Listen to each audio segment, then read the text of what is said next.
this is an iHeart podcast. Guaranteed human. You're listening to a podcast, so you're doing something else too, like maybe scrolling home listings on Redfin, saving places you like without thinking you'll get them, because that's what house hunting has become. But Redfin isn't built for endless browsing. It's built to help you find and own a home. Redfin agents close twice as many deals as other agents, which means when you find a place you love, you've got a real shot at getting it. Redfin helps turn saved listings into real addresses. Get started at redfin.com. Own the dream. Hey, this is U.S. Olympic gold medalist Tara Davis Woodhull. And I'm U.S. Paralympic gold medalist Hunter Woodhull. As athletes, our lives are about having a clear path. And a team that you can absolutely trust. So when it came to getting the best mortgage, we chose PennyMac. PennyMac is proud to be the official mortgage provider of Team USA and you. Learn more at pennymac.com. PennyMac Loan Services, LLC, Equal Housing Lender, NMLS ID 35953. Licensed by the Department of Financial Protection and Innovation under the California Residential Mortgage Lending Act. Conditions and restrictions may apply. Support for the show comes from Public, the investing platform for those who take it seriously. On Public, you can build a multi-asset portfolio of stocks, bonds, options, crypto, and now generated assets, which allow you to turn any idea into an investable index with AI. It all starts with your prompt. From renewable energy companies with high free cash flow to semiconductor suppliers growing revenue over 20% year over year, you can literally type any prompt and put the AI to work. It screens thousands of stocks, builds a one-of-a-kind index, and lets you backtest it against the S&P 500. Then you can invest in a few clicks. Generated assets are like ETFs with infinite possibilities, completely customizable and based on your thesis, not someone else's. Go to public.com/podcast and earn an uncapped 1% bonus when you transfer your portfolio. That's public.com/podcast. Paid for by Public Investing. Brokerage services by Open to the Public Investing Inc. Member FINRA and SIPC. Advisory services by Public Advisors LLC. SEC registered advisor. Generated assets is an interactive analysis tool. Output is for informational purposes only and is not an investment recommendation or advice. Complete disclosures available at public.com/disclosures. Hey everybody, Robert Evans here, and I wanted to let you know this is a compilation episode. So every episode of the week that just happened is here in one convenient and with somewhat less ads package for you to listen to in a long stretch if you want. If you've been listening to the episodes every day this week, there's going to be nothing new here for you, but you can make your own decisions.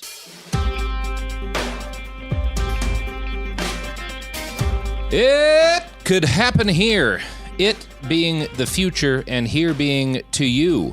Last week when you hear this, but this week when we're recording this, because we're recording this in the past for you, Garrison Davis, intrepid correspondent, and myself, Garrison Davis's boss, went to CES, the Consumer Electronics Show, in 2023 in order to explore the future and in keeping with our guide both to the future, which we cover here, and collapse because the tech industry is falling apart. I think this was a pretty interesting time to be at CES.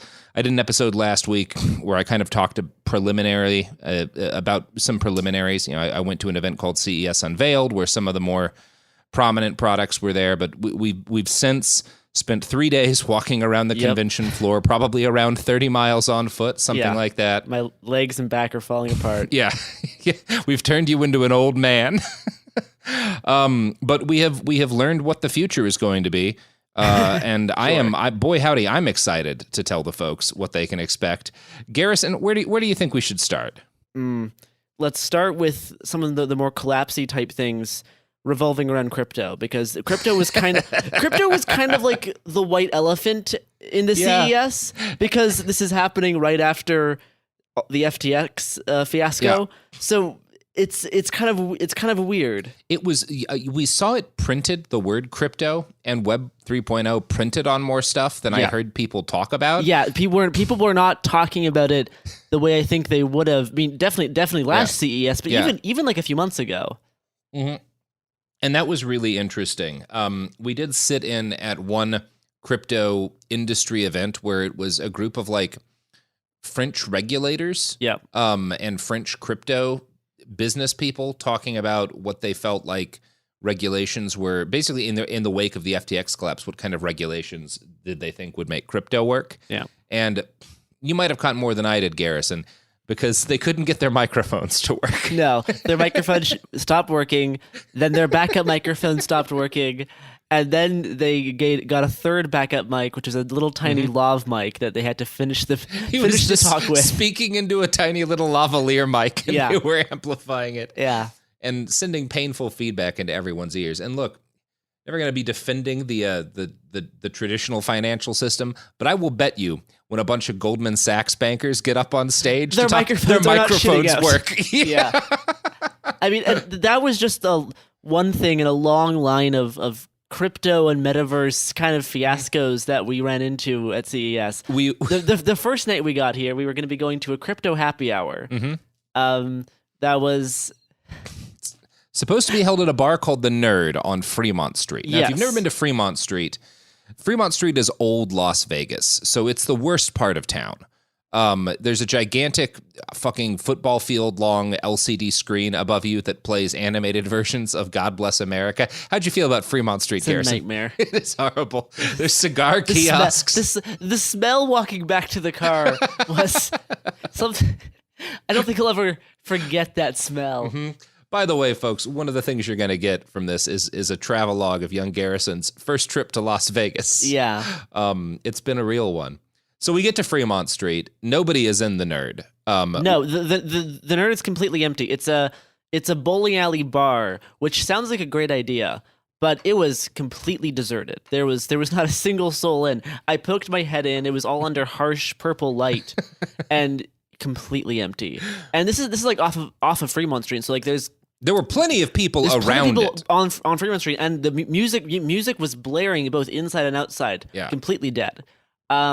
So we saw this being empty, so we checked the email for the crypto party again, and they said there was another location listed. So like, this obviously just to clarify, there was the party invitation thing that you would click in the list of CES parties, and it had one location. Yeah, and then there was also what you got emailed, which was a separate location. And there was zero indication as to which was accurate. So we decided to go to the other location listed because no one was at this one, which was called the Goat Bar. Yes. Which immediately upon pulling up, we got great impressions. It was a hole in the wall, little box, sign. Windowless box. Yeah, windowless box. All of the letters were coming off of the sign, so it was impossible to tell what they had once said. And they were descending in an almost artful manner. Yeah. It's like... there's a photo on my Twitter. We'll probably use it to headline this episode. It's beautiful. It's like... I don't know if someone could have intentionally placed those as well as they were. It was a perfect microcosm of this entire thing. We went inside. Very nice people. The person there said that the party wasn't happening here anymore, but that this bar is the crypto guys' usual hangout spot, which was a glorious sentence to hear. Not a big money location. And look, I've drank at a lot of dive bars. I have both been poor and in need of alcohol for much of my life. This was a classic dive bar. This is really, really, and by that I mean not the kind of like trying to play it being a dive bar so that people feel like they're getting the dive bar. I mean, like you will get tetanus from the bathroom dive bar. It was great. Just the fact that that the person like running the bar referred to this as their regular hangouts, referred to this as the crypto guy's regular hangout spot is just it warmed my heart. My biggest regret from this trip is that we didn't stay for karaoke, but we had other plans. Yeah. So that probably leads us into metaverse because there's not a lot else to say about crypto. Which is the other kind of like, but both like crypto, NFTs, and metaverse were all kind of trying to piggyback off each other. And I think metaverse has survived the best out of those three. Yes. It's doing better than crypto and NFTs, which isn't saying much. But even still, I think there was a slight... It was weird. Some people were trying to emphasize the metaverse aspect. Some people were trying to emphasize just the VR aspect. Yeah. I saw metaverse and meta around, but when I would go to the companies advertising various VR products, they would usually were focused more often on other applications for VR technology. Yeah. Like I kind of get the feeling again, a lot of them ordered stuff with Meta on it before it became clear what a disaster it was. And there's some backing for this. So for one, we went and we saw Magic Leap, which is a company that makes VR headsets and VR programs. They have had pretty disastrous sales to the consumer market, even though they have a very good product because it's really high end and people aren't willing to spend $2,300 on a headset. And kind of prior to CES, sort of reoriented themselves trying to sell to enterprise and trying to like move units in like an industrial capacity for people doing like training and it's one of those things. One of the things you can do with VR is you can sit a guy down and have someone remotely explain to him how to fix or repair something if he is less experienced. Anyway, so they were showcasing a lot of that as opposed to games. And certainly no one tried to make me hop into a fucking Horizon Worlds or even VR chat. There wasn't much in terms of like trying to advertise their software or hardware for building like virtual concerts. I probably had a lot of it was way more enterprise and like workplace training and a lot more very like practical applications was gaming or gaming, but like in terms of like what the like the high end expensive big VR producers were there for, they were definitely pivoting or at least showcasing the applications that were more for enterprise. Yeah, and that's what I found really interesting because I probably had a dozen different VR headsets on my head at some point. Yeah, and not once was I dropped into like the kind of metaverse type thing that Facebook is. Yeah. And again, none of their products were on display. No. Meta Facebook was not here at all. There was another company called Meta that I think did some kind of machining, which was funny because the Meta booth was just some completely different company. Yeah. But in terms of circling back to the collapse aspect of the metaverse, so night one was this failed crypto party where we went to two locations and they were at neither one of them. They sure weren't.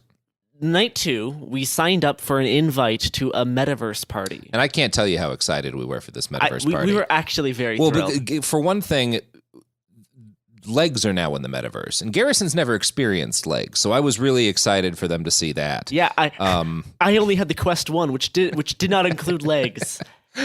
I was also psyched to maybe make a big red robot friend, like in that horrible video that Mark Zuckerberg made where his friends are playing poker on a spaceship. So the party on the invite that we request, like you couldn't just show up. You needed to like request an invite and like get a ticket. Yeah, we got 4 tickets. We got 4 tickets to this metaverse party. It was first said it was at the Palazzo. The Palazzo being part of the Venetian. Yeah. And about 2 hours before the party, they said it was no longer at the Palazzo, and instead we were supposed to meet them at the fountain. At the fountains outside of the Bellagio, which Bellagio is like fountain, one of the big famous Vegas landmarks, and quite far away from the Venetian. Yeah, because the Venetian is where half of CES was taking place. Yeah. The other half was in the Las Vegas Convention Center.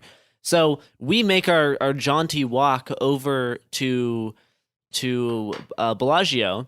We get there and we realize that we have to use this application on our phones for the metaverse party thing to work. It's like this AR application that. And they did tell you if you have a VR headset, you should bring it. Yeah, I think one person did at least. And bring like a charged phone. Yeah, bring a charged phone. Bring your headphones. So we all, open up this QR code or whatever or link to try to get this software working, and around 20 people there are all met with perpetual loading screens. Now, a few people did have. I saw 1 or 2 people that this was working for. Mine loaded just the VR avatars of people, but it was on like a gray background. But it didn't load any of the background or any of the AR capabilities. The way it was supposed to look, because one guy had it more or less working, I think. Yeah. No, it was a video, like a live feed of the Bellagio fountain in front of us as his like camera scanned over it. It's using the phone camera. All of the different, like a bunch of different awkwardly jerking avatars kind of crudely dancing in front of it. They did have legs. Ringing endorsement. Yeah, so it was supposed to be this AR animated experience thing synced to the Bellagio fountain and to Viva Las Vegas, and that was what it was supposed to be. The thing is, only 1 or 2 people it was working for. Everyone else had these loading screens or had just the just had the avatars popped in with none of the other features working. As before the Bellagio fountain, finished. Yeah. The guy Before who's the running this last party Viva. before the final Viva, the guy running this party left. He was gone Quite rapidly. He exited the premises. He took advantage of the fact that people were confused and trying to figure out what was happening, and he escaped. So we have all 20 people not sure what to do. And then we get an email 10 minutes later saying that, thank you for coming to the show. I hope you enjoy your time at Beer Park, which is across the street. Beer Park is a place, by the way. I know it seems like a joke name, but it's a quite large business. So we were told that the party had a reservation at Beer Park and that we were all going to go over to Beer Park and, By the way, the people heading up there, it's not just pieces of shit like us. There's some serious industry people there. No, people who including the CEO of arguably the most prominent virtual reality game company. Yeah, there was... Or the COO, whatever it is. COO, yeah. No, there was people who've been involved in very popular VR games who are industry professionals. Entrepreneurs, engineers. Yeah, and other VR enthusiasts, and then also people like us, I assume, who just wanted to watch it crash and burn, which it did. Who were just there to be the sickos in the window laughing. Yes. So we're told they have this. We're told that they have the reservation for Beer Park. We're like, okay, well, the AR technology didn't work. That's a bummer. It would not. Stuff happens. It's not the first failed demo I've seen at CES. Stuff happens. Maybe they didn't test it for how many people was there. They thought it would only be 20 was too many. Yeah, who knows? But at least we can hang out with people. But the guy running the party left, so he's just gone. But everyone else make a dozen or so people make our way over to Beer Park, and we're told that there is in fact no reservation for this party. Nobody has called them. They don't know what we're talking about. So could we please get out of the way of the staircase? So we start our way down the staircase, and then we stop halfway down because someone at Beer Park says, "Well, there's a bar in the very back of and they're not selling alcohol there, but you guys can stand around and buy from other places. But we can stand there as they figure out what's going on." We later learn that the guy who's running the party, who did not show up, did have a reservation for 6 people at one table. Yeah, Garrison, that man hung himself at Circus within 30 minutes of the show. I do know he actually made his way over to Beer Park at some point, but he did not go to where everyone else was going. He was at the other side of the bar. Oh, good. But he was not talking to anyone else from the party.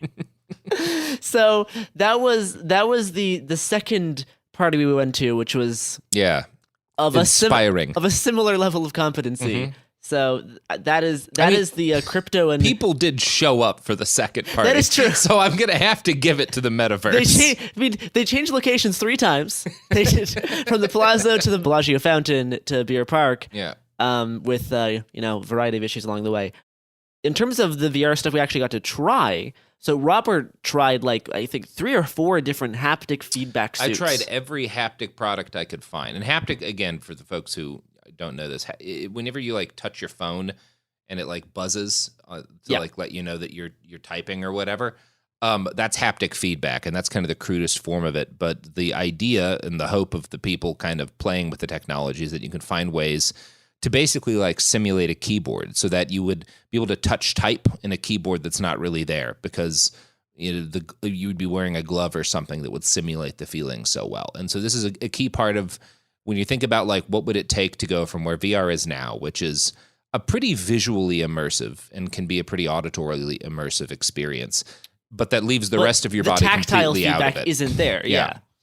To something that is kind of more like a holodeck where you feel and can even people have talked about smell-o-vision and stuff, which is a little further behind, but something that's actually engaging the entirety of your physical person. At the very least, not being able to walk through walls. Yeah, or at least more of your physical person than just your head and eyes and ears.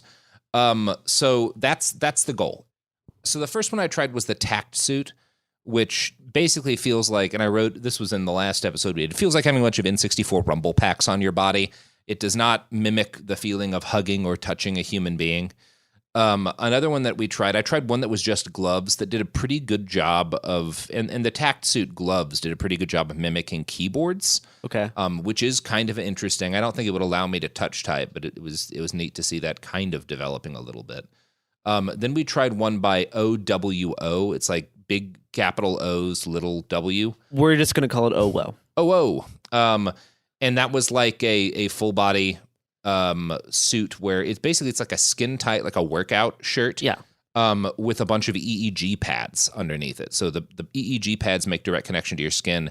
And then if you have ever engaged in the kind of kinky sex play that involves like a violet wand, which is a device that erotically electrocutes you or your partner, you can also like draw on each other with it. Or if you've ever used like any of those fake sex cattle prods, they used to sell them at the kink.com arena in that old castle in San Francisco.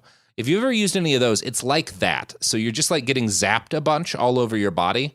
And on the low settings, it's kind of like a nicer massage gun thing. Yeah. And on the higher settings, it's actually really, really uncomfortable. It's actually pain. Yeah. So I tried this one today. I put on the little skin tight jumper thing. And even just during the calibration settings, it was really fascinating because it's, even though the electrodes are only on like a few of your muscle sections, the current runs through, and it doesn't necessarily have like, you know, like a taser shocky feeling. It just is like muscle pain. It's involuntarily contracting your muscles. Yeah. So it's not just like staticky shocky stuff. There was, the cool thing about this is that it can simulate, an entry wound and an exit wound. Yeah. So Robert was playing the popular VR game Pistol Whip, where you get shot by dudes and you do like a John Wick thing, basically. And you can feel, like bullet goes in, bullet goes out. Yeah. And so it's not just like a rumble pack type thing. There's actually depth to the feeling. And one of the things they simulated that was really cool is getting stabbed and then having the knife twisted. Which was the worst feeling for me is like, honestly, like getting shot in like the chest or shoulders. It was painful, but it wasn't like painful in like a bad way. No. It was like, oh, I'm playing a game and this is a punishment. It hurts, but it's kind of fun. The stabbing was awful. I would seek to avoid it. It was very painful because all the stuff like below my chest was way more uncomfortable and painful. Versus like chest and arms was kind of fun. Yeah. And I don't know, again, whether or not you find this appealing will have to do with the way that you like to do your video games. Yeah. But what I will say is that from a perspective of just like enjoying an FPS type game, it is the first time I've been playing a game that's had some sort of feedback when you're hit that actually is negative reinforcement. Yeah. Like you do not want to get hit. You actually kind of dread getting hit. It actually makes the game a lot more immersive. Yeah. That's like a bullshit phrase people use for like this is immersive. But like no, this actually starts introducing consequences. Cool, the thought I think that they put into something like how do we simulate a knife wound? How do we actually do like a through and through gunshot wound? And it also makes your VR body feel more connected to your actual body. Yeah. Which is something that usually doesn't happen. Yeah, you feel a sense of like defensiveness towards your person. Yeah. And it like when I was trying to like dodge the bullets and shit, like I actually felt it didn't just kind of feel like I was playing a game, like my body felt more on the line, which was interesting because this is purely, we're talking about this kind of in the context of stuff that matters, and the stuff that matters here, not that gaming doesn't matter, but the stuff that actually matters here is the ability of people to simulate accurately life in a digital form, because if that can be done, then a lot of other weird things are possible, many of which are good, some of which are bad, many of which are bad.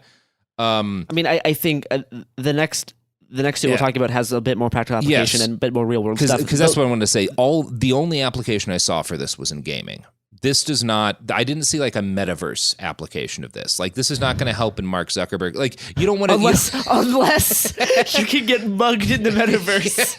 Yeah. And some asshole 10-year-old will walk up to you with a knife and stab you. Well, that's a good point. When we're talking about, is it possible that people will be living increasing portions of their life in persistent digital environments. One thing I would not want to have is a suit like this, because people will find ways to access it. You can get bullied. Well, and we've talked to some people who program for these things who are like on other versions of them. At the Metaverse Party, actually. At the Metaverse Party, they fuck up and it's like getting electrocuted. You can't take it off yourself. It's a serious problem. There is a competing model to the OWO suit called the Tesla suit, not made by Elon Musk's Tesla, different company. But similar degrees of care towards safety. Maybe. I mean, this is the most high-end haptic suit that does this electroshock thing. And he said that he has watched demos where people have been in the suit and the suit like glitches and all of the things turn on and like at full capacity, which means you're not only in excruciating pain, you also just like can't move your body. Like you're stuck frozen in horrible pain until someone turns the suit off. So like there is this type of like logistical problems with these sort of things as well. Well, and it's one of those like the first thought I had when using that thing was like, oh, this is kind of neat. This actually would make certain video games better. And the second thought I had was, I would only ever want to have this on if I was playing a video game that was not connected to the internet. Because the instant I would never want to engage in a multiplayer game where I could get stabbed like that. It would be horrible. You would constantly be trolled. I mean, obviously, like you can have lower settings on these things to make it not painful at all. And you do get to pick that. But I tried to go as far as I could. But in terms of practical applications beyond just gaming, the next haptic suit that we tried, this company is working with governments. This company's working Haptics. Haptics is the company. We know they do the thing where they like remove vowels. Yeah, haptics. And they have military contracts. We saw Army people testing it out. Two employees of the United States Army. But they already are working with law enforcement. And in an industrial capacity, government training. There's fucking video of Jeff Bezos using one of their products to like wirelessly control a robot that is like based off of human hands in order to do technical tasks. They work with governments. They work with businesses, corporations. This isn't really a consumer thing at this point. No, because the full suit, I think they said the next full suit's going to be like $80,000. No. The gloves are $4,000. The gloves and battery pack. The next full suit that they're doing is going to be $80,000 or a $400 a month subscription. But that's for their suit that's not even released yet. That is their next model. Yeah. Not a consumer, theoretically, if you're willing to pay the monthly fee, you could have this thing. But that's not the intent. But I think what's interesting about it is this is kind of where all of the technology is going. And the main difference is that the haptics that we had used on us in the lower end gaming products, where again, they're basically just kind of like shocking you a bunch in specific ways. Or just like vibrating. Yeah, or just like vibrating. Whereas this suit used air pressure. It was like pneumatic. So it was basically, you have these gloves on, and the gloves are much more cumbersome than the other gloves. Yeah. You have these gloves on, and they're like blowing air onto parts of your hand. It's compressed air that feeds into these little sensor things that actually go in. They make contact with your skin, and so the feeling is real. In a way that the other haptic stuff isn't. And it doesn't, first off, it does not feel like you're getting puffs of air blown on your hands. No, it does not. One of the things that they did in there is they simulated holding your hand under a leak with drops of, I think it was oil in that, but like drops of a liquid coming down on your hand. And it felt like having water cup pour onto your hands without wetness, which is an odd feeling. Yeah, that's bizarre. But they had like a bonsai tree, which kind of felt like a prickly almost. Yeah, it felt like a bonsai tree and like a grapevine. It felt like a prickly plant. Running your hands through both plants, if you'd closed your eyes and you'd run your hands through both plants, they would feel like different plants. Yep. And one thing you could do is you could grab the vine with leaves on it and pull your hand down, and the leaves would come off the way they would in a real vine. And like you can like feel them. You can feel it. Yeah. And then your hand is full of leaves at the end, and you feel them too as they like slide off of your hand, which is a kind of fidelity I didn't really realize was possible at the moment. There was other stuff that there was some stuff that worked better than like the turning wheels and stuff was kind of like whatever. Yeah. The knobs and buttons weren't great. I actually thought the weak point was turning knobs. The radio knob it thing. just felt kind of shocky. Yeah. But the strong, there was one where The rope. there was a rope hanging from the ceiling, so you could like pull it to like, it was kind of like attached to, you were on basically like a fake airship in the sky. So it was kind of like attached to a horn. Yeah. So you could pull the rope, and then the way you can grab a rope and pull it down hand over hand, you could pull it, and it felt like It felt just like pulling a rope through your hand. Like Yeah. it was like if I had no like near perfect fidelity. if I had no like visual sensory perception, I would think I am pulling a rope through my hand. Like, Yeah. it felt perfect. And there was a moment where I was at a desk and I had to open it, and so I pull like, and normally in VR, if you're like opening a desk or something, you just kind of like grab and pull in the right area, and it opens the drawer. This I felt like there was a big metal kind of like hook thing that Clasp you get your handle clasp thing, that you like yeah. get your hand up in to pull. So I pull it out, and I feel my hand inside that thing as I pull it. And then at a certain point, I stuck my hand into the drawer to push it open the rest of the way, which I do on real drawers when they get stuck. And it worked the same way that it does in a real drawer, and it felt like one. I mean, and the other thing that was impressive about that is that even just I instinctually picked up a mug by putting like half my hand inside the mug and holding onto the other side, which you can't do that if you're using VR controllers, and you can't even do that if you're doing like hand tracking. It just doesn't work. But that you put your hand in, pinched both sides of the mug and picked it up, and like just that by itself, like as you're like feeling the mug in your hand, is like extremely impressive right now, which kind of sounds silly because you're talking about like the mechanics of grabbing a mug, but it's But actually you're also talking about a lot of advancement. the capacity for mimicking reality with close to perfect fidelity, which I would not have guessed walking into the show you could do the things that we're doing. Yeah. And we talked to one of the products managers there. Where they were speaking about how they're using this for workplace training, but also even talking about how you don't want to just use this tech for workplace training, because then people will get too used to doing it in VR, and then when they actually go into the real world, they'll actually be completely lost because it's not close enough to the VR. So they actually talked about how, you know, VR, it can only do so much. You want to use, you know, VR training as a supplemental thing for also in-person training, and kind of go back and forth so that you actually stay grounded in what you're going to be actually doing. But then you can also use the VR as an assistant, so you can, you know, train it on your own, but also you get to apply it to the real world, so you don't get stuck just doing the stuff in the digital world, which I thought was an interesting comment from the person who's like trying to sell this technology. Yeah, and that was kind of the thing. One of the neat things about CES, so most of the people you encounter, and CES, for those of you who've never been to a trade show, it's rooms that are bigger than you ever thought rooms could be, filled with thousands of booths, and some of the booths contain earth movers by the company Cat that are like the size of a mansion in terms of their actual like mass.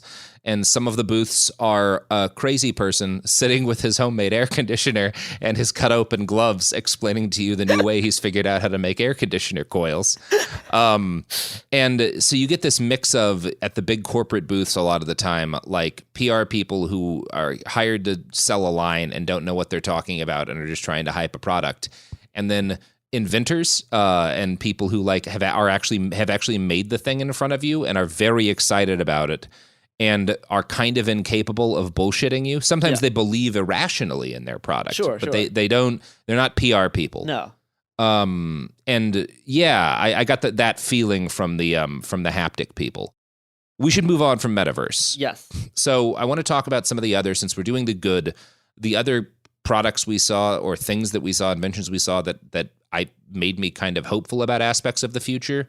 So we saw some AR glasses, and again, VR is immersive. AR is just kind of putting an overlay from the digital world on the regular shit. You're wearing glasses and you're seeing something that a computer is showing you. One of the things that we saw that I was most impressed by was by a company called Vuzix, Vuzix, and it was their Xander glasses, Xander with an X, like the guy from Buffy. And these are glasses that are designed to provide real-time captioning to those with hearing loss. So you are wearing them and you are conversing with people all around you, and you see every word that's being said around you, including the words you say, on screen in front of you, live captioning. And it worked. It worked extremely well. Great. I didn't see it miss or fuck up any words. It's not like punctuated or anything, but it was perfectly easy to follow. And it works for all of the voices around you. To the extent that I could tell, and I'm not hard of hearing in a way that I need captioning glasses, but I think that if you are, this is kind of a miracle product. It worked incredibly well as far as I could tell. And I think a good amount of thought, from what they said at least, it seems like a good amount of thought went into the fact that if you are acting as someone's ears, you have a responsibility to take care of their privacy. Because all of it was local. None of it was going into the cloud. There is no app. Stored anywhere. There's no internet. App. It doesn't touch your fucking phone. It's just the glasses. That's all it is. There's no internet. There's no app. It's just the glasses. So that was one of the coolest things that I think we saw there, and was just also a fairly rare, legitimate example of a need being met through fascinating technology that I think could really improve people's lives. Yeah. One other pair of AR glasses I tried was by Ant Reality Optics. Mm-hmm. They had a few different models. They're the ones that make the actual lenses. Mm-hmm. They had models that you could switch between AR and VR, which was actually pretty impressive. How they look pretty much like regular glasses. The specific AR and VR ones look a little bit funky, but they're not completely ridiculous. Mm-hmm. But you could, with a button, you could switch between having like the AR pass-through mode. So it's like you can like see the AR screen, but you also see the world around you. Then you can hit to the VR mode, and it blacks out the real world, and you just see the VR stuff. And that was pretty impressive. They also had a full frame AR glasses that again looked relatively normal. In terms of this is the regular pair of glasses, but this was the only pair of AR glasses I saw at the show that had the AR going over the course of like the entire lens. All the other ones had like a little box that they operated in. Yeah, that also in some cases fucked up your vision. When you didn't have a thing playing through. Yeah, and it's like hard for your eye to on the lens. Yeah, and it's hard for your eye to know what to focus on. Yeah. But the AR was across the entirety of the lens, and that one was very nice to test out. Now, I think one of the things that we're kind of talking around here is the fact that if you've paid attention to this, you'll note that none of the really cool stuff we're talking about is made by a giant tech company. Facebook, Meta, yeah, Facebook, Meta, or like Samsung, Panasonic, LG. We went to those booths. Those are the largest booths at the show. They're fucking massive. Multi-million-dollar booths. God knows how much money. Panasonic had one of the largest booths at the show, which probably was tens of millions of dollars. It is not cheap to get real estate in the LVCC, the Las Vegas Convention Center. They had like the third largest booth in the entire show. It's massive. They didn't really have any of their new products. They didn't have any products. Panasonic makes things. No, they had like two cameras. Mm-hmm. And like maybe like 10 lenses, and like not multiple ones of those, just those. Yeah, the only two cameras and like 10 lenses. That's all they had for this massive booth. And then some fucking TVs and shit. And they had nothing new. Like displays and like not displays for sale. It was like just like projected displays of people using their stuff. Like they didn't have anything to show at all. But they did have a breakdancing stage. They did. And they brought up DJ Funky and his breakdancing crew, which I swear were pulled right out of Times Square in 2003, and just thrust into our reality. It was deeply awkward because it's these very like clearly people who spend most of their time doing breakdancing shows out in public in streets in crowded cities. And a bunch of confused Japanese businessmen just like staring back at them. And they're being like, come on, make some noise. And the Japanese businessmen are continuing to stare at silent. them. Do not want to make any noise. Don't understand why this is being asked of them. It was extremely funny. And that was one of kind of the takeaways for me was the lack of ideas from big tech. Most of what the big companies were showing was like either a million different cars and, you know, our technology is in this car, our technology, and I'm sure they're all great cars. I'm sure they're all wonderful cars. EV cars were very popular. A lot of EV cars. That was like one of the bigger trends we saw was how much people were pushing their EV cars. Which is, I think, if you want to read something about that, it's bad news for Tesla.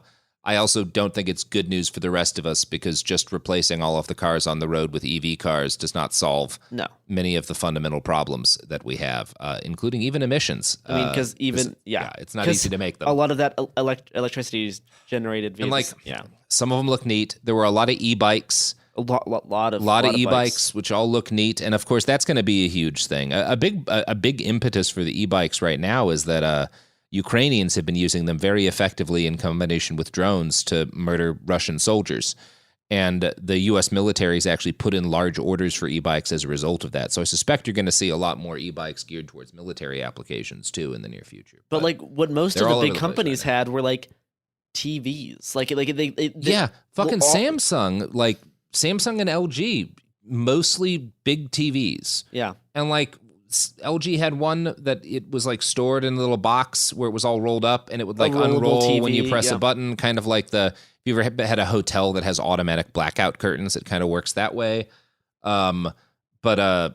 Which is like conceptually like, oh, neat, you've developed a TV that can fold and put itself away. But also, is this really better than my current TV? In a way that's going to alter my life. Is this like... Yeah, there's not much in terms of actual new innovation. Like, they were trying to make their transparent TVs seem really cool and new, but like that's not new tech either. It's just that people don't really like using them outside of like the corporate space. Yeah, transparent TVs are neat for if you're decorating a space. If you're doing like a lobby, you wouldn't want that in your living room because it's a worse experience. Yeah, but I think out of all the big companies, LG had the best booth experience.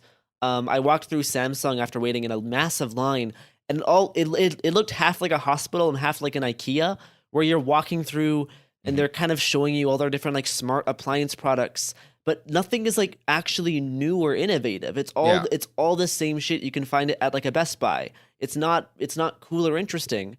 You're just waiting in line to walk through these little IKEA homes that and they show you how you can now use like Microsoft Teams from your television, and you're like, oh, cool. There were a lot of people bragging about their Microsoft Teams integration. Look, you and I both have to use Teams for work sometimes. Always the worst part of my day. But now, Robert, with your new rollable TV, you too can use Microsoft Teams. Finally. A rollable TV that automatically takes me into my Teams room. So when you boot up Microsoft Teams and you don't want to be there anymore, well, when I first click the link on Firefox and it says this browser is not supported, you're going to have to use another browser to start Microsoft Teams. You probably wouldn't run into that issue if you had your rollable TV that was a smart TV that could connect directly to Microsoft Teams. Yeah, I hate it. But the Samsung booth was horrible. Sony mostly had PlayStations, which is fine. That's their people love them PlayStations. That's the PlayStations. Panasonic was a complete bust. LG at least had some interesting stuff. Like they had this one projection powered TV extension room where you have an image or a 3D video file of the thing on the television that then projects out into the entirety of the room. At least that was cool and new. There was no stated release date for this, no stated price point or application. Because honestly, what movies are going to work in that? Now, the answer is that what you want to do is you want to combine that kind of drawing AI and use it so you can run a movie through it, and it will finish the rest of the scene. So, for example, you can put on Boogie Nights, that opening scene where it's that one long shot as they go through. It's just all around you, but everyone looks a little wrong and their hands are tweaked and fucked up. You constantly have Midjourney continuing up the movie to fill the frame. Lord of the Rings, when you look to your right, one of the elves has hands that just curl up in on themselves. And then you just take a shitload of acid and permanently damage your brain. I think the funniest thing at the LG booth, though, although despite being corny, was still miles better than anything else in Panasonic or inside Samsung. Oh, it was the home of the future? Was they had 3 different home of the futures, which was mostly talking about how to use smart appliances and how to integrate them with your phone or whatever. That was most of what they were talking about. But they had 3 actors in each of the homes, Actual ass human beings who are like God love 'em. kind of doing like doing a presentation, kind of doing a fourth wall breaking performance. Mm-hmm. It was a weird mix of performance. The mom art. kept emphasizing that she was almost criminally incompetent at cooking and thus had to be taught by a robot how to make pasta. But like they're talking about like their kids and my husband, and it's like it's a weird performance art thing. But honestly, that way of presenting their products was much more enjoyable to watch than walking through the Samsung booth, who didn't have any of that. You were just walking through like it despite being silly, it was still much more enjoyable. Yeah, and I have been attending CES since 2010, not every year, but off and on. I try to hit it every couple of years just to kind of keep abreast of what's not just like what's possible, because you always see some exciting new stuff that you wouldn't have guessed was a thing, but also to just kind of get an eye for how the tech industry is talking about itself to itself. And the thing that struck me most was how completely out of the driver's seat the big tech companies were. Yeah. And not even trying. Google's big box was not in the main convention center, their main booth. They had it outside the convention center, and it does not seem to be a focus of much coverage right now. I've seen no one talk about it. People do not care. It's just more phones, and it's like Razer's there, right? The company that makes gaming laptops, and they make perfectly fine gaming laptops, but it's also just like, well, now I can see what the new 16-inch Razer looks like. It looks like a Razer laptop. Yeah. I can go to Lenovo and see what they had. Actually, a couple of cool laptops. Actually, Lenovo, I was bummed because they took away the laptop clit. They did take the clitoris off of the laptop, which is a shame. Although they have a semi-clitoris button on the side of the phone. Okay, that's good. It's red, like the old. Anyway, whatever. Right. Look up Lenovo clitoris, or just type clitoris into RedTube. I don't know. Whatever. It's your life. So the Lenovo has there's some here's a laptop with 2 screens that doesn't completely suck. Here's a laptop that is in a slightly better form factor, but they've given up the idea that there's anything kind of but iterative. Like, here's TVs that are slightly better than your current TV, but not in a way that you can notice. And that's most of the products there, which is on paper, this is slightly better than the thing I have, but I don't think I would actually notice a difference. And when you're seeing that from the companies that are spending $30 million, $20 million, however many fucking millions of dollars to be at CES, and have God knows how many billions that they put into R&D, when that's what they're bringing to the table, and there's just 3 nerds in a tiny booth in a corner of a room that have a device that is capable of reading all of the speech around you and translating and captioning it live. Or there's those, that little, not a massive company, although not, clearly a decent amount of backing, doing that kind of shit with haptics. That's all of the, I think the main takeaway to me is there's big tech seems to have entirely given up driving the conversation about what the future is going to look like. Even which I don't take as a bad thing, actually. Even we went to the John Deere booth, and they had this AI assisted way to scan your crops and locate where weeds are and another kind of. And it was on one of those gigantic irrigation plow machines where you drive it around. It's 100 yards long, and it waters and sprays pesticide. Yeah, shit. But it's this AI powered thing that recognizes things that are not crops and tries to remove them. The case in point being trying to spray pesticides just on the weeds and not on the rest of the crops, and it can do this while operating at 12 miles an hour. The person we talked to, they just started working for John Deere because this technology was developed at a different company that John Deere just bought. Yeah. John Deere didn't make this. Other companies did, and then they just bought it. I think that's just another interesting use case of that was just another small random company who was doing, innovative farming technology that then, another big company with money just decided to buy and be hey, this is our thing now. And I think I want to we'll do another part where we talk about the dark side. We'll talk about Palantir, who was there and who we got to chat with. We'll talk about surveillance. We'll talk more about John Deere because there's some bleak shit in the John Deere stuff too. But I think this is the stuff that I found broadly optimistic, even the shit that didn't work, because what didn't work is like big tech.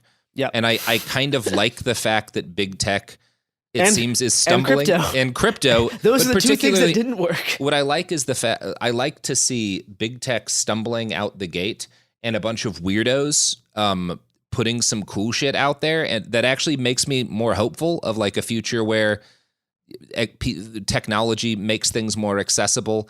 And I get to wear motorized exoskeletons. Oh, let's end on the exoskeletons. Let's end on the exoskeletons. So we got to finally try the motorized exoskeleton, which is supposed to basically increase your lifting capacity by 60 or 70 pounds. It's like a backpack you wear on your back with a chest piece, and it hooks around your hips and stuff. And it works when you're like carrying loads and moving and squatting. You don't have to move the way you normally do to protect your lower back, which is kind of harder on your knees if you've ever like done kettlebell squats or deadlifts. When you first put it on and they had you bend over and then stand back up, the first time you did that, it was, you kind of felt like you're getting launched in the air. Yeah, because it's pushing up with you. It's assisting you. Yeah. But you can move. It like springs in your step as you're running. It worked really well. It was very cool. And I was kind of shocked at how... This is from a German biotics company. Yeah, German Bionics. Okay. Which is the name of the company. And it was a really awesome... First off, shout out. The folks were fans, so that was nice. But it was a really cool product for... Like, the price point was surprisingly... Like, we're not talking Toyota factories can afford them. We're talking, like, if you work in, like, a small automotive company or whatever, like you could afford one of these suits. They're sub 10K, so they're not cheap, but they're not like the kind of thing that only a multi-billion-dollar corporation could have access to. And it will actually improve the lives of workers. And you can rent them for $250 a month, which is again because it would allow you to work lifting and hauling shit all day, or do stuff like on a farm, like bale hay and huck hay up without straining your knees and back, which, we talk a lot about like the kind of devices, oftentimes the kind of devices that make work more, that are like marketed to companies in this, may make work more efficient, but they don't improve. They try to increase productivity by just doing more numbers, but not actually improving the experience for the worker. Like the human side of this is that, well, maybe a bunch of people who ruin their backs and knees working in factories every day won't. Yeah. And that would be nice too. And it seems like it works really well. So if you are currently working a job or run a company and your employees are destroying their backs and knees, maybe reach out to the German Bionics guys. Also, it does seem like I could rent or purchase one and then combine my plate carrier with the chest rig, purchased extra thigh and shoulder armor, and have what is effectively powered armor without straining my body. I can't see any reason why that wouldn't work, Garrison. So come back next week where I will have recreated Space Marine power armor, and soon after that gone mad with power. And take over Circus. Yeah, finally take over. Garrison, why don't we end this by, so Circus. Oh, God. Most beautiful place in the Las Vegas Strip. If you've never been, if you've ever read the book Fear and Loathing in Las Vegas or watched the movie, it's where Hunter Thompson starts hallucinating. Now, the thing about Circus is that it's a clown-themed casino. And the other thing... Well, it's supposed to be a circus-themed casino. There's a lot of clowns. But there is a lot of clowns in their branding.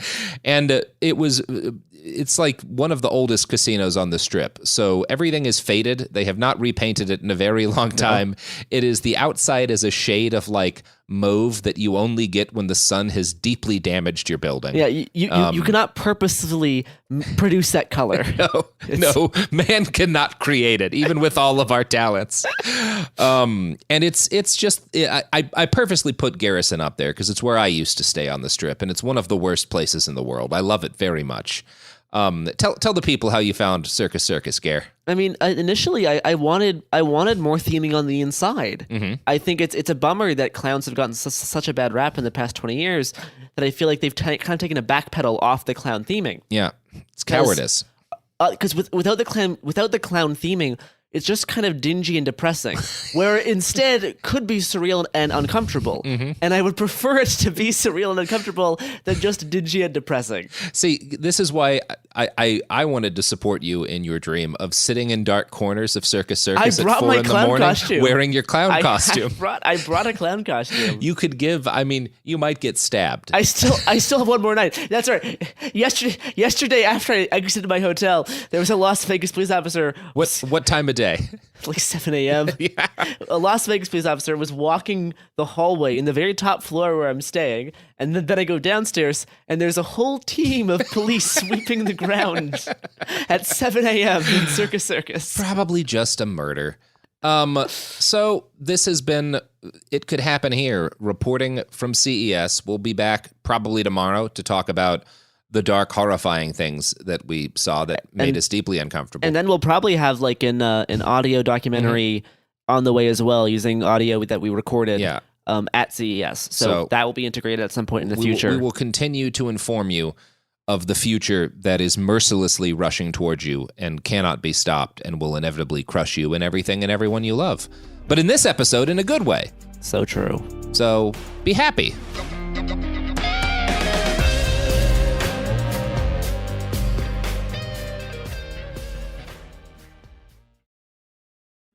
Let's talk about modern home shopping. It's sort of become a fun side hobby, right? Scrolling listings at night, dreaming about kitchens you've never seen, or backyards you haven't even stepped foot in, all from the comfort of pretty much anywhere. Redfin knows a lot of people like you want to own, but are stuck in this browsing mode loop. That's where Redfin flips the script. With listings that update within minutes and tours you can book right from the Redfin app, you can see your dream home the moment it appears. Now, liking a listing is easy, but actually landing it, that's where Redfin comes in. Redfin has over 2,200 agents with local expertise. And Redfin agents close twice as many deals as other agents. That means they want to help you win, not just window shop. Redfin is built to help you go from just looking to wait, this could actually be home. So become the newest neighbor on the block. Visit redfin.com to start finding and start owning. That's redfin.com. Support for the show comes from Public, the investing platform for those who take it seriously. On Public, you can build a multi-asset portfolio of stocks, bonds, options, crypto, and now generated assets, which allow you to turn any idea into an investable index with AI. It all starts with your prompt. From renewable energy companies with high free cash flow to semiconductor suppliers growing revenue over 20% year over year, you can literally type any prompt and put the AI to work. It screens thousands of stocks, builds a one-of-a-kind index, and lets you backtest it against the S&P 500. Then you can invest in a few clicks. Generated assets are like ETFs with infinite possibilities, completely customizable and based on your thesis, not someone else's. Go to public.com/podcast and earn an uncapped 1% bonus when you transfer your portfolio. That's public.com/podcast. Paid for by Public Investing. Brokerage services by Open to the Public Investing Inc. Member FINRA and SIPC. Advisory services by Public Advisors LLC, SEC registered advisor. Generated assets is an interactive analysis tool. Output is for informational purposes only and is not an investment recommendation or advice. Complete disclosures available at public.com/disclosures. Sink into affordable luxury. Anabay is the only machine washable sofa, inside and out. With stain-resistant slip covers and a cloud-like frame duvet, everything goes right in the wash. Plus, the modular design lets you change the look of your space anytime. Visit WashableSofas.com to upgrade your home. Shop up to 60% off site-wide, with sofas starting at just $699 and a 30-day money-back guarantee. Shop now at WashableSofas.com. Offers are subject to change, and certain restrictions may apply.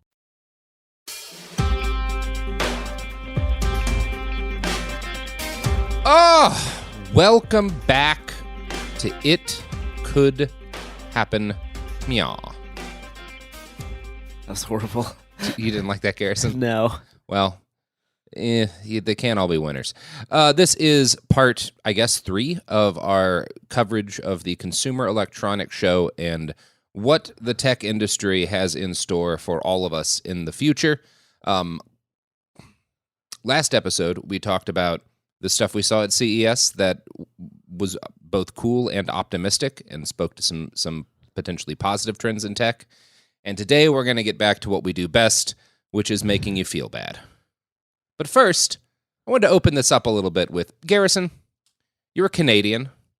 You're a very young Canadian. 20 years old, grew up in a cult, and now you have just seen Las Vegas, Nevada for the first time. Did it change your life? I mean, I guess so. I guess it did change my life in my perception of what Las Vegas is, and my desire to never return. But yes, I mean, we've been able to spend probably around half our time at CES, other half just soaking in the impeccable vibes of Las Vegas, Nevada. Yeah, I've been tour guiding you around soberly and safely. We went to the Venetian and the Palazzo. We took a very expensive gondola ride. That was an expensive gondola ride. Got to see the beautiful blue skies of Venice and all their four corners. Your reaction to seeing inside the Venetian. If you've never been, the Venetian, the interior of it's this massive casino, as they all are. They're all like small towns inside buildings. Yeah, massive. And the Venetian is like a replica of the city of Venice with a fake sky, and that is one giant mall. I believe it's the second largest hotel in the world. Yeah, it is unbelievably large, incredibly expensive, and the fidelity of like the fakeness of all of these things that are based on real stuff is quite high too. It's a whole thing. Yeah, it's really interesting because some of the most impactful stuff is all of like the fake storefronts inside, because in many ways they're kind of just all glorified malls. Yeah. And glorified arcades, a la slot machines. And it's funny because they make all of these facades on the inside. They have the ceiling painted to look like the sky, but it's so dark in there. Like so you see blue skies above you, but there's like no light anywhere. There's no light anywhere. There's no clocks in the rooms. No, you never know what time it is. You never see the outdoors. Mm-hmm. You're all isolated in these little corridors leading from one shop to another with slot machines all along the way. You're flying back soon. Are you looking forward to not being in a maze of lights designed to bewilder and slowly damage you enough that you sit down at a craps table and spend? Very excited to see a real tree that's not a palm tree. Very excited to like touch grass, because there's no grass in Las Vegas. No, it's actually I think illegal in a lot of parts of the city to have like a grass lawn, which is so one of the things. So obviously Vegas is in an objective sense incredibly wasteful. A huge amount of resources get poured into what is effectively just for gaming. But the other thing, like another thing that you have to hold in your mind when you recognize that, is that of all of the states in the Southwest utilizing the very limited water resources there, if I'm not mistaken, because I was just reading an article about this, Nevada is the one state that has reduced its water usage while it's grown by like 750,000 people. Yeah. So it contains multitudes. And also Nevada, like Vegas, is where I'm spacing on the name right now, but basically you have all of these different states in the Southwest that are all kind of coming together to try to figure out how to deal with the fact that Lake Mead's water levels are getting lower and the Colorado River is disappearing in some areas, and it is the only thing that makes life out here possible on the scale that it currently exists on. And a couple of months before CES, they had their big meeting in Las Vegas in order to talk about how to try and deal with the calamitous water situation. So it is very much this city that is like filled with simulacra of the past, which it uses to try to hack your brain to get you to stay up for 4 days in a row gambling and spending tens of thousands of dollars. And it also, because it's the best place to hold a convention in a very technical sense, like it is the most prepared for a large convention. This city can handle 150, 200,000 people coming in overnight and needing places to stay and needing infrastructure in order to... So it's also where a lot of things about the future get decided, which is when you spend enough time walking in the hotels, horrifying. It's kind of horrifying. Like, the fact that important decisions get made in this just realm of... In this place that's designed to be mind-altering. Yeah, like exactly. It is crafted. We're not like joking about this. There are no clocks in the hotel rooms. Like the casinos are crafted to damage your perception of time. So I don't know. That somebody should maybe look into that. I do like when you're talking about Lake Mead. Just a great example of the overall vibes of Las Vegas is as Lake Mead is drying up, we keep finding bodies inside the lake. Yes. Yeah, like bodies that have been there a long time. bodies of people who had alternate ideas about how Vegas should look. I mean, Yeah. a lot of them were probably in. Yeah. Anyway, But wait, walked through the Venetian, walked through Caesar's Palace. They had some nice vaporwave LED displays outside. Briefly went into the Paris one, which was honestly, I think Paris handled the fake sky the worst because not only was the sky painted ceiling so low, the bottom part of the Eiffel Tower just stops where the ceiling stops. They didn't even try. They don't even try to continue the illusion. It just is a hard stop. Yeah. We rode a roller coaster. We went to New York. We went to the New That's York. all a little blurry for me because You were so drunk. But I just bought I dumped the attempt at like buying drinks from places and just got a handle of Woodford Reserve, which allegedly you can mix into one of the THC pina coladas that they have, and allegedly it's a pretty good time. we went to Rainforest Cafe. I unfortunately bought. You got sicker than I did eating that Rainforest Cafe dessert. I bought this volcano cake, and it was quite regrettable. And then we walked over to the New York themed casino inside Las Vegas. So if you want a city themed casino inside the city that you're in, you can go there. Just But a different city. creating microcosms within microcosms. You're just like the nesting all the way down. And I in an effort to make both me and Robert vomit, we went on a roller coaster, which we barely survived. That did feel like a very dangerous roller coaster. That was. We were so close to vomiting everywhere. It was a good time. That was pretty fun. I felt great. So I just felt people would enjoy your first Vegas experience, and of course, you stayed at Circus, which we just walked through earlier today. One last time. One final goodbye. Got to see a family of 4 with $38,000. Imagine losing craps $40,000 at Circus. Unbelievable. At the worst casino in the world. Well, I think in order to segue into our next topic, it's pronounced Sieg. I think Las Vegas is probably one of the most heavily surveilled cities in the United States. It would be hard to find one with more, especially when you're on the Strip. Obviously, there's a lot of Las Vegas. I have family who live here, and they can go years without visiting the fucking Strip because it's terrible. But another, and so kind of in a similar sense, at CES there was a lot of stuff about surveillance, a lot of stuff about collect different new innovative ways to collect data on you and your appliances and what's in your home. Do we want to start by talking about the homme de pure of surveillance tech? Yeah, there was actually just an article in the Washington Post about this, about how unsafe quite a bit of it is. And one of the things that you may have caught in some of your news, because this was probably one of the more viral stories, is that there was a lot of piss-based technology. A lot of pee analyzation. Yeah, Vivu had a thing. There was at least 3 different pee test kits that were on the show floor. I think some of them won some of the CES Innovation Awards, where basically you can analyze what's in your urine. Yeah, and these are always framed as like, it can give you confirmation if you have a UTI. It can help people who have all these different illnesses. It can help diabetics. And I'm sure there's a degree to which that's true, but I asked the Vivu lady, and I didn't speak with there was another called UScan by Withings, and UScan's urine sensor analyzes hormone levels in urine. That's interesting. Yeah, which is why it won some awards, and also why a bunch of folks, including Consumer Reports, put out like a warning about it, saying like, we shouldn't be celebrating this. This is an incredibly dangerous product because it all is going to your phone.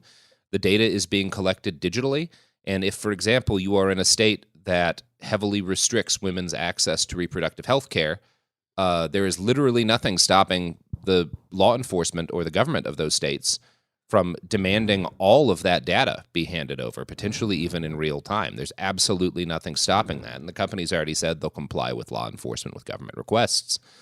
And they don't have any kind of plan for the fact that they are creating a way to surveil people's bodies for the government. And when I talked to one of the representatives of Vivu, which is another one of these urine companies that I don't believe detects your hormone levels, but does is generating a lot of data about your body, a lot of biometric data, and the most she would give me is that the data is encrypted, which great. That's a fancy word for saying we have it. We are sitting here right after one of the most damaging data hacks of all time, which was LastPass. It was one of the massive password collecting apps where you basically like centralize all your passwords behind one and remember, and like a lot of people are exposed as a result of that. And I just think that like this show, such a massive part of it was we are debuting devices that will allow you to monitor different parts of your body at all times and get real-time biometric data. Your body and your house, and centralizing all this data about you. We'll talk about Ring in a second. In one place, because that's the same thing with like smart homes and smart appliances were very popular. Smart cars were a very big thing. And we're talking about like smart cities were another big thing for just other ways to centralize all of the data about what you own, where it is, and how to effectively provide advertising to get you to buy more. Yeah, there's an attempt being made by Republicans in Oklahoma right now to make it criminal to do gender transition if you are under 26 years of age. Yeah. There's no reason why a product like this couldn't be used to determine whether or not somebody is illegally taking hormones in a state where they are attempting to restrict trans people. Like this is all we're not just being like fuddy-duddies. These are all very serious implications, and there's zero evidence of thought being given to it with any of the biometric companies. Now, one of the reasons we talked about those smart glasses that are for people who are hearing impaired, that caption conversations live around them, one of the reasons I was impressed by that is that it's all a closed loop. None of it goes to your smartphone. None of it's broadcast wirelessly. It is all on device, and none of it is stored anywhere. And when they said that was part of what convinced me these people understand the responsibility they have delivering a healthcare product. We should move on to the other part of the Panopticon that we saw and talk about Ring. Yeah, the Ring booth was one of the more terrifyingly dystopian booths in its, Describe it for our listeners. Well, I mean, they basically made like a white picket house. Yep. And again, CES, these are massive, massive buildings, and so people can construct a full house in there, and they did. So, like, there's fake green grass, a nice little fence, this perfect little idyllic home, and the massive, massive sign above was like, Ring, keeping your neighborhood safe. Like all of that type of messaging. In the model home they had, there was like a dozen cameras on, all around the sides. Every approach on the outside. Multiple cameras on the doors. There's a doorbell camera, a peephole camera on the fence. They had one door with 3 cameras on the door itself. Yep. And I mean, Ring is owned by Amazon. There was, Alexa assisted Ring cameras. All of this data gets used by law enforcement. Ring partners like directly with law enforcement to make data like immediately available and make feeds immediately available. And probably the silliest thing we saw at the Ring booth was this home security tiny little drone. Yeah. So basically they've built, and it's weird because the box it comes in looks like a fucking dehumidifier that I used to have, or humidifier that I used to have in my house. It's almost identical. But it's like this little plastic box, and a drone can take off and fly out of it. And the drone trains itself on your house so it knows how to get around. And if it thinks somebody's breaking in, a person who is effectively like works for Ring, like an actual human being sitting in a call center somewhere, takes control of the drone and can confront someone in your house, which I guess there's a potential security benefit there, but also you are signing up to allow Amazon to have a random person travel around your home at any hour of the night in a thing they control, in a little flying machine that they control. And that, I cannot put myself in that. I get wanting to have cameras. I don't think it's unreasonable to have security cameras on your home. I even understand how some people who are not as privacy conscious as I am could be like, yeah, I don't care if it's connected to the internet, even though that's not a thing I like. I can't put myself in the head of somebody who would want that thing in their house. Yeah, it's bizarre because like obviously there's niche, like again, like health related. Maybe if you've got like an illness or something, you might want something like that. Like I can understand how very specific purpose driven needs, but like as a normal person wanting an Amazon employee to be able to wander around your home seems weird to me. I mean, it's obviously also all that data getting used by Amazon Yes. can scan your entire house, figure out what products you buy, Yep.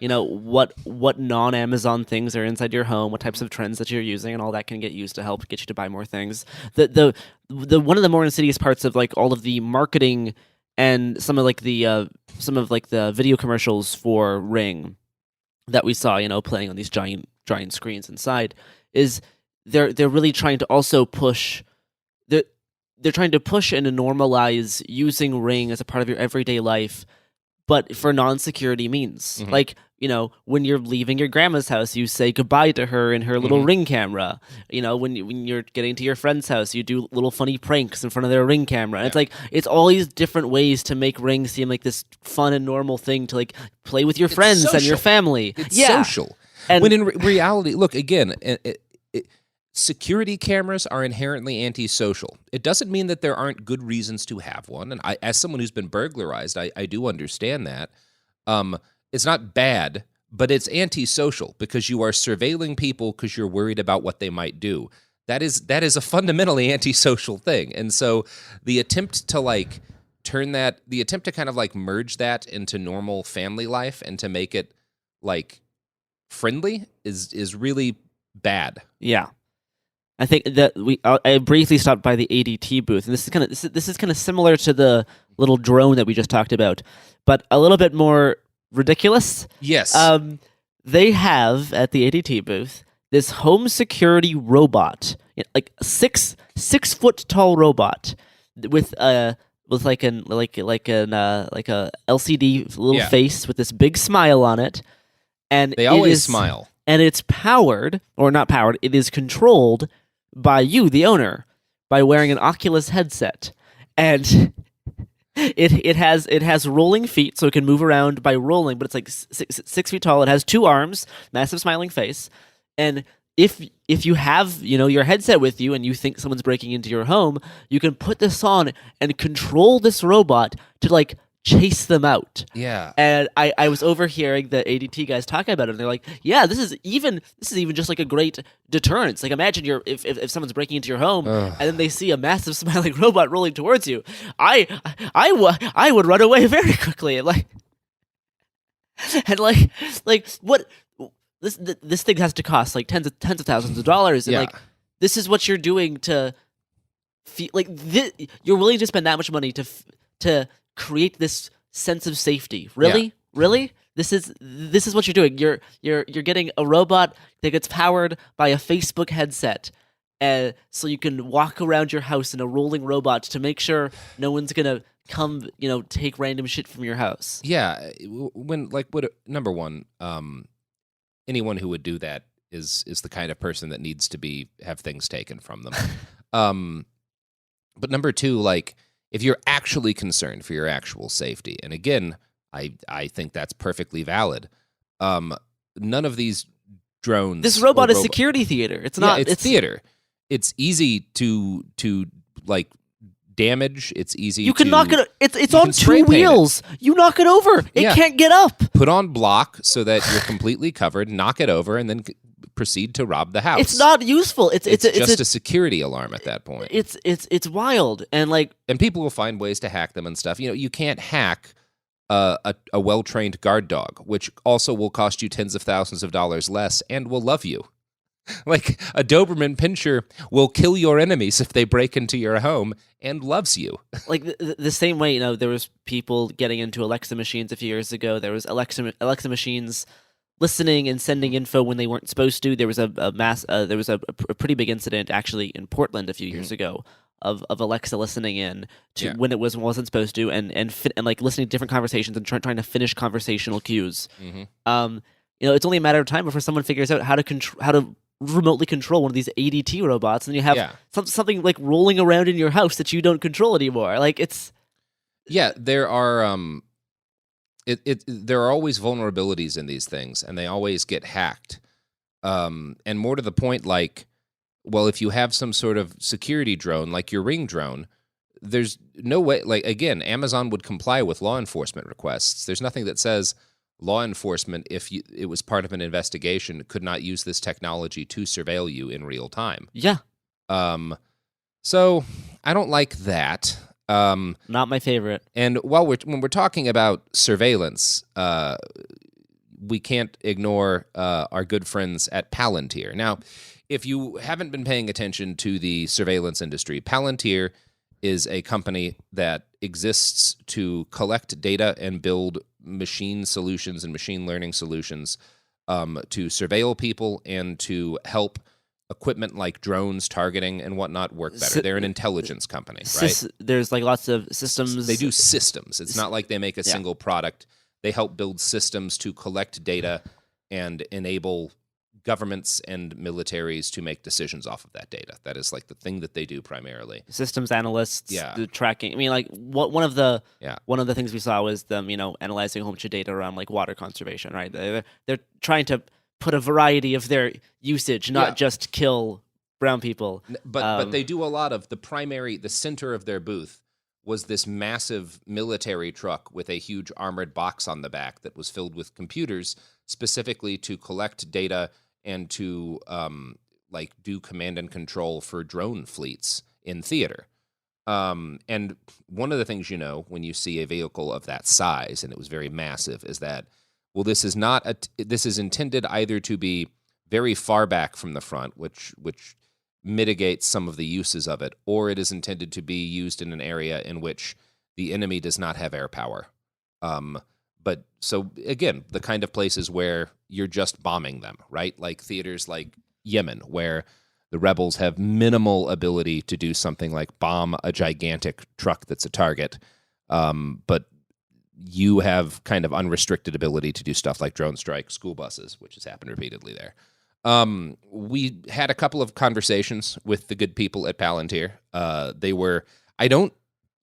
think we kind of figured out they were primarily there looking for talent because they would looking for people to recruit, looking for different things to integrate into their systems. Yeah, they would not show much of what they had. No. Everything inside the van itself was classified. Gary, would you hand me my phone?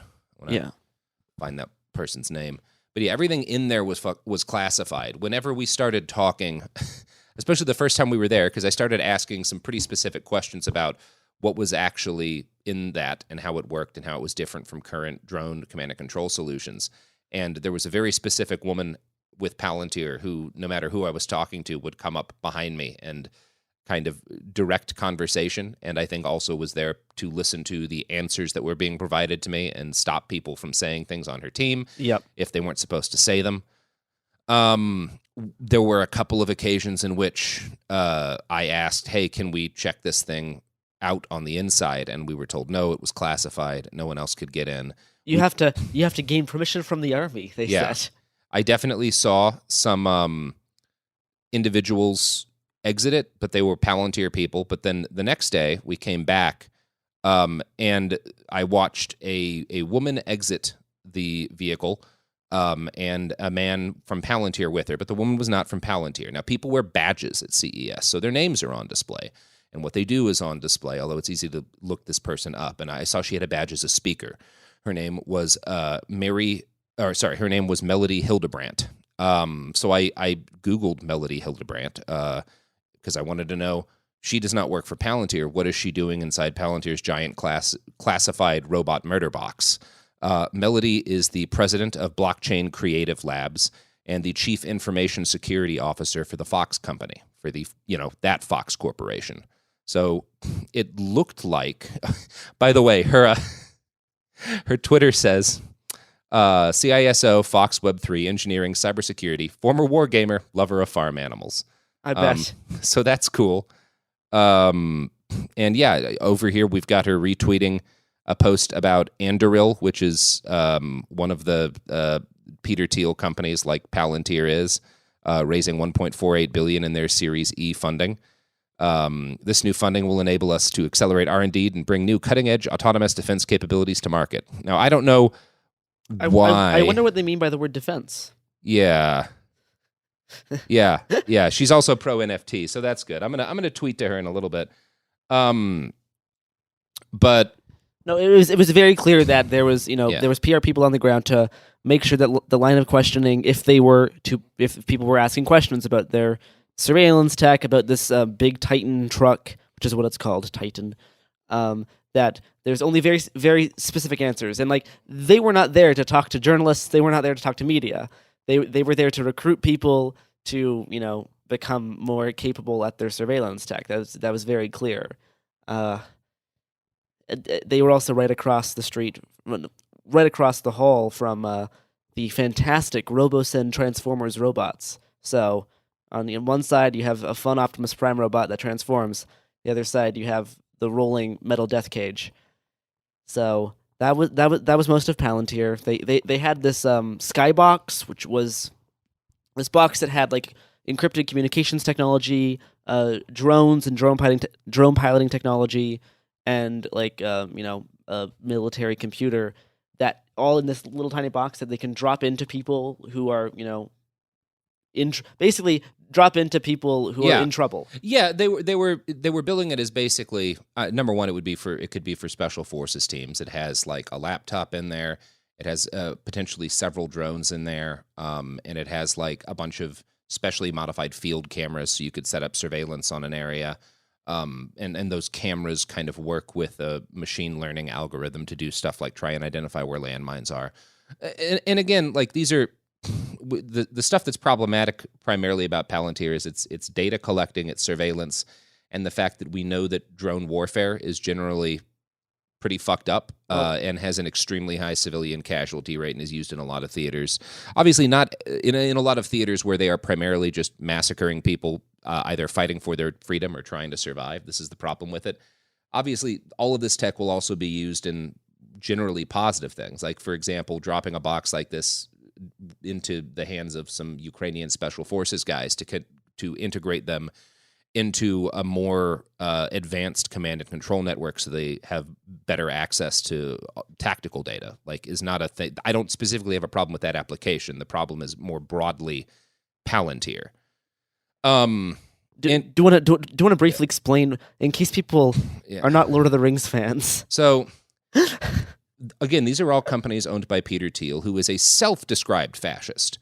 Believes in ending democracy, believes that democracy and freedom are not compatible because freedom, he defines specifically as the ability of people with lots of money to not have any kind of restrictions on their behavior or what they can compel other people to do. Peter Thiel owns Palantir and Anduril. The Palantir, both of those are names from Lord of the Rings. And in Lord of the Rings, the Palantir was an orb given by the big bad guy, Sauron, to one of his lackeys, a wizard named Saruman, so that he could surveil any part of Middle-earth he wanted in order to send his armies to crush the free peoples of the world. Like, that is literally what this company is named after. It is the bad guy surveillance tech to use the Orokai against the free people of Middle-earth. It is specifically something that only evil people use. It's pretty cool that the whole company is named after it. And there were all these very nice, polite people in Patagonia-style vests with Palantir logos stitched on them, standing around, happy to answer any of your questions. Anyway, I'm curious as to why Melody Hildebrandt was inside there, what the chief information security officer of Fox would want to do with one of those vans. That is curious. She's on Twitter. I did reach out to her. But we also saw a few of the robot dogs. We saw the Boston Dynamics one, which was very impressive in how it moves. Then we saw one much more cheaper model of a robot dog that had not as great mobility, but it seemed to be more suited towards the types of style of dogs that we've seen law enforcement start to buy. Yeah. The cheaper ones with less flexibility, more mounts to attach, things to the top of the robot, which you don't really see with the Boston Dynamics ones. They do not like mounting extra things on. No. But the the other robot dog we saw had this little arm that had attached to the top. That was in the robotic section, pretty close to Palantir. That one was much less impressive than because we saw both robot dogs, and these are, if you've seen video of a robot dog that people are freaking out about online, these are those robot dogs. The one we saw with the arm on it did not move. It was, number one, controlled directly by a guy with a controller. It was not autonomous, and it didn't move very smoothly. No.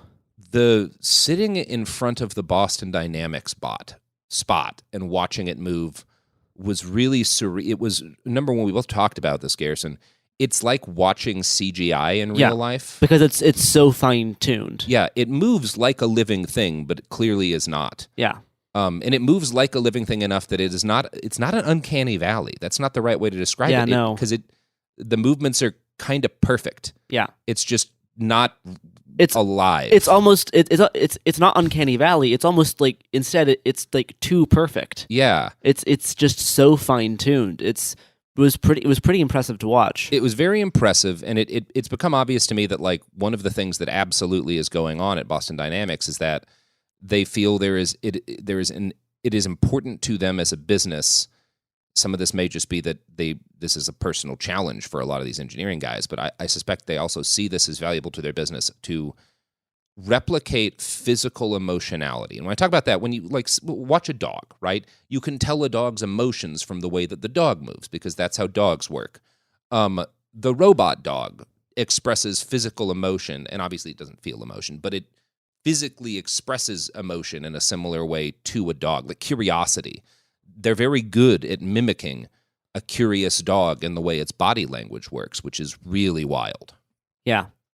That would be one of the things I did not like. I mean, it's impressive. A lot of this stuff is objectively impressive. I mean, most of the other robotics we saw there was not that impressive. Yeah. Like I saw this robot bartender that was making boba, but it didn't know how, or it wasn't able to actually deliver the boba onto the secondary robot that delivers the boba. So this one robot with arms made the drink. A human picked it up, inspected it, then put it on a secondary robot, which then delivered the drink. And this technology. I mean, I was eating at a Burmese place in Portland a few months ago where they were using this same food delivery robot system. It's not brand new. It's just becoming cheaper, and more people are trying to like make it a thing. And there was a lot of those types of things, a lot of like R2-D2 on Jabba's sail barge, like delivering drinks, style robots that are autonomous. Like they do move themselves around. They don't need a remote controller, but they're not that impressive. But that was like the majority of stuff in the robotics section was that. There was a few other kind of smaller rolling robots that were to assist like elderly people. Like if someone falls down, this robot kind of goes around and will help you. And I don't feel that specific stuff. I don't feel like well suited to describe, like to guess as to how well it would work. But I think more broadly talking about autonomous tech, because that was one of the biggest product categories at CES. It was all over the place. There were a lot of cars and a lot of companies doing autonomous software and LiDAR solutions for cars. I consider that all to be vaporware. There's a great deal of evidence here, but fully autonomous vehicles, in the way that some of these companies are advertising, is simply not. They simply do not exist at the moment. Do not exist and will not exist. And we did talk to a couple of people. So again, for the stuff that's very real about autonomous tech, there's things like driver assistance. So for like truck drivers, to allow them to strain and stress themselves less while driving, and to help make certain things like backing up and parking that can be very difficult in certain environments safer by having more cameras and machine assistance. That makes sense. And one of the people who worked at one of those companies said to us, there's no such thing as autonomous trucks or cars. Like, they don't exist outside of very tightly controlled conditions. All we are trying to do is make truck driving safer and less stressful on the driver, which sounds great. I mean, obviously, there's problems with the way the trucking industry exists outside of that, but that sounds, again, like one of those products meant to actually mitigate worker fatigue and discomfort and potentially make shit safer. So I'm on board with that kind of stuff. But the other like autonomous and smart tech that we like smart cars, EV, electronic vehicles and autonomous stuff. There was some stuff at the John Deere booth, which was pushing towards automation, like we talked about in the last episode. And then also their EV tractor just launched. So John Deere, if you're not aware, has had a series of long-running legal battles, particularly with farmers in Ukraine, over the fact that they do not want it to be possible or legal for you to repair your tractor if you're a farmer. Farmers have previously in history often repaired and fixed and modified their vehicles. This is both necessary. If a thing breaks, you can't always get it back to a manufacturing facility in time. And a lot of farms are in the middle of nowhere. A lot of farms are in the middle of nowhere, which is where food comes from. And you also, you can't wait. You can't just be like, well, let's just put harvesting off for a week or two. That is a problem. John Deere sees that as a severe threat to their profits, and they have fought viciously in courts to try to make it illegal to repair your own devices. They have lost a lot of those fights in the United States, and to its credit, the Biden administration has taken a strong stance in favor of the right to repair.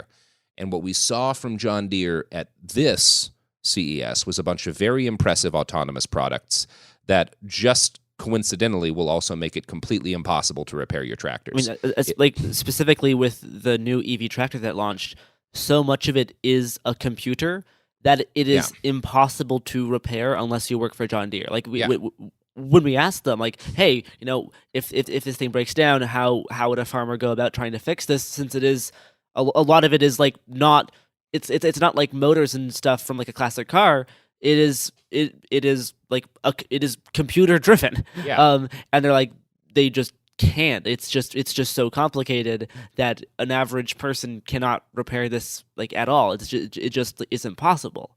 So that's the way they are gonna try to get around this right to repair issue. Yeah, we will just and it's being done under the guise of, well, by having this much more advanced, we can use a lot less pesticides, which is better for the soil, better for everything.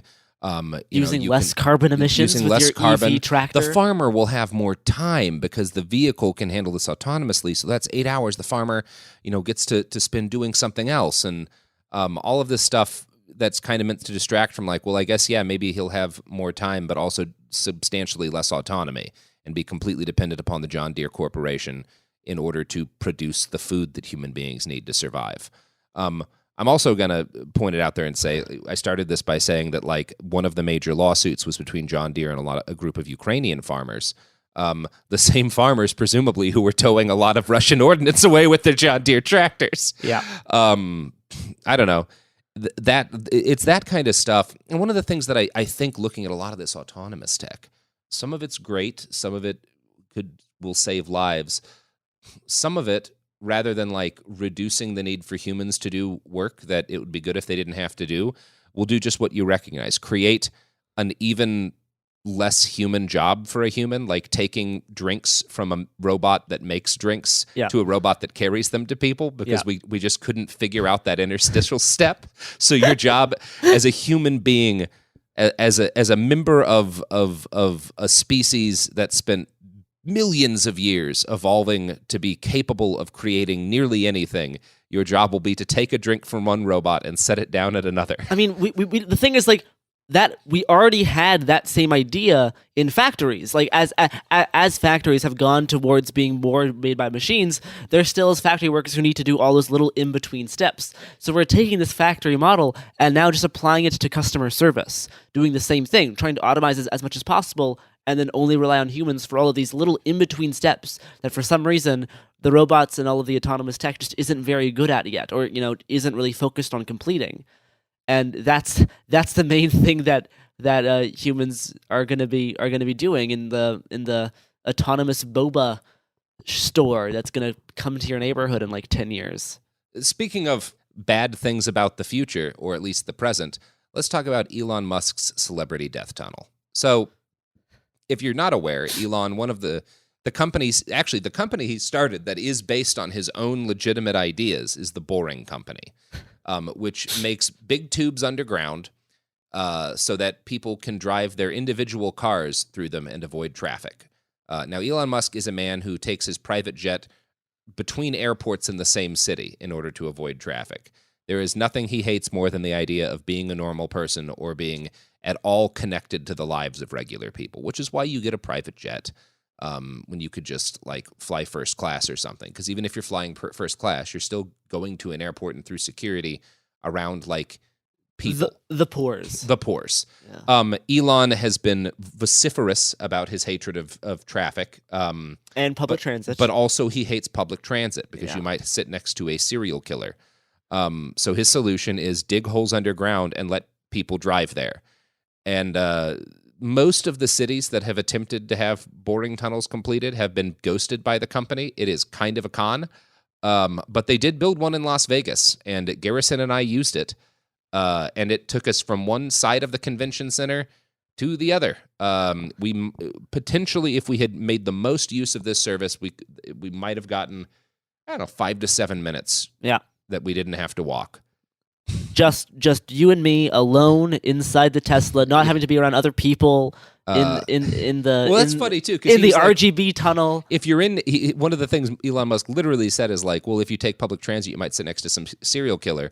The way this tunnel thing works is you tell them whether you're going east or west, and they put you in a Tesla that some dude is driving that you don't know. And then they fill the Tesla with other people that you also don't know. You're still sitting next to strangers. And you're in this tube that is lit up the same way a pair of like Razer gaming headphones are lit up. And you just slowly drive stuck in this tunnel with two random people who you don't know. Very with unsettling. No possible escape. Horrible. Like one thing I feel like, obviously, if you're in like New York or something or Berlin, I've been in a lot of cities where I've traveled on the underground, and I don't feel scared traveling in the underground because those have existed for a very long time. And so we know what happens when there's floods and when there's fires, and there's a lot of systems built, which is why you don't generally hear about a shitload of people dying in subway. It's an extremely safe way to travel. This tunnel is filled with vehicles that take, we know, about 55,000 gallons of water to put out a fire when the battery catches fire. And the batteries on Teslas, we also know, catch fire with some regularity. And you are trapped in a tunnel. There is sometimes traffic. Near the end of our ride, we wound up in a line of like 20 Teslas, and that did not feel good. No. Because you can see nothing but Teslas ahead of you and behind you, and you're surrounded entirely by this tight claustrophobic wall with absolutely no emergency exits visible. So instead or fire suppression systems visible. I don't know what they have installed, but you can't see anything. You cannot see a thing. All you see is the Razer RGB gaming mouse. Yes. And then as soon as we got off this thing that was supposed to take us to like the central area, it just took us to the other side of the convention center. In order to actually get to where we needed to go, we just used the monorail. The thing that's been there for a long time and works fine. And monorails are also not great ideas for a lot of reasons, but it got us right to the other end of the strip very quickly, conveniently, cleanly. It cost $5. So good work, Elon. Love the tunnel. Hope you're proud. Ringing endorsement. Can't wait for there to be tunnels like that in every city. Don't worry, they won't. The Boring Company is not a real company. Yeah. Anything else, Gare? I mean, we already talked about the digital health stuff, which was a very big part of CES. Yeah, I think that's most of what we want to touch on for now. Touchant. Okay. Well, that's gonna just about do it for all of us here at whatever show this is. We will at some point have some stuff based on. Oh yeah, actually, let's end by. I want to end by talking about. I guess another good thing, but it's a good thing that relates to the bad things. We ran across a booth on our way out that on the first day I had seen, and I had thought was just like I had assumed it was like a GPS solution or something, because the company was called Off Grid, and it's the Off Grid phone.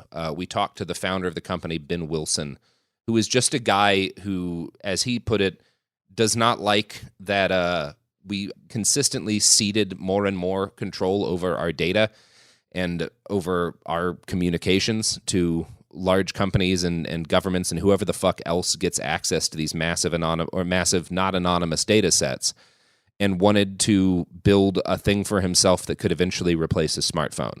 So he and the company he started have produced these. They're dumb phones at this moment that can text and can call and do encrypted end-to-end communication.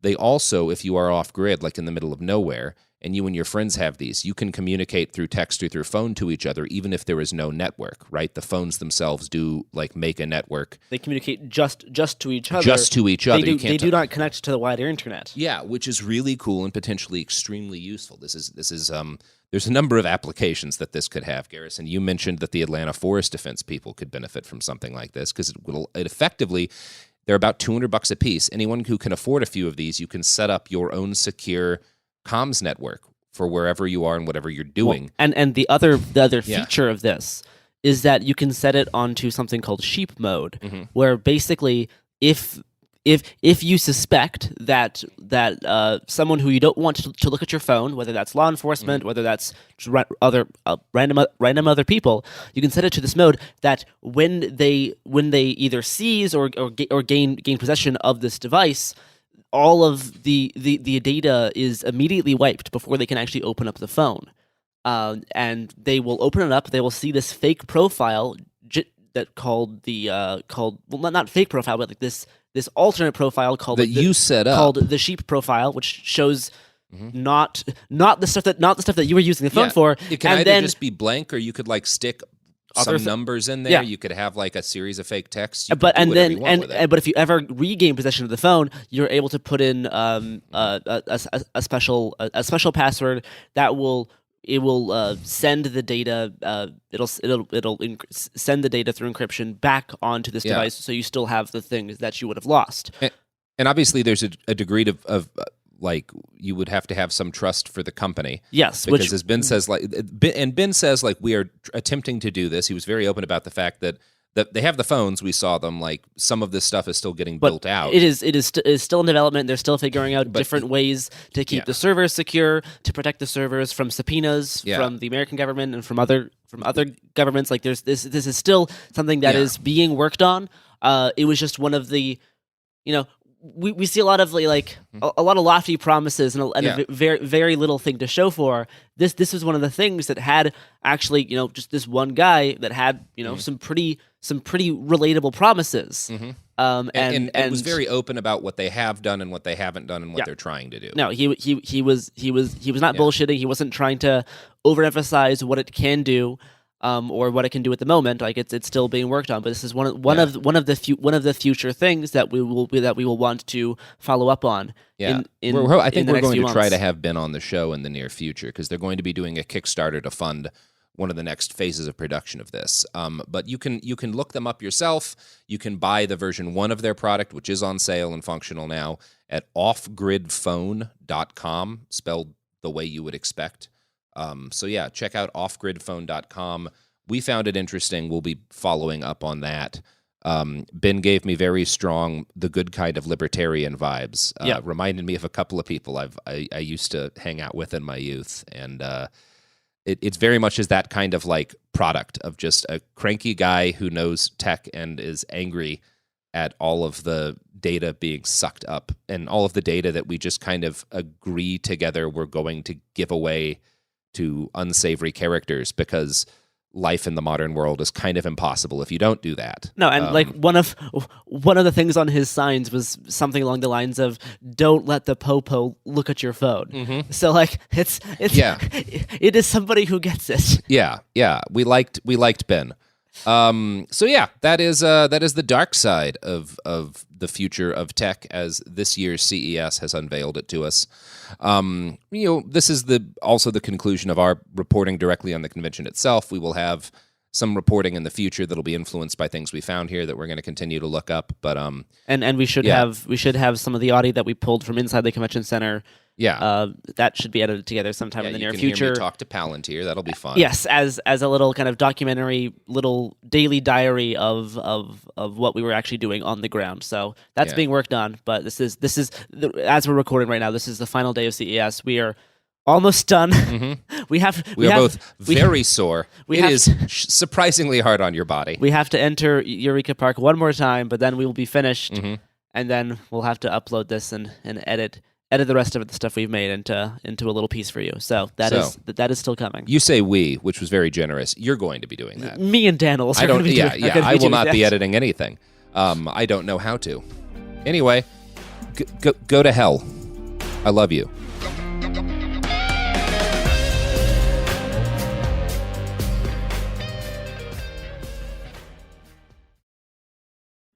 Let's talk about modern home shopping. It's sort of become a fun side hobby, right? Scrolling listings at night, dreaming about kitchens you've never seen, or backyards you haven't even stepped foot in, all from the comfort of pretty much anywhere. Redfin knows a lot of people like you want to own, but are stuck in this browsing mode loop. That's where Redfin flips the script. With listings that update within minutes and tours you can book right from the Redfin app, you can see your dream home the moment it appears. Now, liking a listing is easy, but actually landing it, that's where Redfin comes in. Redfin has over 2,200 agents with local expertise. And Redfin agents close twice as many deals as other agents. That means they want to help you win, not just window shop. Redfin is built to help you go from just looking to wait, this could actually be home. So become the newest neighbor on the block.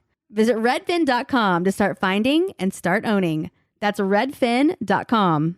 Support for the show comes from Public, the investing platform for those who take it seriously. On Public, you can build a multi-asset portfolio of stocks, bonds, options, crypto, and now generated assets, which allow you to turn any idea into an investable index with AI. It all starts with your prompt. From renewable energy companies with high free cash flow to semiconductor suppliers growing revenue over 20% year over year, you can literally type any prompt and put the AI to work. It screens thousands of stocks, builds a one-of-a-kind index, and lets you backtest it against the S&P 500. Then you can invest in a few clicks. Generated assets are like ETFs with infinite possibilities, completely customizable and based on your thesis, not someone else's. Go to public.com/podcast and earn an uncapped 1% bonus when you transfer your portfolio. That's public.com/podcast. Paid for by Public Investing. Brokerage services by Open to the Public Investing Inc. Member FINRA and SIPC. Advisory services by Public Advisors LLC, SEC registered advisor. Generated assets is an interactive analysis tool. Output is for informational purposes only and is not an investment recommendation or advice. Complete disclosures available at public.com/disclosures.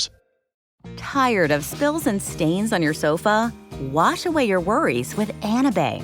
Anabay is the only machine washable sofa inside and out, where designer quality meets budget-friendly prices. That's right, sofas start at just $699. Enjoy a no-risk experience with pet-friendly, stain-resistant, and changeable slip covers made with performance fabric.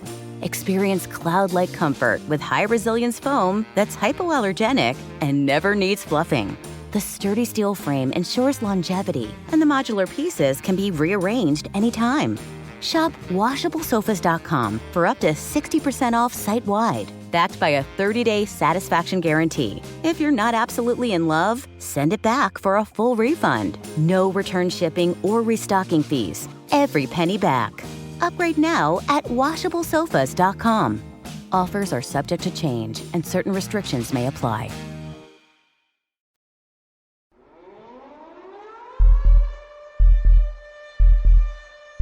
Hegel remarked somewhere that all great world historical facts and personages appear, so to speak, twice. He forgot to add, the first time is tragedy, the second time is farce. Welcome to It Could Happen Here, the podcast where when we last left Jair Bolsonaro, he had locked himself in the presidential mansion, turned off the lights, and refused to leave or talk to anyone. Now, Bolsonaro has returned to his ancestral home, a hospital in Orlando where he's been admitted for abdominal pain. Joining me to discuss maybe the first man in history to be his own Napoleon III is James. Hi, Mir. I'm very much looking forward to this. Oh God, okay. So for those of you who I don't know somehow have missed this, I woke up on Sunday and 10 minutes later, this was happening. And I was like, well, okay, I guess I'm canceling my dinner plans. We're doing this instead. Yeah, I think Marx could have added to that quote, and then as farce again, and then for a third time as farce. Yeah, we really have sort of left the tragedy cycle and are now just in the farce over and over and over again. Mm-hmm. Yeah, we kind of need a new word for what keeps happening, because it's not really a coup, and it's certainly not a revolution. It's just like an extreme reactionary tantrum. Yeah, I mean, I kind of like storming the Capitol because it is what they do, but then I don't know. I'm upset that everyone calls it insurrectionism or insurrectionists because it's like they're not. Like insurrectionary reactionary is like a powerful. Yeah, it's like I think like auto coup is closer, but the problem with coup is that coup implies that the military is actually cooperating, which it isn't. Yeah, that's why they always fucking fail. Yeah, we're gonna get into that more in a bit, but yeah, okay. So the thing that has actually happened is on Sunday, supporters of former Brazilian President Jair Bolsonaro, who fled the country to Orlando, sacked the Plaza of the Three Powers in Brazil, which is the home of basically the buildings of the three branches of government. And unlike in the U.S., they sacked all of them. They stormed the presidential mansion, they stormed Congress, they stormed the Supreme Court. And then, having seized control of the buildings, as cops either sat around joking with them or just actively walked them into the building. Like, there is a video of a procession of Bolsonaro supporters with just, like, they're all walking in a line towards the plaza, and there's just, like, 2 cop cars, like, in the middle of the thing driving with them. Like, it's wild. Yeah, there are cops taking selfies, or them taking selfies. Yeah. Like, that was the one in particular that was, like, I feel like that goes slightly above and beyond even what was happening with the American cops. Like, that was some, whew. Yeah, it's been interesting. Yeah, it's okay. So they get there. They do the thing where they grab metal stuff and they break the windows, and then they break in, and you know they do classic January 6th stuff. They take pictures. There's one picture that I found that I think is in the Supreme Court. That's a picture of someone, like, you can't see their face. It's just them squatting on facing backwards, squatting on a filing cabinet, like fully butt out, about to take a dump. It's wild. This is what democracy looks like. Yeah, someone shitting on a filing cabinet in a government office. Yeah. Okay. So like they don't have a great plan here. The thing that they do is that, so they all do this, they break in, they like break stuff, they like take random stuff, and then a whole bunch of people sit down on the ground and sing the national anthem, waiting for the army to show up, because they think that when the army shows up, the army's going to join them, and instead the army shows up and arrests them all. There's some people who try to fight the police, they beat up a horse cop, which I think is funny, because apparently this is just every single one of these now, someone beats up a horse cop. But you know, by the end of Sunday, like it's all over. The government forces retake the plaza. People try to fight the police, but they lose really badly. And you know, okay, so obviously there's a reason why I read that versus tragedy second time was farce line to start this. Like, okay, the January 6th comparisons start fast and get harder, which is this happened literally on January 8th. Like, they did it 2 days after the American one. Yeah. Like, you couldn't make this shit up. Like, they stormed the Capitol buildings. But this is something I think is kind of important to understand. This is an even worse plan than the January 6th plan. So the January 6th plan, if people remember this, so crucially, January 6th happens while Trump is technically still in office. And what's going on when they're storming the Capitol on January 6th is that Congress is trying to basically pass power to Joe Biden, right? Like they're doing the vote to approve the ballot totals from the Electoral College, blah blah blah blah blah. But okay, so this means that, you know, when on January 6th, right, Congress was actually in session. So the people who were there actually had a thing they were trying to do to overturn the results. And there were people they could have harmed. There was like, they had like a goal, kind of. It was like Seth Abramson, but on the other side. Like, it was like constitutional fantasy, but yeah, but at least they had an idea. Yeah, but like I can't believe, you know, like, this is the thing about what's happening in Brazil. Is like I genuinely cannot believe that I am being made to defend the planning capacity of the January 6th crowd. Like, genuinely stunning. But the plan for January 8th in Brazil is even worse, because, okay, the day they do this on, right? Congress is not in session. The Supreme Court is on holiday, and Lula, the actual president of Brazil, has A, already taken power, and B, is in Sao Paulo. So yeah, that's nobody great. is there. Literally, they stormed 3 abandoned buildings. There is nothing there. They could have tried it. His inauguration was like 3 days before, right? Yeah, But it's funny. Lula talked about it in his speech, where he part of like in his speech after this happens is he has this line about how like all of these people were already in Brasilia, but they were too cowardly to face the people who were there for the inauguration. So instead, they waited for everyone to leave, which is true. It's really funny. This is kind of what they always do, right? They always kind of take the easy thing and then grandstand like it's a big brave thing that they've done. Like we see this constantly on the right. Yeah, and you know, I think it's reasonable to ask what were they actually trying to do. And I'm going to read from the Washington Post. So the Washington Post is talking about some of the previous attempts to do the same thing. Quote, one radicalized Bolsonarista named George Washington de Oliveira was what? Yeah, all of the people involved with this are named like George Washington Oliveira. It's incredible. It's wow. Did they change their names, or is their whole thing just being a lame parroting of American conservatives? Well, I mean that is like it really like. There is a lot of truth to the analysis that like Brazilian fascist culture is just like the 4th time a Facebook meme has been passed around, but this time on WhatsApp. Like it's somehow more cringe than the American stuff. Like it's sort of incredible. But here's this guy named George Washington de Oliveira was arrested and accused of planting a bomb beneath a bus at the Brasilia airport.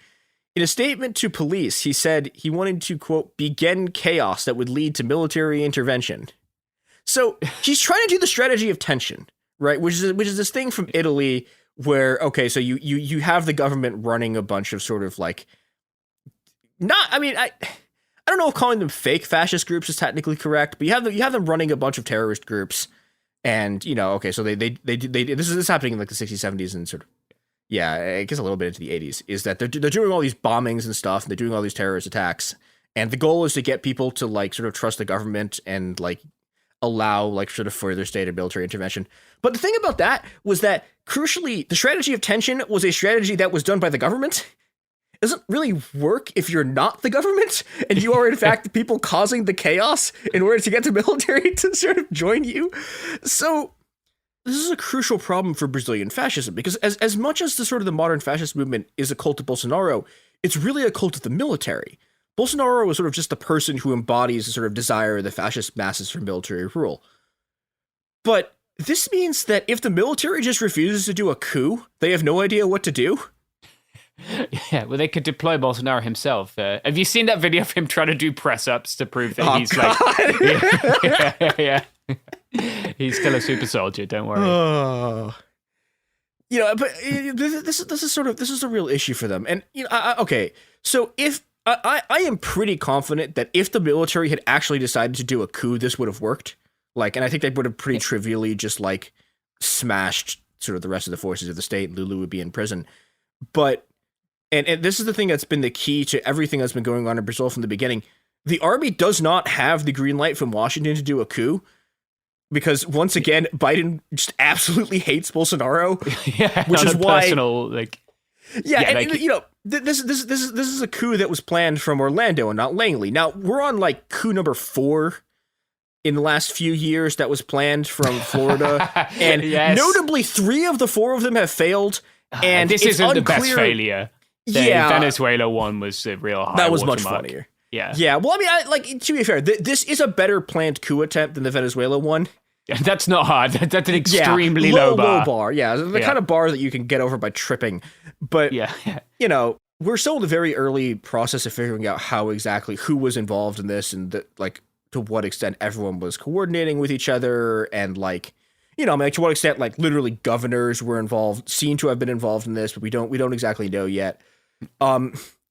What we do know in terms of this being planned from Orlando is that Bolsonaro for literally years has been saying shit like, quote, The patience of the people has run out. I want to tell those who will make me unelectable in Brazil, only God removes me from power. There are 3 options for me: jail, death, or victory. And I'm telling the scoundrels I will never be imprisoned. He's been saying this literally years and years and years. He's been saying stuff like that, like just over and over and over again. Yeah. And, okay, so the other thing that we know right now, and this is being recorded on, what day is it? It's the 9th? Yeah, this is being recorded on Monday the 9th. So this is the next day. If by the time this goes out, there's more information, there will be more information. But this is going on what we have right now. One of the things that we know is that the guy who was in charge of security for the federal district, which is like, the federal district is basically like, what if Washington, D.C. was a state, but like a tiny one. Yeah. So the guy who was in charge of security for that was a Bolsonaro supporter who just so happened to be on vacation in Orlando, where Bolsonaro was staying with an MMA fighter whose mansion has a Minions-themed room. He's just coincidentally on vacation in Orlando with Bolsonaro while this is happening. So, okay, the Brazilian state seems to be being a lot faster to sort of crack down on everything that's happening than the American state was. The guy who was in charge of security, who was in Orlando, the Brazilian federal defender has already asked the Supreme Court to arrest him.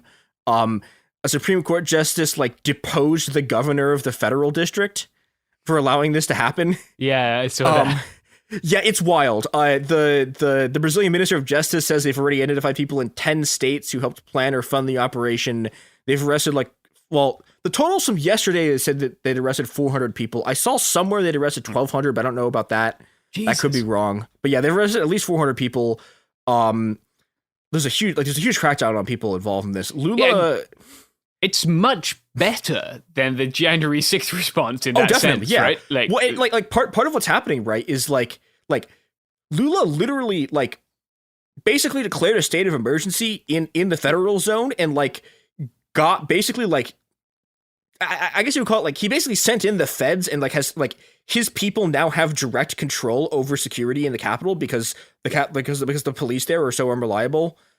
And he's been the Brazilian state's been moving very, very fast. Yeah, to sort of do stuff like this. Much better than the US. But of course, Trump was still in charge, and that probably.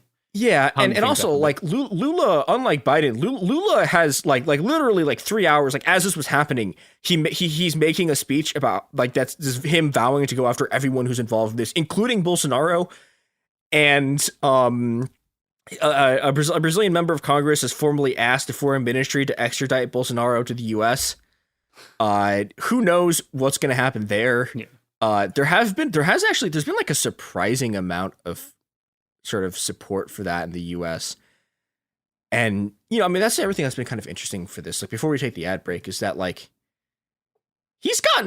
getting support from everyone.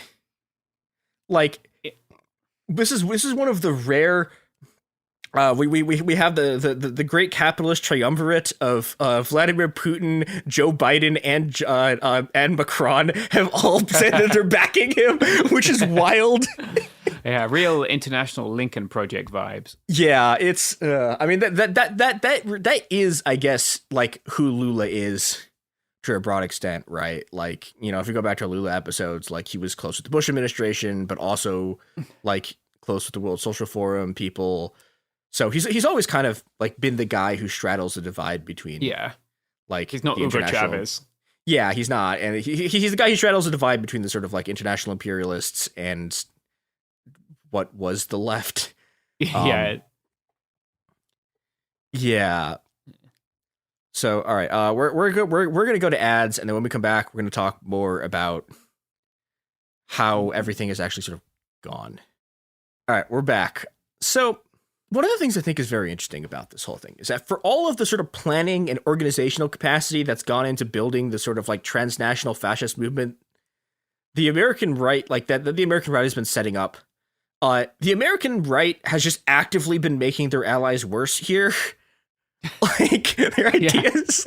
It's sort of incredible. I mean, and this is something I think that's genuinely very scary about the Brazilian right, is that their regular combination of tactics are really effective. They've been able to successfully wield this combination of sort of electoralism, of lawfare, of sort of like using the legal system against their political enemies, of sort of road blockades, mass marches, and just straight up paramilitary death squads of various kinds. You have your sort of urban death squads. You have these like genocidal logger death squads, and that's been very effective.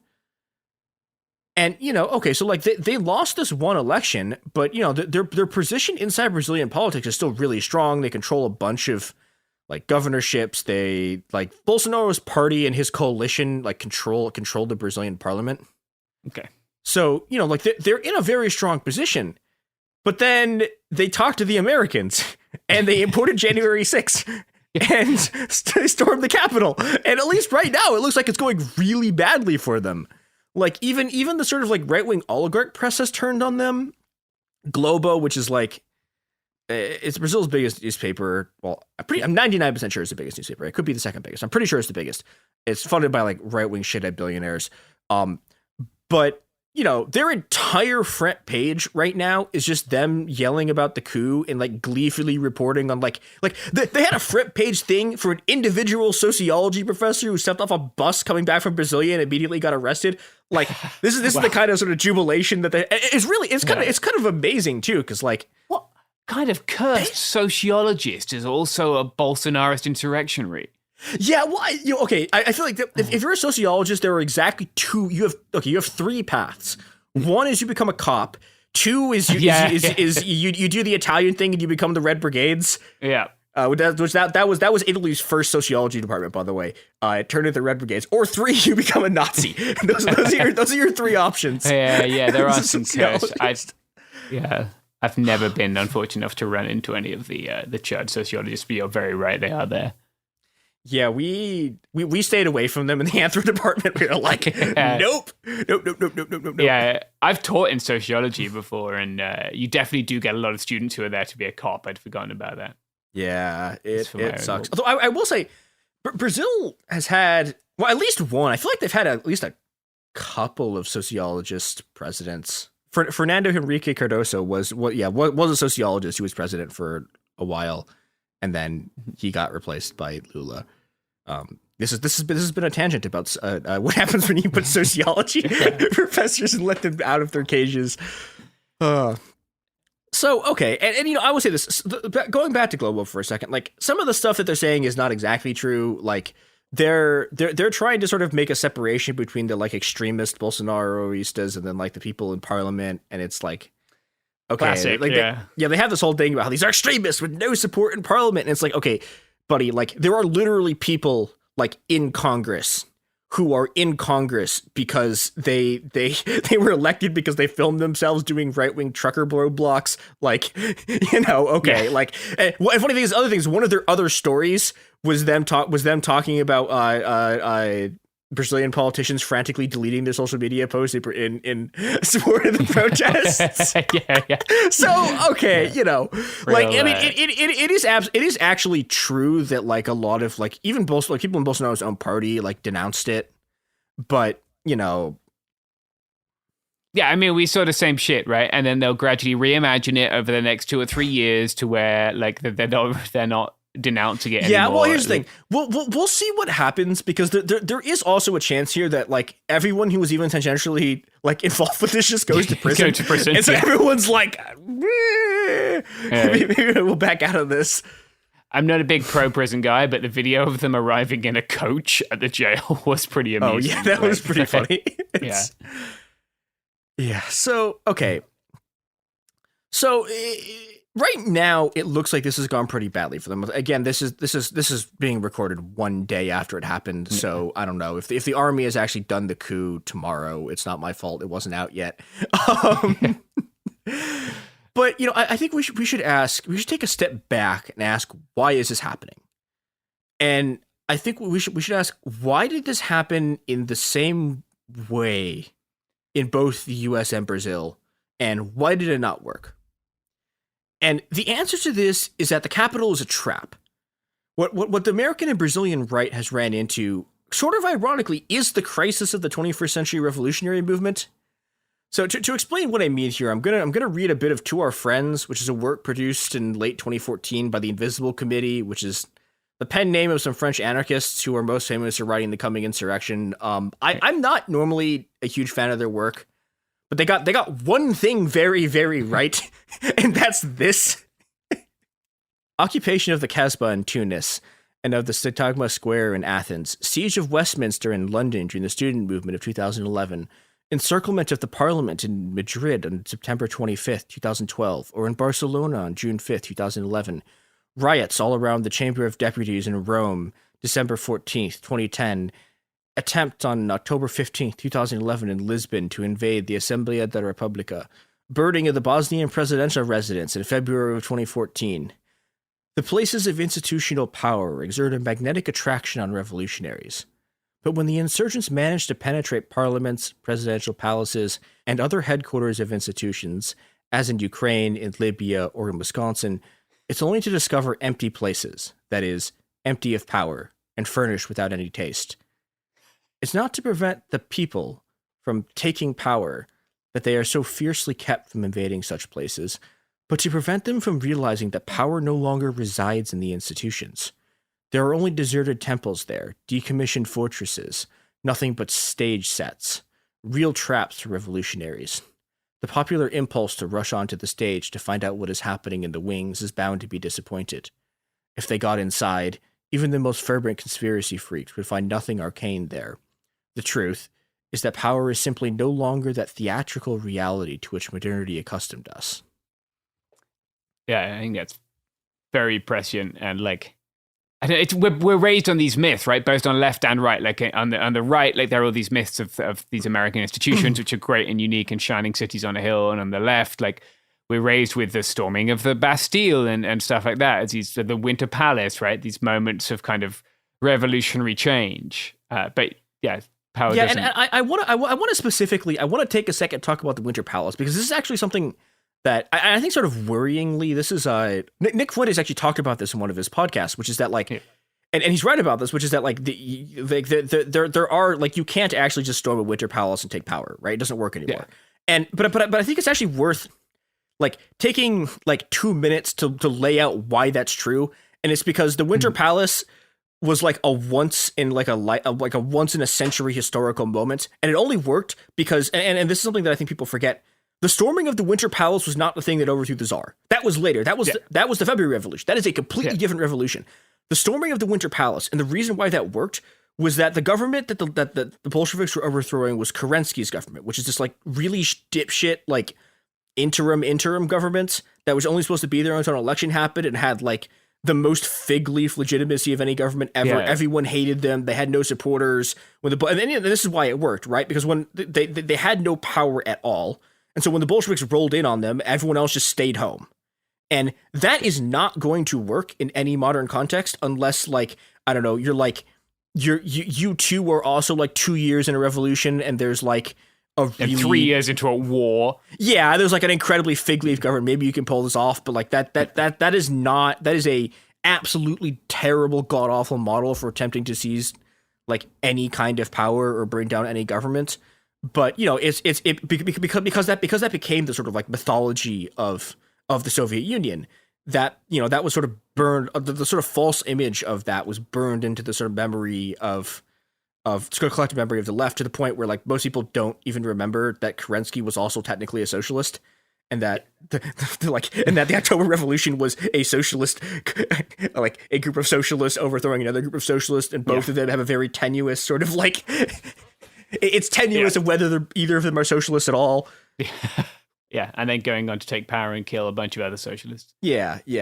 Okay, so that aside, you know, this crisis I was talking about, like, this is the reason why we're here in the first place, right? It's in large part because of the failure to overcome the movement of power out of the sort of palace where people expect it to be, that in the 2011 revolutions failed. Like that's why we're here in Hell World, because people were sort of unable to figure out a way to actually bring down a government instead of sort of being like drawn magnetically into these traps. But those problems, the sort of like magnetic draw of the Capitol building to would-be revolutionaries, this is just as much of a problem to the right as it is to the left. Yeah. And for right now, this has saved us.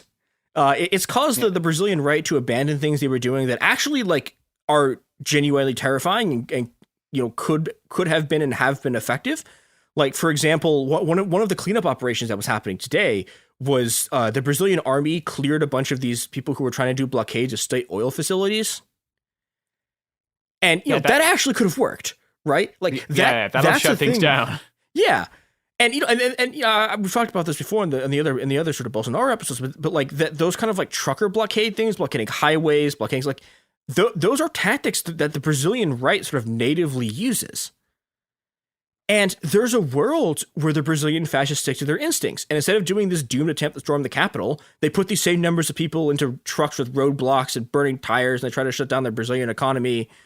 In essence, there's a world where instead of doing an impossible like January 6th revolution, where they do an invisible committee one, where they realize that power is in logistics and attempting to shut down its flow is how you do a revolution. And that is a world that is a lot scarier than the one that we're in.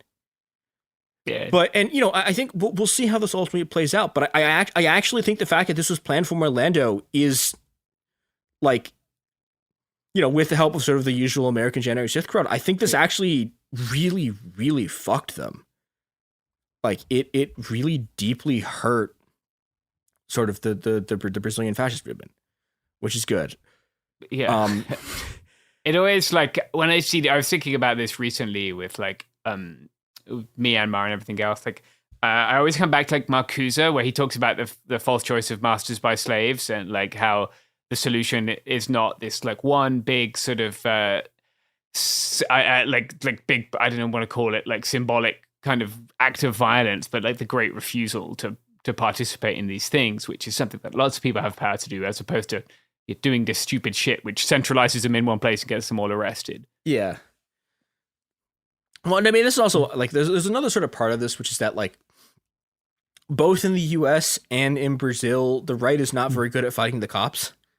Like they got that one horse cop pretty good. I just seen a video of that. There's a couple like they'll get a couple people, but like they only do well when they're real, like when they outnumber the cops like 100-1. Yeah, like, that is different in Europe. That is a thing that like if you look at where Azov comes from, right? Azov comes from right-wing football hooligans who took the front line in the Maidan and beat the shit into the cops. Yeah, but in the U.S. it's like, I don't know, everyone's just like we just go do this. Like the right doesn't fight the cops. Too busy shooting people. Yeah, but there isn't that history of like that's not. I'm not. I don't just want to pick on like where I come from, but like crowd violence, like football hooligans, like. That doesn't exist in a meaningful sense in the US. It's not as commonplace, and there isn't that like institutional memory of fighting riot police that exists all over Europe. Yeah, well, I think the thing is that like, okay, American sports fans do fight the cops, but they only do it once a year, if that. Like when they win the Super Bowl. Yeah, well, so they'll do it with the NHL. But the thing is, like, it's only like maybe like 3 cities a year that do it. Right. Yeah, and it's not every the World weekend. Series too. It's harder because the World Series has this whole sort of like they have the parade thing. They have this whole stage management to get people to stop from rioting.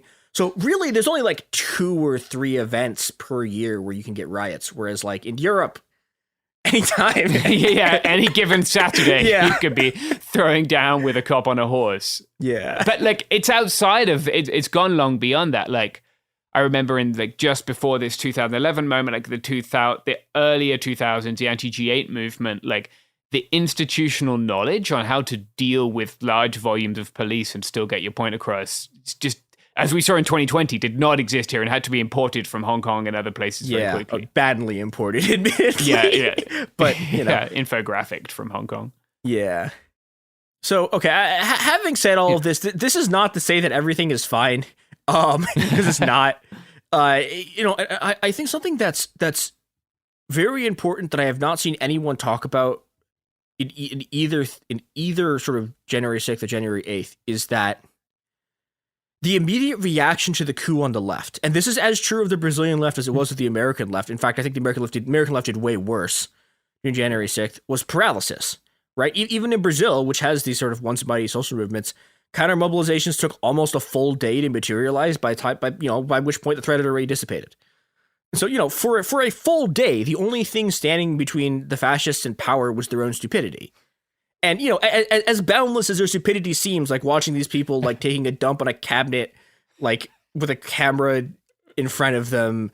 Like, it's not actually a shield against fascism. Like, every fascism after Mussolini, and even Napoleon III, who's like the sort of modern prototype for fascism, has at least one and usually 2 or 3 comically stupid like uprisings and coups that just fail. And they fail, and everyone laughs at them, and then on coup number 4, they're suddenly in power. And it's like, well, you can't actually write these things off because they're funny. Because, again, they're always funny for the first, like, 2. And then on number 3, like, all your friends are being marched into a camp and shot. And it's like, well... Yeah, and, like, we don't want to be in a place where, like, one grown up in the room is all that's between us and fascism, right? Like, an adult making a plan.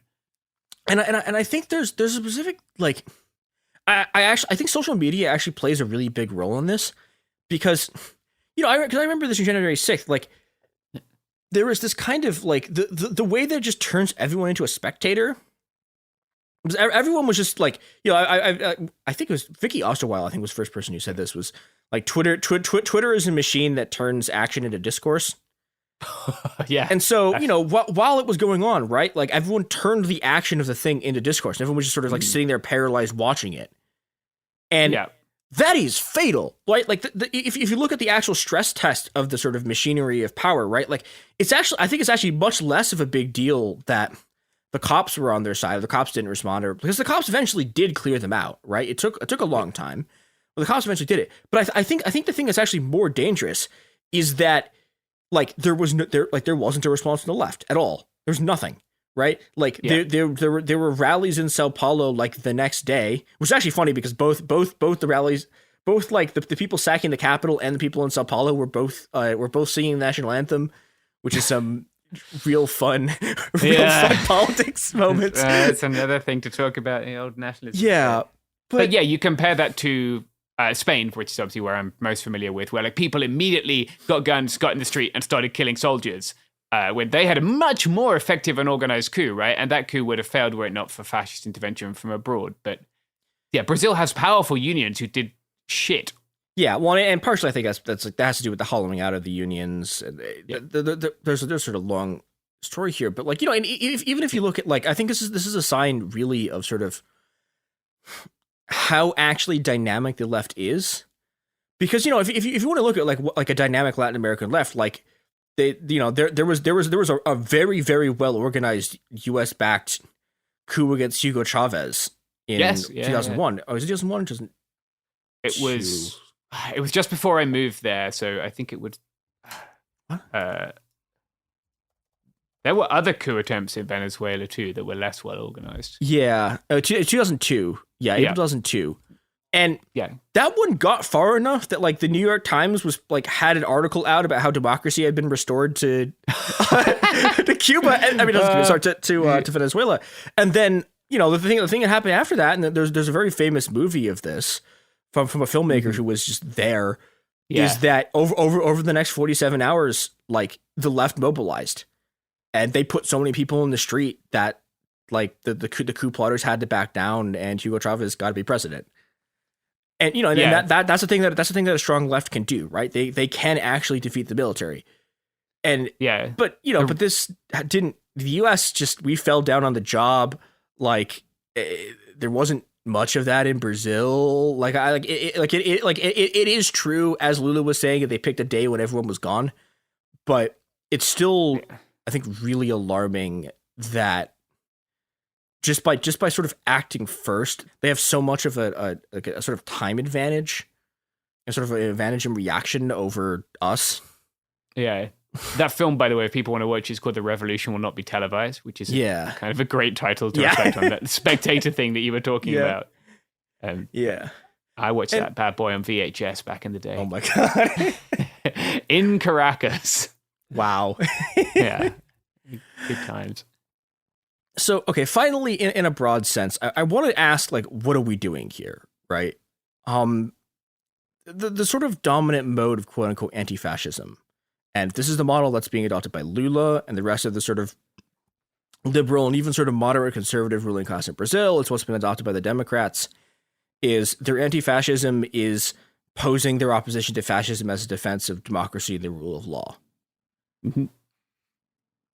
But, okay, let's look at what's actually happening. these coups aren't working.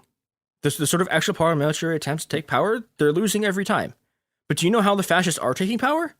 By democracy. Their greatest success has been in taking power by just winning elections. Like, look at what happened in India, right? That is a country that has been, like, very nearly totally consumed by fascism, and it was done by just elections over and over and over again. Hungary, like, even here. On a fundamental level, like, what we're seeing right now out of the sort of broad swaths of of sort of liberalism, conservatism, social democracy is an unsustainable strategy. Anti-fascism as a pure defense of democracy is just preserving the machine that will hand the power of the state over to the fascists on a silver platter. And, you know, this defense of democracy in the abstract is a death march, right? You know, if you can look at the sort of course of the late 20th and early 21st century, right? Why did the bombs fall over Baghdad? Well, protect democracy. When the Mexican government was shooting the Zapatistas, they were protecting democracy. When the cops raided the forest defenders in Atlanta, oh, it's because they were domestic terrorists who were threatening democracy. But what's happened here is that the threat of fascism has sort of press-ganged armies of people who otherwise would be enemies of sort of capitalist quote-unquote democracy into protecting the very institutions that are inevitably going to bring these people back into power. And that's really grim, because it means that something has to change, or we're just going to come back here again and again and again until eventually enough of the ruling class flips to backing the fascists that they seize power once and for all. So, you know, we have to do something else that's not just that sort of desperate treading water.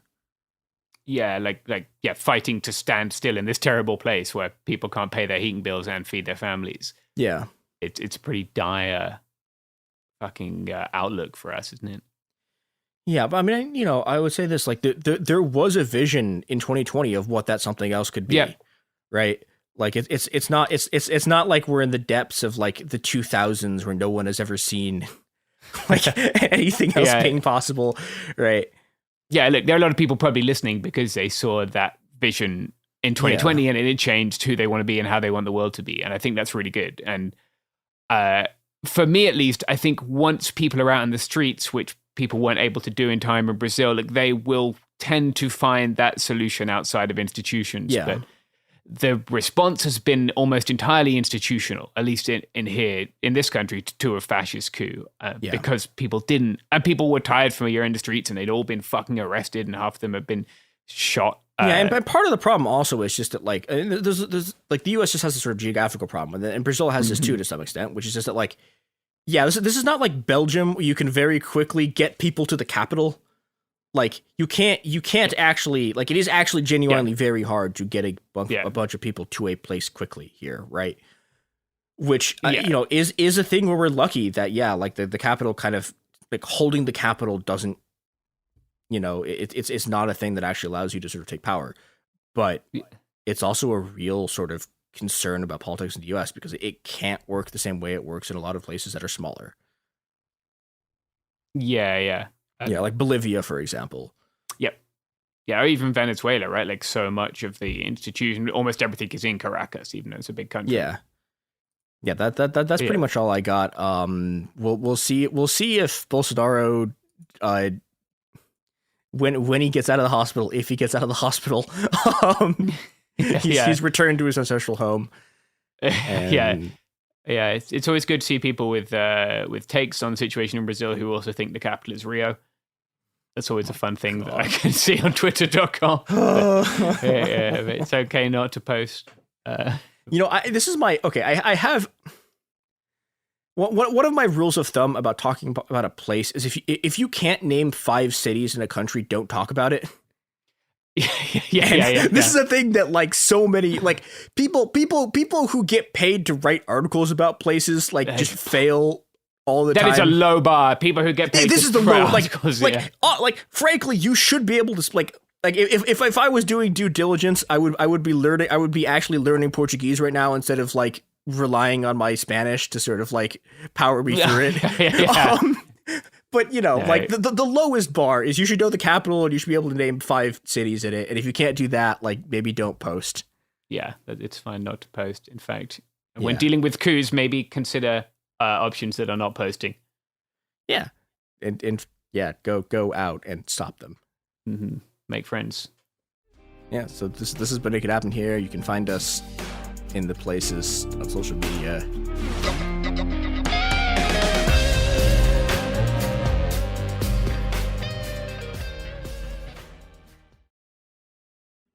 Let's talk about modern home shopping.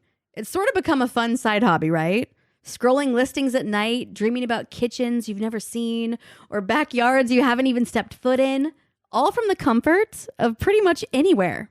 Redfin knows a lot of people like you want to own, but are stuck in this browsing mode loop. That's where Redfin flips the script. With listings that update within minutes and tours you can book right from the Redfin app, you can see your dream home the moment it appears. Now, liking a listing is easy, but actually landing it, that's where Redfin comes in. Redfin has over 2,200 agents with local expertise. And Redfin agents close twice as many deals as other agents. That means they want to help you win, not just window shop. Redfin is built to help you go from just looking to wait, this could actually be home. So become the newest neighbor on the block. Visit redfin.com to start finding and start owning.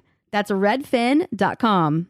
Support for the show comes from Public, the investing platform for those who take it seriously. On Public, you can build a multi-asset portfolio of stocks, bonds, options, crypto, and now generated assets, which allow you to turn any idea into an investable index with AI. It all starts with your prompt. From renewable energy companies with high free cash flow to semiconductor suppliers growing revenue over 20% year over year, you can literally type any prompt and put the AI to work. It screens thousands of stocks, builds a one-of-a-kind index, and lets you backtest it against the S&P 500. Then you can invest in a few clicks. Generated assets are like ETFs with infinite possibilities, completely customizable and based on your thesis, not someone else's. Go to public.com/podcast and earn an uncapped 1% bonus when you transfer your portfolio. That's public.com/podcast. Paid for by Public Investing. Brokerage services by Open to the Public Investing Inc. Member FINRA and SIPC. Advisory services by Public Advisors LLC, SEC registered advisor. Generated assets is an interactive analysis tool. Output is for informational purposes only and is not an investment recommendation or advice. Complete disclosures available at public.com/disclosures.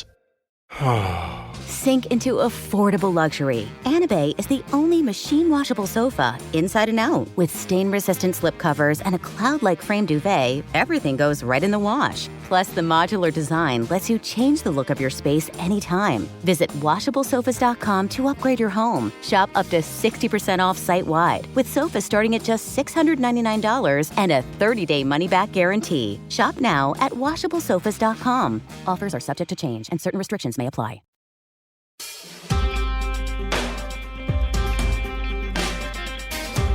We live in a period of increasing class conflict.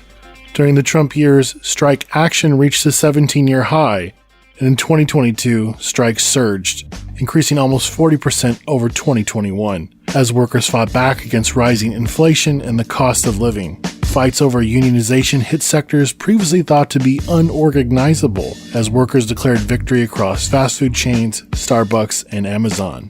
And this increased strike activity is taking place against a rising chorus of revolt. Tenants are forming unions and launching rent strikes.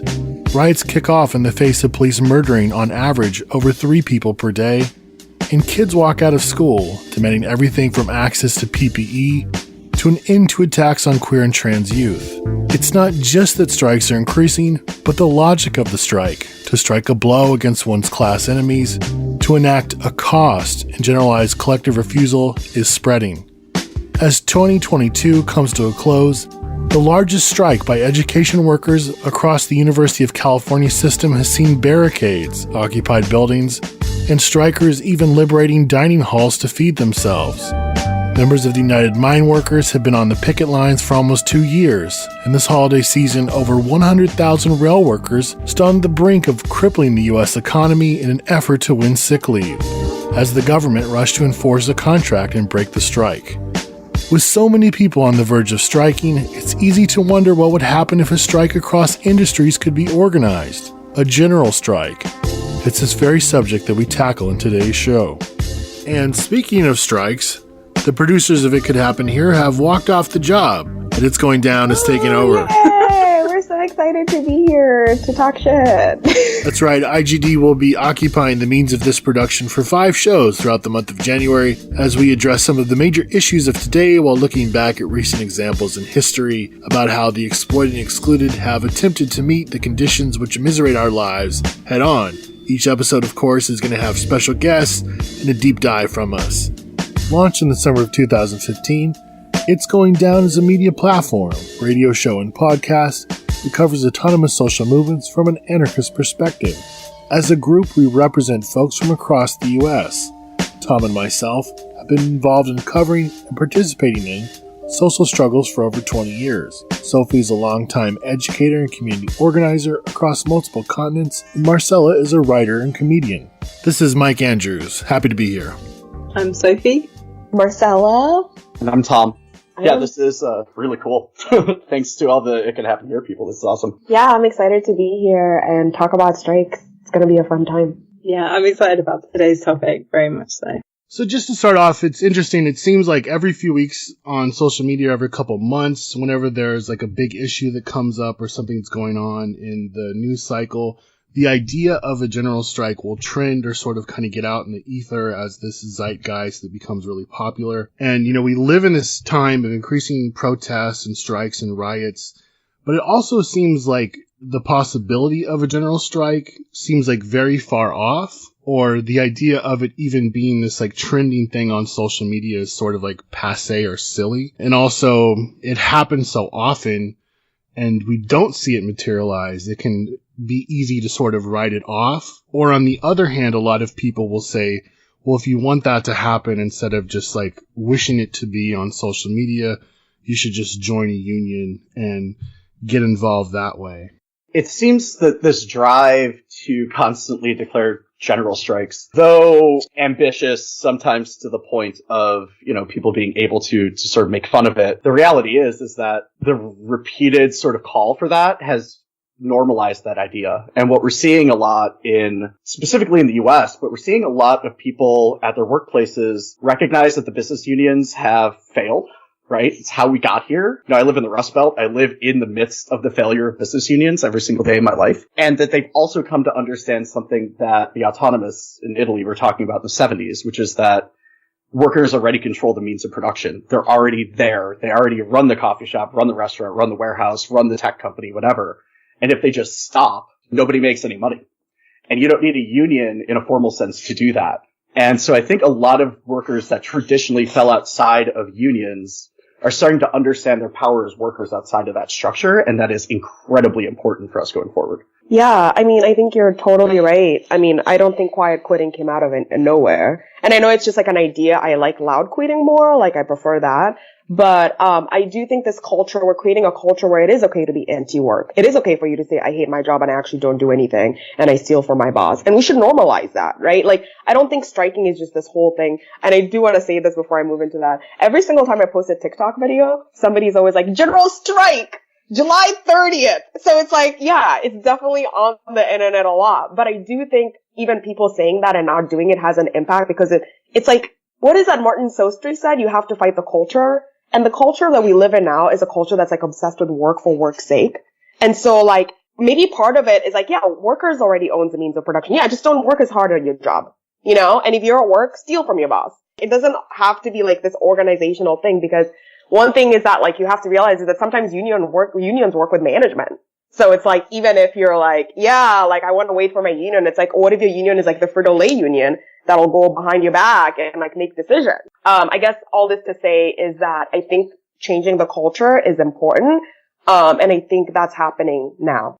I think, yeah, like you said at the end of that, just like how something that I think we'll get into a lot more in this episode is looking at how this like claim to like join a union being the practical thing to do towards a general strike just isn't accurate at all. And that when you look back in history at kind of any of the exciting moments of like general strikes or uprising and stuff, it doesn't come from those official channels. And so I'm excited to sort of get into that more. And I think, yeah, like we're saying, like this thing where it's just become this thing that people will like say and talk about, even if there's not that cultural memory of like exactly what a general strike means or what's going to happen. There's this idea of like refusal and of solidarity that is captured just in the word and just in saying it, that I think it's really like stirring that energy up. And speaking of cultural memory, pack your dynamite and your pitchforks because it's time for a trip down memory lane. In the early 1900s in the United States, groups like the Industrial Workers of the World, or the IWW, which advocated for the abolishing of the wage system in capitalism, rejected racist exclusions of non-white workers in the labor movement, and even engaged in shootouts with the KKK, popularized the idea of the general strike in the United States on a large scale. But the idea itself and its application in U.S. history is much older. Throughout the late 1800s and early 1900s, anarchists, socialists, and everyday members of the working class all promoted and carried out multiple general strikes as a means to win political and economic concessions. For some, the general strike was also a launchpad for a revolution in which workers could, in theory, seize the means of existence out of the hands of the capitalist class and run society on its own terms. And it's this battle that thrust millions of everyday working class people directly into conflict with the American state and its military. In U.S. history, the first large-scale example of a general strike occurred in the midst of the American Civil War. In W.E.B. Du Bois' famous book, Black Reconstruction, he explains how it was a general strike of the enslaved black proletariat that brought down the plantation system, not President Lincoln or Union bullets. Du Bois argues that just like the black-led insurrections of today in Ferguson and Minneapolis, this strike took bourgeois white society by total surprise. He writes that in the South, newspapers denied the very idea that slaves could ever free themselves and even claimed that they, quote, did not want to be free. He writes of white society in the North. The North shrank at the very thought of encouraging servile insurrection against the whites. Above all, it did not propose to interfere with property. Black people on the whole were considered cowards and inferior beings whose very presence in America was unfortunate. Only John Brown knew that revolt would come, and he was dead. So Du Bois really paints this picture of this mass Karen society in which slavery is seen as very sad. More terrifying is the idea of mass black insurrection, which of course mirrors today's situation. I mean, that's what the suburbs are. I mean, right? Like, that's what suburbs are. It's like for you to like pretend like all the things that you have are not built on blood. It's for you to like segment yourself away from the people in society that give you everything you have, yet you've denied them everything. So you can go in your little home and like drink your little tea and like watch your little movies and just like ignore the fact that you're an asshole. You know what I mean? Like just like, and even not even more than an asshole. I will go as far as saying, I used to say that they're not good or bad people, but like you're acting like a bad person. Like you don't care about other people because you've been tricked to think that like you're getting a good deal. And it's an interesting point that Du Bois makes about just like it was only kind of the radical wing of the abolitionist movement that was talking about open revolt. There's this early anarchist a lot of people don't reference a lot, but Lysander Spooner, he conspired with John Brown in various plots, and he later became a member of the First International and a contributor to early anarchist publications like Liberty. He produced this really early text, which is just fantastic. It's called A Plan for the Abolition of Slavery, published in 1858, so this is a couple years before the Civil War. He writes, "Our plan then is to make our war, openly or secretly as circumstances may dictate, upon the property of the slaveholders, burn the masters' buildings, kill their cattle and horses, conceal or destroy farming utensils, abandon labor in seed time and harvest, and let the crops perish. Make slavery unprofitable." I love the line, conceal or destroy. It's like, you can destroy them, you can also hide them. This is like a parallel that we can draw now too, like if you want to like have solidarity with like other wage slaves, is that like do accommodate them and help them steal from their jobs. I mean, it's like these things happened in the past, but these are tactics that we can still use in the present. There's echoes of this quote later with Lucy Parsons, right? You see this during the strike for the 8-hour workday in Chicago, where she gives a speech where she's talking about grabbing knives and going to the doors of the rich as a way to make it very, very, very clear that they weren't going to be able to live off the backs of the working class anymore, right?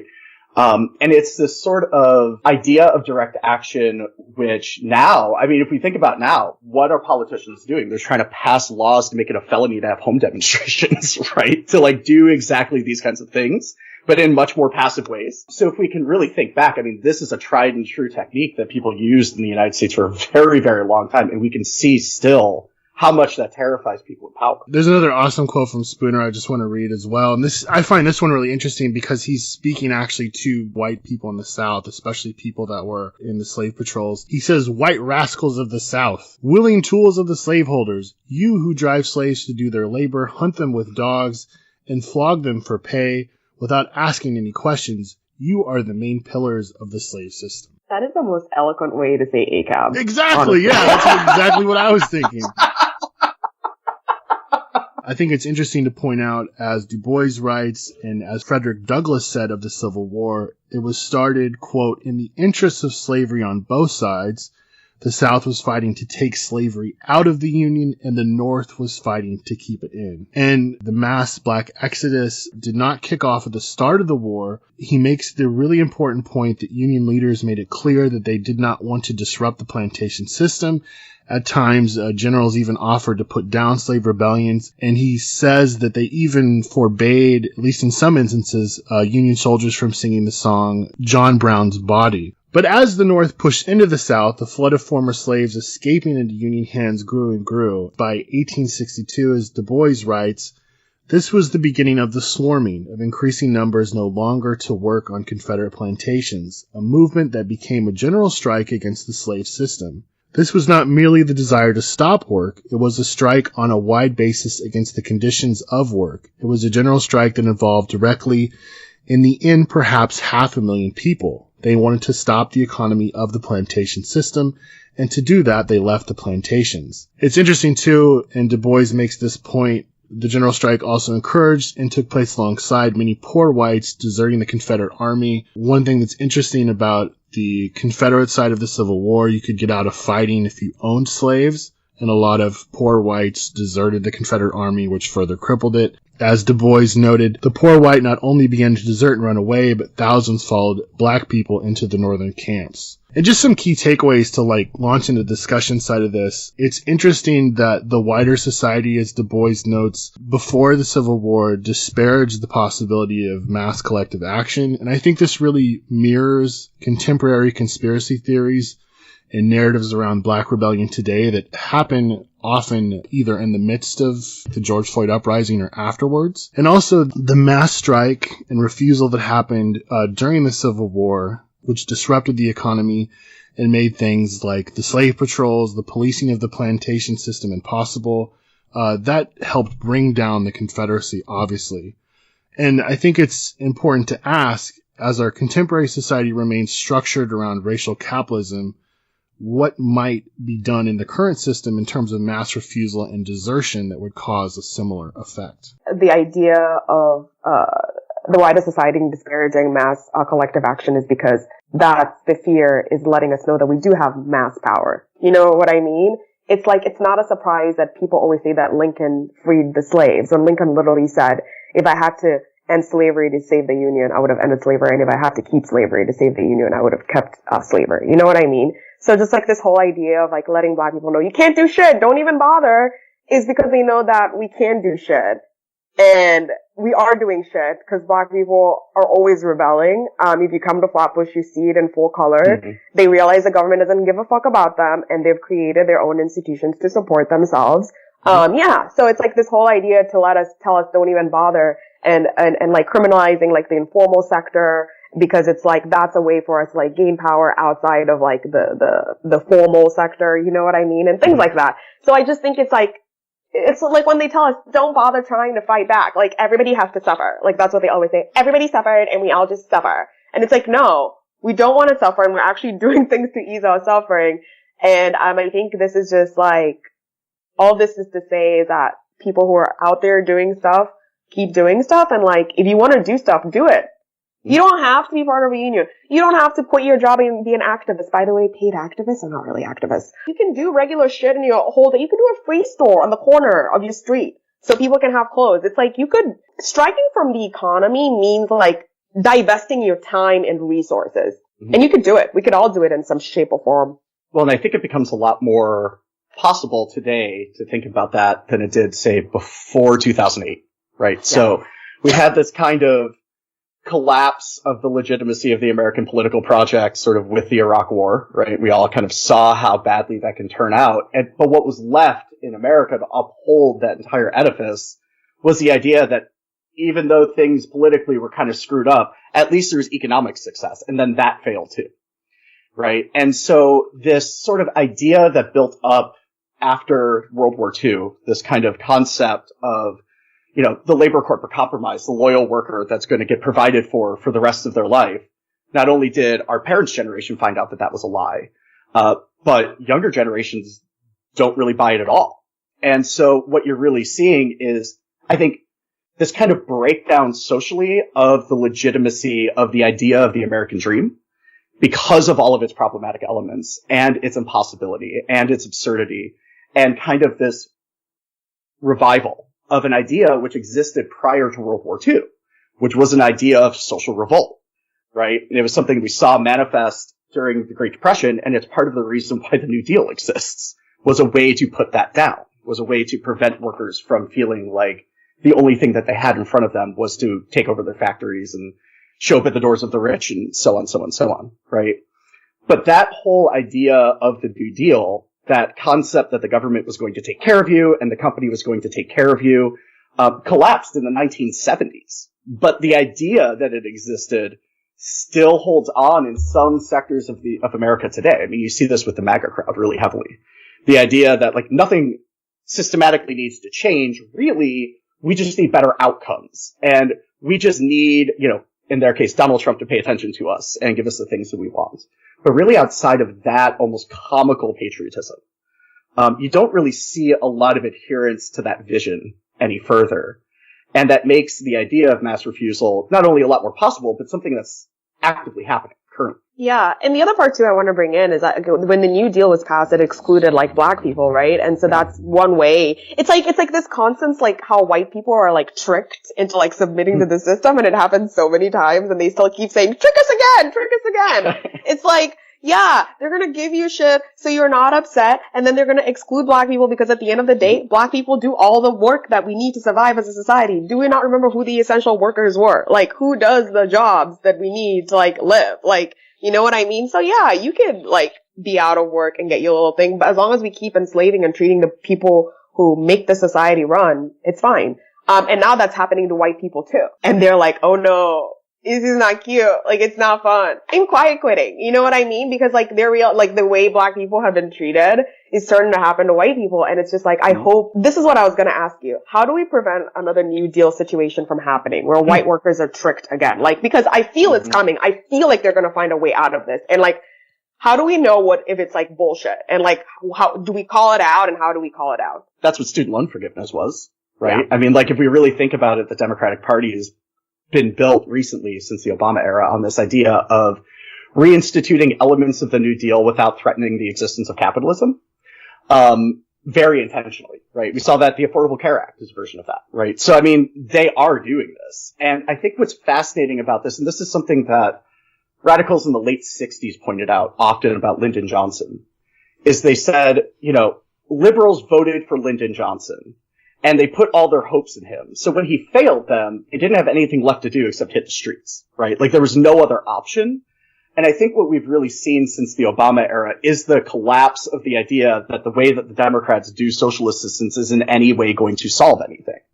That's just going to continue to perpetuate the situation in which we need social assistance, right? As opposed to fundamentally ending that, which is, the language that they put forward when they talk about things like justice, which we all know that they don't really have much adherence to, right? But I think until the Democratic Party gains legitimacy again, if they ever do, which hopefully they don't, but if they ever do, yeah, we might be able to see this kind of use of reformism as counterinsurgency again, right? Which is really what the New Deal was. But really until that, I mean, we saw in 2020, when the legitimacy of the group of people who often relies on that technique falls apart, you get uprisings in the streets, right? And so we're at kind of a different point, I think, than maybe just before the New Deal kind of came into effect. Something I want to go back to too that I think is relevant to this is the piece where the quote from Spooner is talking about concealing or like in secret or in public or whatever, how there's like a lot of power in terms of like things like general strikes in that sort of like invisibility or whatever, in that unpredictability, in like not going for like building movements based on like visibility or public perception or like the media or whatever, but actually building them in these ways that can't be seen as much and might be concealed. And also this thing where people are underestimated, like it makes me think about the revolution in Haiti in the late 1700s, which is, a long time ago, but still very relevant. And just thinking about how the kind of like colonizers in Paris, like couldn't believe the reports that were coming out of uprising in Haiti at the time, because they were so racist, basically, that they didn't believe that black people there who were enslaved could rise up and could have that like I don't know, awareness, gumption, whatever. And that gave them a lot of room. You know, that was like a position of power for them that like, they were being underestimated like that much. And I think that's something we see with like, even though like the idea that's gone on from that time really of like outside agitator and stuff, like in any uprising that we see, that involves black people, is that there's something in that is also powerful and it gives possibility. Well, speaking of outside agitators, we're going to take a break and hear from some of our sponsors right now. In 1865, on paper, the Civil War ended, and the Union was saved. A decade later, the North began pulling out of the South, marking the end to Reconstruction efforts and the beginning of both Jim Crow and a reign of terror and white vigilantism in the form of the Ku Klux Klan. The 1870s was also a period of increasing poverty, declining wages, rising homelessness, economic depression, and exploding class conflict, as the stage was set for the Great Upheaval of 1877, a general strike that rocked multiple states as workers across lines of color, gender, profession, and age threatened the very core of the capitalist state. As the decades wore on, multiple general strikes followed, as did a heavy-handed government response that evolved to police and repress the broader population. Wanting to know more about this history of these general strikes and their importance, we caught up with labor historian and author Robert Ovets, author of When Workers Shot Back and We the Elites.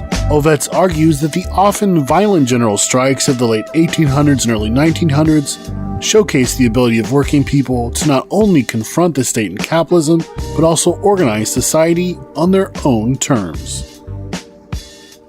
Well, general strikes have been a rare occurrence, but a very powerful example of the way that organized workers and communities can transform society and hopefully transcend capitalism. I think we have in the examples of general strikes in U.S. history an example of the potential for getting beyond capitalism. And so that's what makes them really exciting to study and to write about. And a general strike doesn't just happen. And we don't actually know exactly why general strikes happen, but we know that they don't just happen. They're not spontaneous. There has to be a groundwork of organizing and engaged activists and organizers who are working quietly, sometimes for months or years, to work and organizing their fellow workers and to build community connections to support their strike actions. And there also has to be a good communication of what the strike is about, what their demands are, and the ability to communicate and spread information about that strike. Probably the two most important general strikes in U.S. history were the one in 1877 and the one in 1919 in Seattle. And the one in 1877 was a general strike throughout the railroad industry, but it also had this extraordinary microcosmic, if you will, general strike that was happening in St. Louis and East St. Louis. But what was fascinating about that was that the groundwork had been laid in 1877 not by a union, actually, because the workers had tried to form a union, but it was sabotaged. It was infiltrated. And they tried to, the organizers tried to call off the set date to start the general strike in the railroad industry, but the workers went on strike anyways. And they built their own organization across dozens of different railroad companies on their own. In St. Louis, however, there was a new left-wing party called the Working Men's Party that was formed by various socialists and communists and anarchists who had taken over the city and for a few days tried to run it. And that was probably closer to what happened in Seattle in 1919, where over 100 local unions actually pressured the labor council to call a general strike. And so that was kind of built up from below through formal unions, but then it went far beyond anything that those AFL affiliated unions were willing to really do. The St. Louis general strike in 1877 that I was just mentioning, there was a multiracial coalition of worker organizers who literally took charge of the strike. There had been a strike committee formed, and that strike committee was dominated by the Working Men's Party activists. But the workers themselves started to organize outside the confines of the strike coordinating committee. And it was very multiracial. They started marching on one workplace and another. There was some evidence that there were some women that were involved in it. So there were strong ties to the community and various households and neighborhoods. But they marched on one workplace to another and spread the strike. And within a couple of days, much of the city had been shut down. And the irony of this was that the strike coordinating council actually freaked out about how multiracial the crowds were that were shutting down these workplaces and leaving work. And internally, they became very divided based on their racism. And there were some members of the coordinating committee that were extreme racial supremacists and didn't want the strike to continue. And they debated how to stop the strike, how to call it off. But the reality was that they had lost control of it to the workers outside of the committee. And when it became clear that the militias were being called into St. Louis to attack the city, the workers marched on the meeting hall where the strike coordinating council was and demanded that they appropriate money to acquire arms to defend the city. But they refused to do that, and they eventually tried to call off the strike. So that lasted a few days, and race was a huge factor in why the strike spread and how the workers took over the city, but it was also a factor in how it was actually killed by those who were supposedly, quote unquote, running the actual general strike. In the case of Seattle, we don't know as much about the racial composition of the workers, but we do know that it was very generalized throughout the entire city.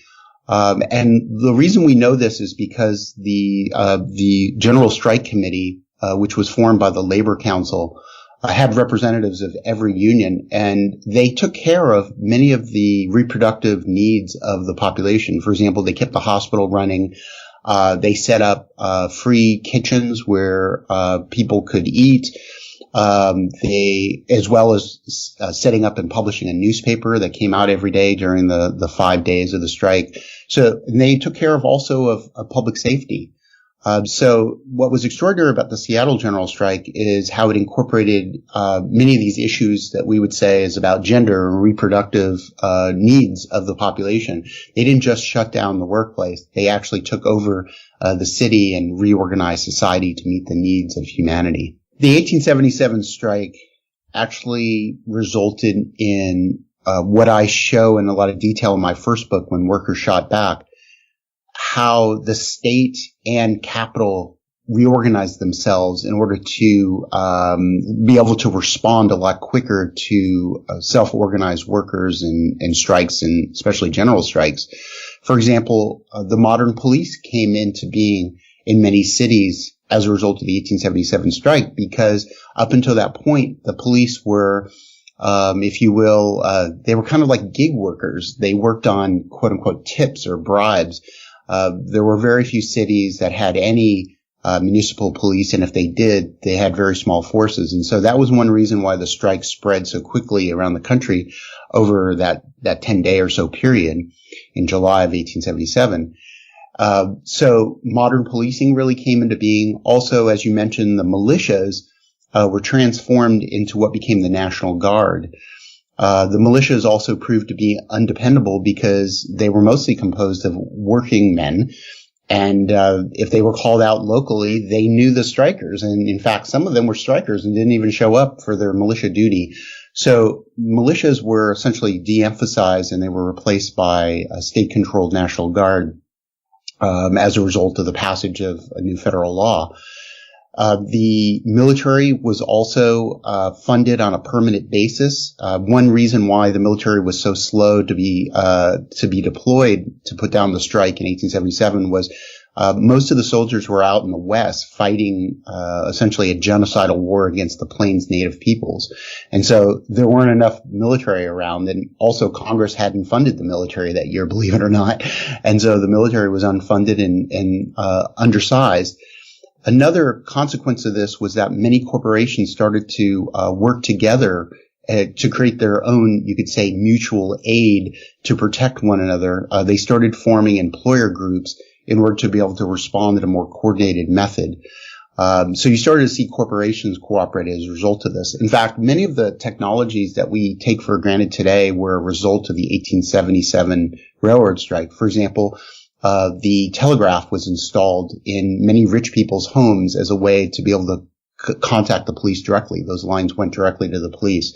The so-called paddy wagon was also invented as a result of the 1877 strike as a weapon against large crowds.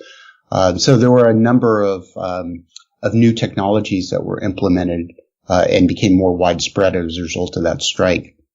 In Seattle also, the workers were prepared. They had known their history, and they formed a self-defense group composed primarily of World War I veterans who had just come back from World War I. And they patrolled the city, and they did things like shut down bars because they didn't want people to get drunk and start fighting, and that would be a justification for the National Guard to be called in.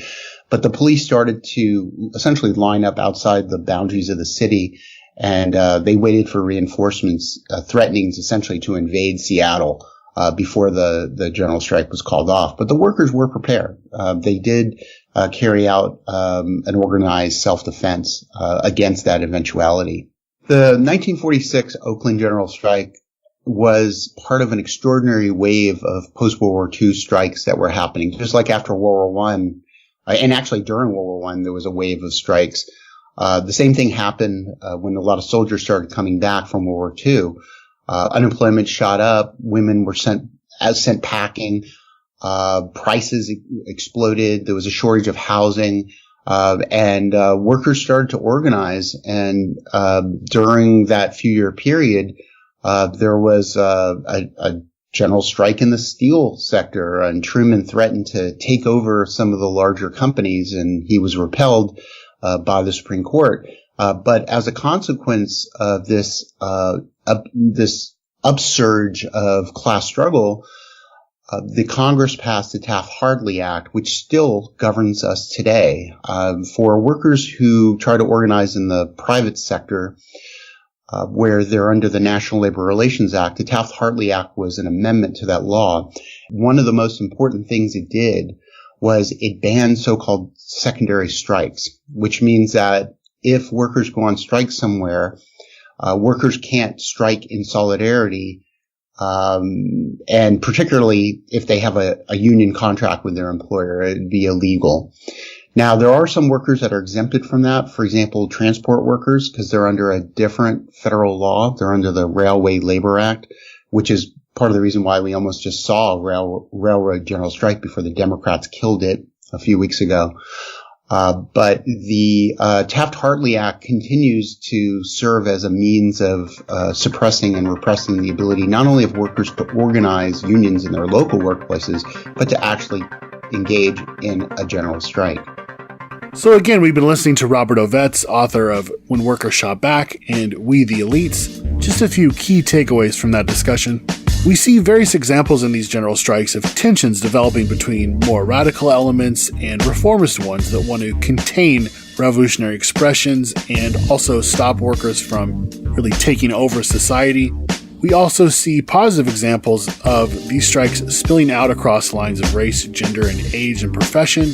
One thing we see, of course, again and again is the state responding to these strikes with a combination of militias, police, and, of course, the National Guard. And finally, many of these strikes lead to the passing of legislation, which is interesting because far from this sort of progressive arc towards justice, instead we see constantly again and again the state either reforming itself to become more oppressive, engage in surveillance, reconstitute the police in a certain way, reconstitute the military, or sometimes bring the workers into the superstructure of the state in order to better manage them.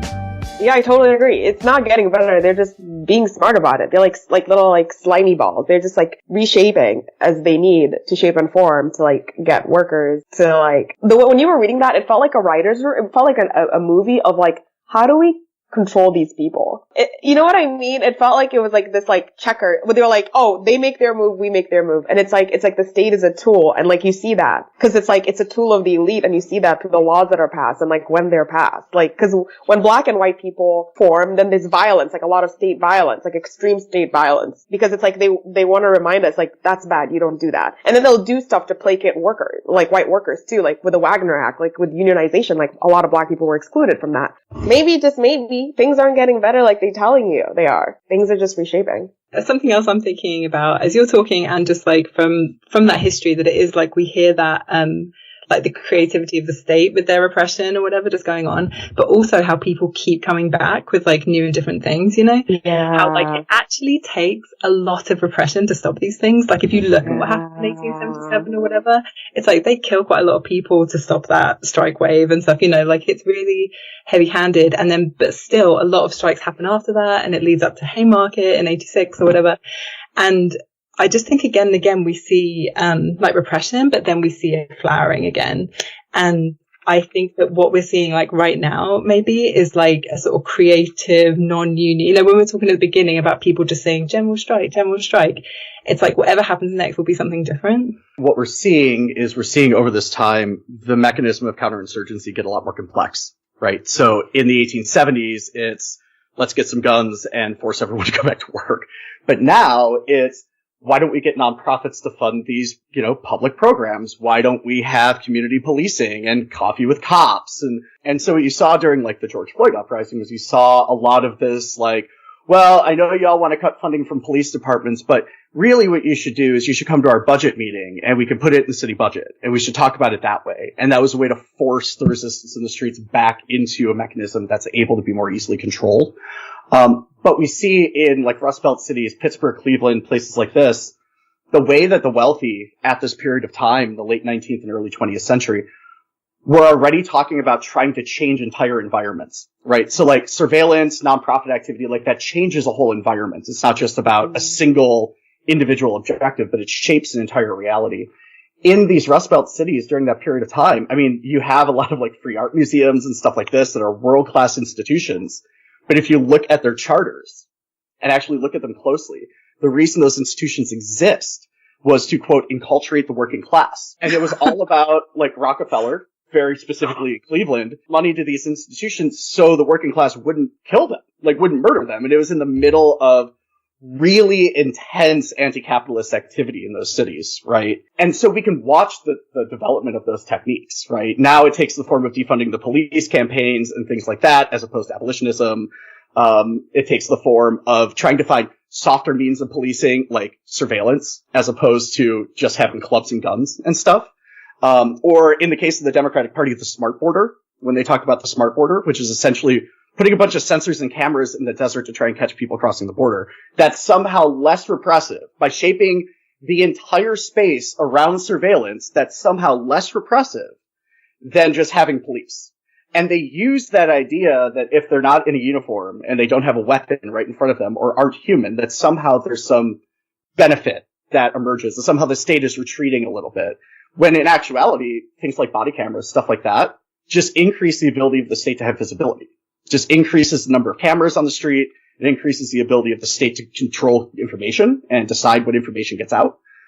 These are all things which have reinforced the power of the state, but they get portrayed as, you know, forms of, as reforms that are supposed to solve these huge social problems that people keep raising up. Well, speaking of things rich people give us so we won't kill them, we're going to now hear from some of our sponsors.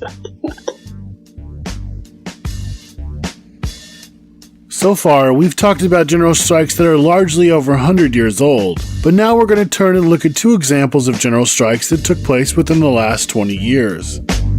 In December of 2005, Republicans passed in the House of Representatives H.R. 4437, also known as the Border Protection, Anti-Terrorism, and Illegal Immigration Control Act of 2005, a proposed piece of legislation that's as draconian as it sounds. The bill, as the ACLU wrote, pushed to, quote, militarize the border, give extraordinary powers to low-level immigration officials, allowing law enforcement to expel without a hearing anyone believed to be undocumented, and detain non-citizens indefinitely without meaningful review.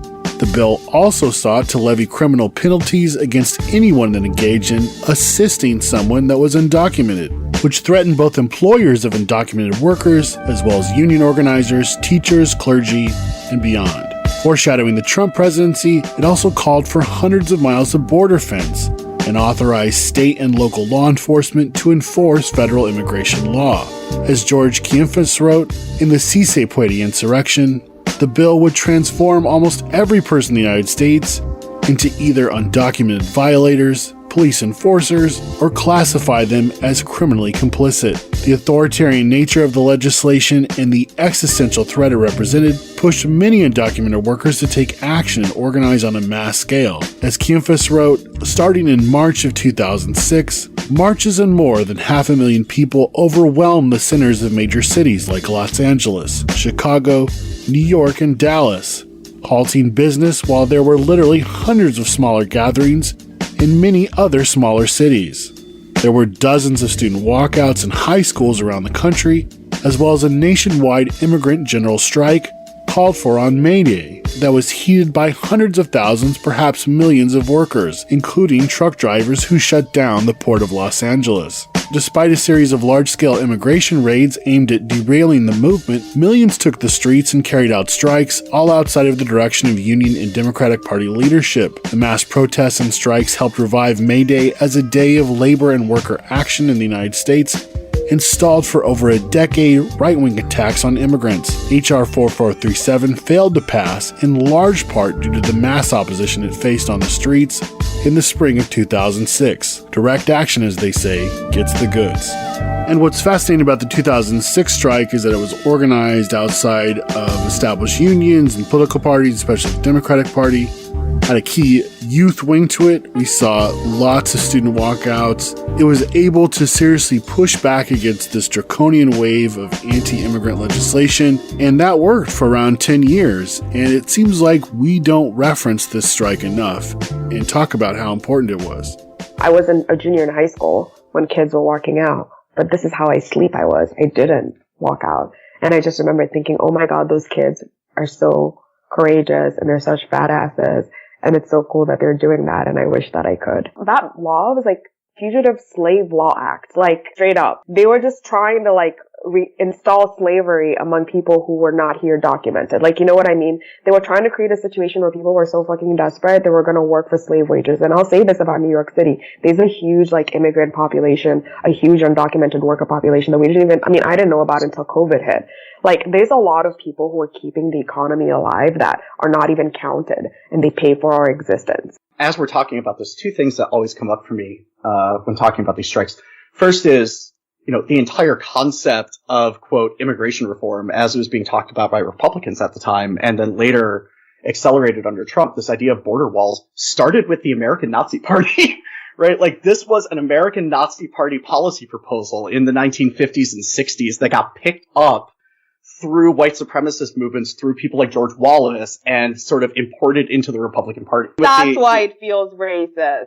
Yeah, because it's Nazis. But I think the other thing that was really inspiring about that movement, I was, out of college at that point, watching this happen. It was one of the first times I saw mass decentralized action happen across the entire country at that scale. That sort of hit an apex, like, during these days, right? This sort of period of time in which people kind of took it upon themselves to shut the whole country down. And it just shows what can happen when communities organize as communities of people and not as spectators in some sort of removed symbolic political action, but actually become immediate protagonists in what's going on in front of them. Another thing I think is like really interesting about this is that it was such a massive response, and that part of what the act was saying was that you could be like prosecuted for assisting someone who's undocumented.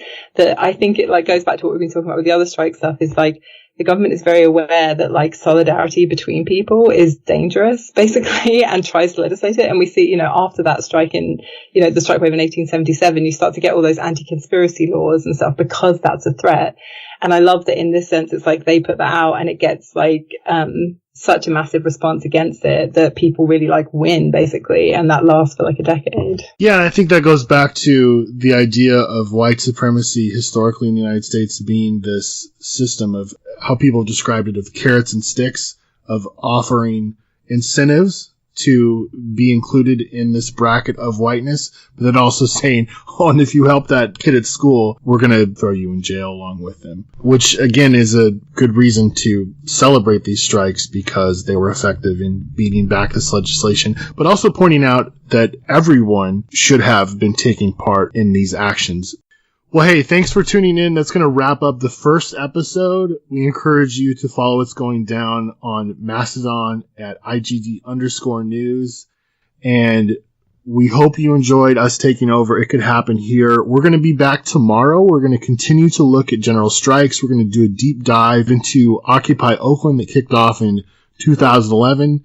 And we're going to look at how a citywide general strike grew out of the Oakland Commune after the police nearly murdered an Iraq War veteran. And thanks for tuning in.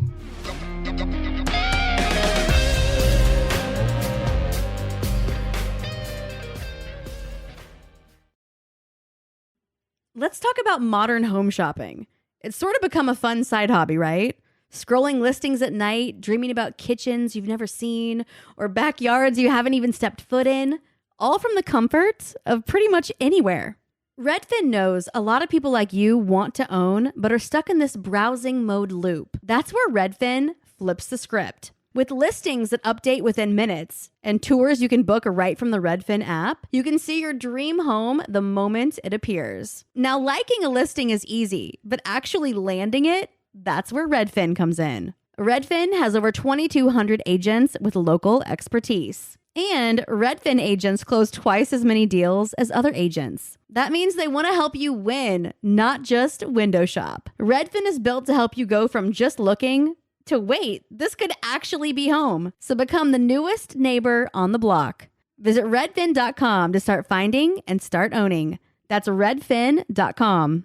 Support for the show comes from Public, the investing platform for those who take it seriously. On Public, you can build a multi-asset portfolio of stocks, bonds, options, crypto, and now generated assets, which allow you to turn any idea into an investable index with AI. It all starts with your prompt. From renewable energy companies with high free cash flow to semiconductor suppliers growing revenue over 20% year over year, you can literally type any prompt and put the AI to work. It screens thousands of stocks, builds a one-of-a-kind index, and lets you backtest it against the S&P 500. Then you can invest in a few clicks. Generated assets are like ETFs with infinite possibilities, completely customizable and based on your thesis, not someone else's. Go to public.com/podcast and earn an uncapped 1% bonus when you transfer your portfolio. That's public.com/podcast. Paid for by Public Investing. Brokerage services by Open to the Public Investing Inc. Member FINRA and SIPC. Advisory services by Public Advisors LLC, SEC registered advisor. Generated assets is an interactive analysis tool. Output is for informational purposes only and is not an investment recommendation or advice. Complete disclosures available at public.com/disclosures.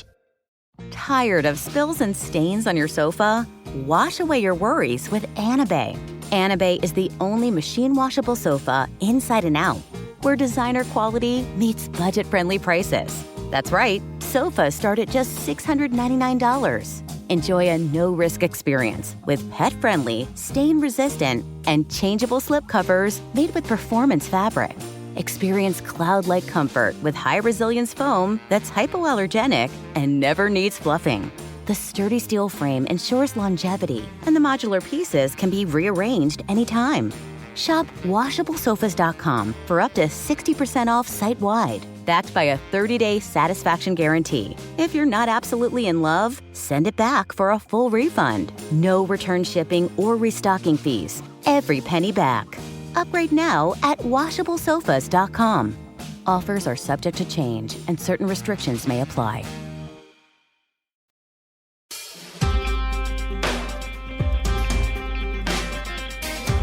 Welcome back. Once again, you're listening to It Could Happen Here with the crew from It's Going Down taking over.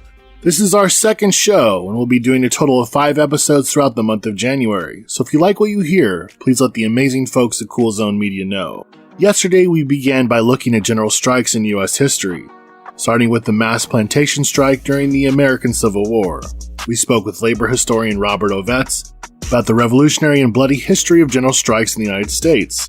And we also looked at the immigrant general strike in 2006 that successfully beat back draconian legislation that sought to further militarize the border and attack undocumented people. On today's show, we're going to be looking at a general strike that was called for by Occupy Oakland, which took place on November 2nd, 2011.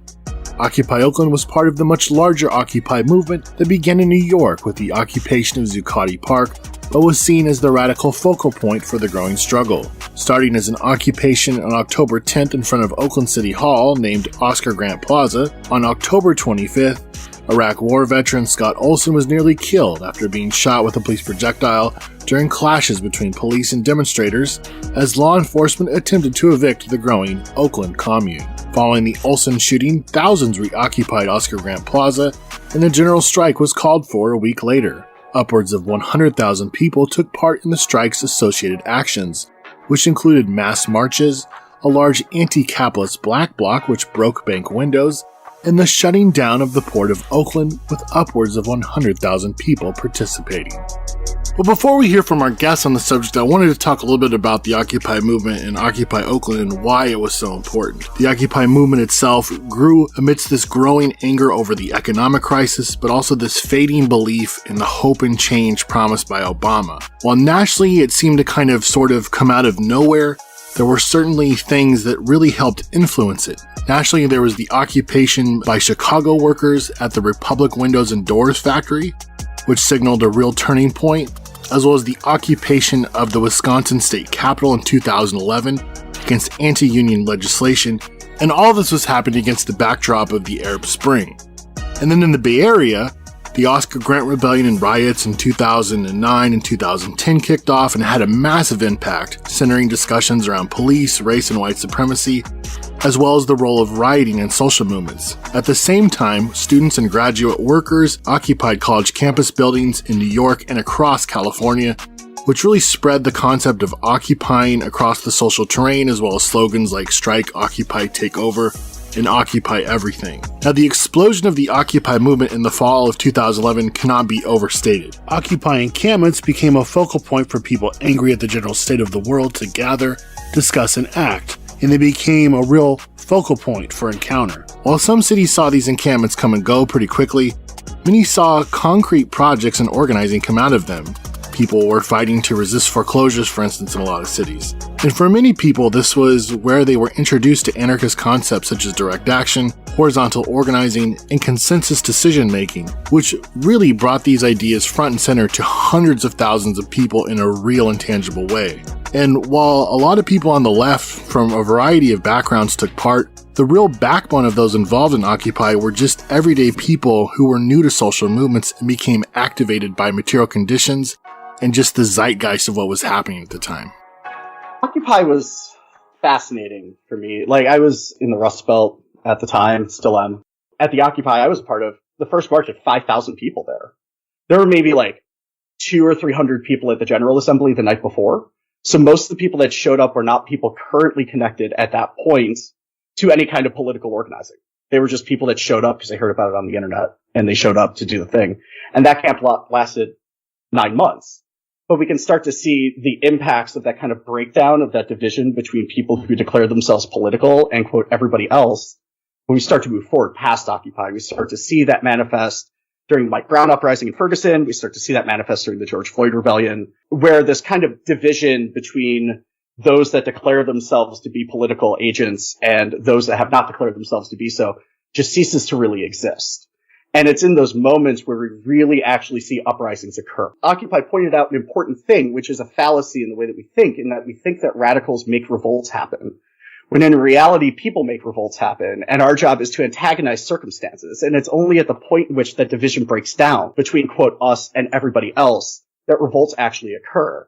And Occupy was a really important point in a trajectory of, I think, a sector of the American anarchist movement and a sector of the American political scene starting to really internalize that understanding, starting to really grasp how different that is from the way that we had been taught to organize. And we're still seeing the ramifications of a lot of that work today, many, many, many years later. Looking at like Occupy, or looking at any of these big moments, when we look back, we can see all these things that like contribute to it, you know. And I think that this thing that you're talking to, Tom, of like the kind of losing that thing of like professional activist or like political actor in a situation is like so important.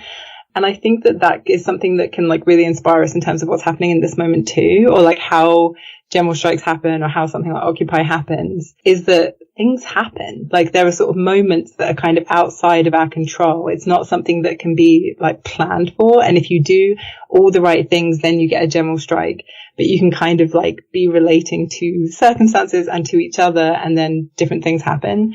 Like thinking about the George Floyd uprising in 2020, like none of us predicted COVID, you know, and like how that might have contributed to like what happened in that, or just like all these different circumstances that come together to make these moments.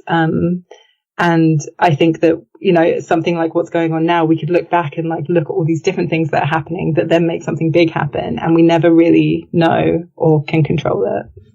A lot of the striking and Occupy, it serves the purpose of not us just coming together collectively, but it also serves as purpose of propaganda.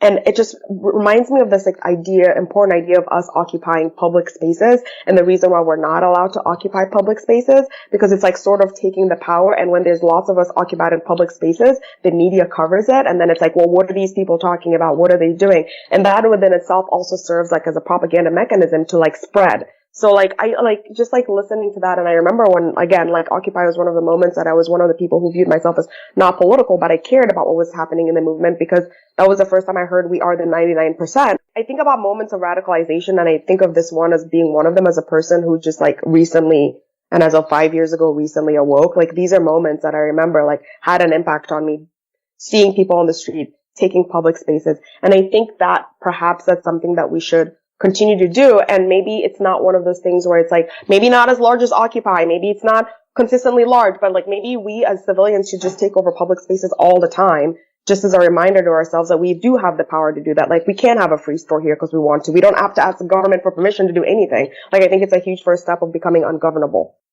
And speaking of things that belong in a free store, we're now going to hear from our sponsors.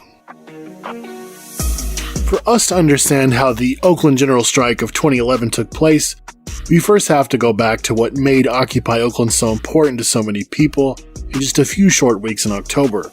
In the following interview, we speak with It's Going Down contributor, author, and translator based in Mexico, Scott Campbell, about his memories of Occupy and what set the stage for a massive strike on November 2nd. We then speak with Tova, who was involved in the Occupy Oakland Labor Solidarity Committee, about Bay Area labor unions becoming involved in the strike. So to kick things off, Scott, tell us about Occupy Oakland, what it looked like, how life in Oscar Grant Plaza was organized, and about this living, breathing thing many came to call the Oakland Commune. If you were to walk into Occupy Oakland, I think you'd be overwhelmed. It was an amazing, vibrant, self-managed, autogestive community where you had folks living there in Oscar Grant Plaza. You had food, childcare, medical care, libraries, all sorts of projects in a self-run, sort of directly democratic, assembly-based, communally organized space. And it was open to anyone except for police and politicians who wanted to come and participate in this sort of radical experiment, this radical form of being with one another outside the constraints of how society normally constructs us to perform and interact with one another.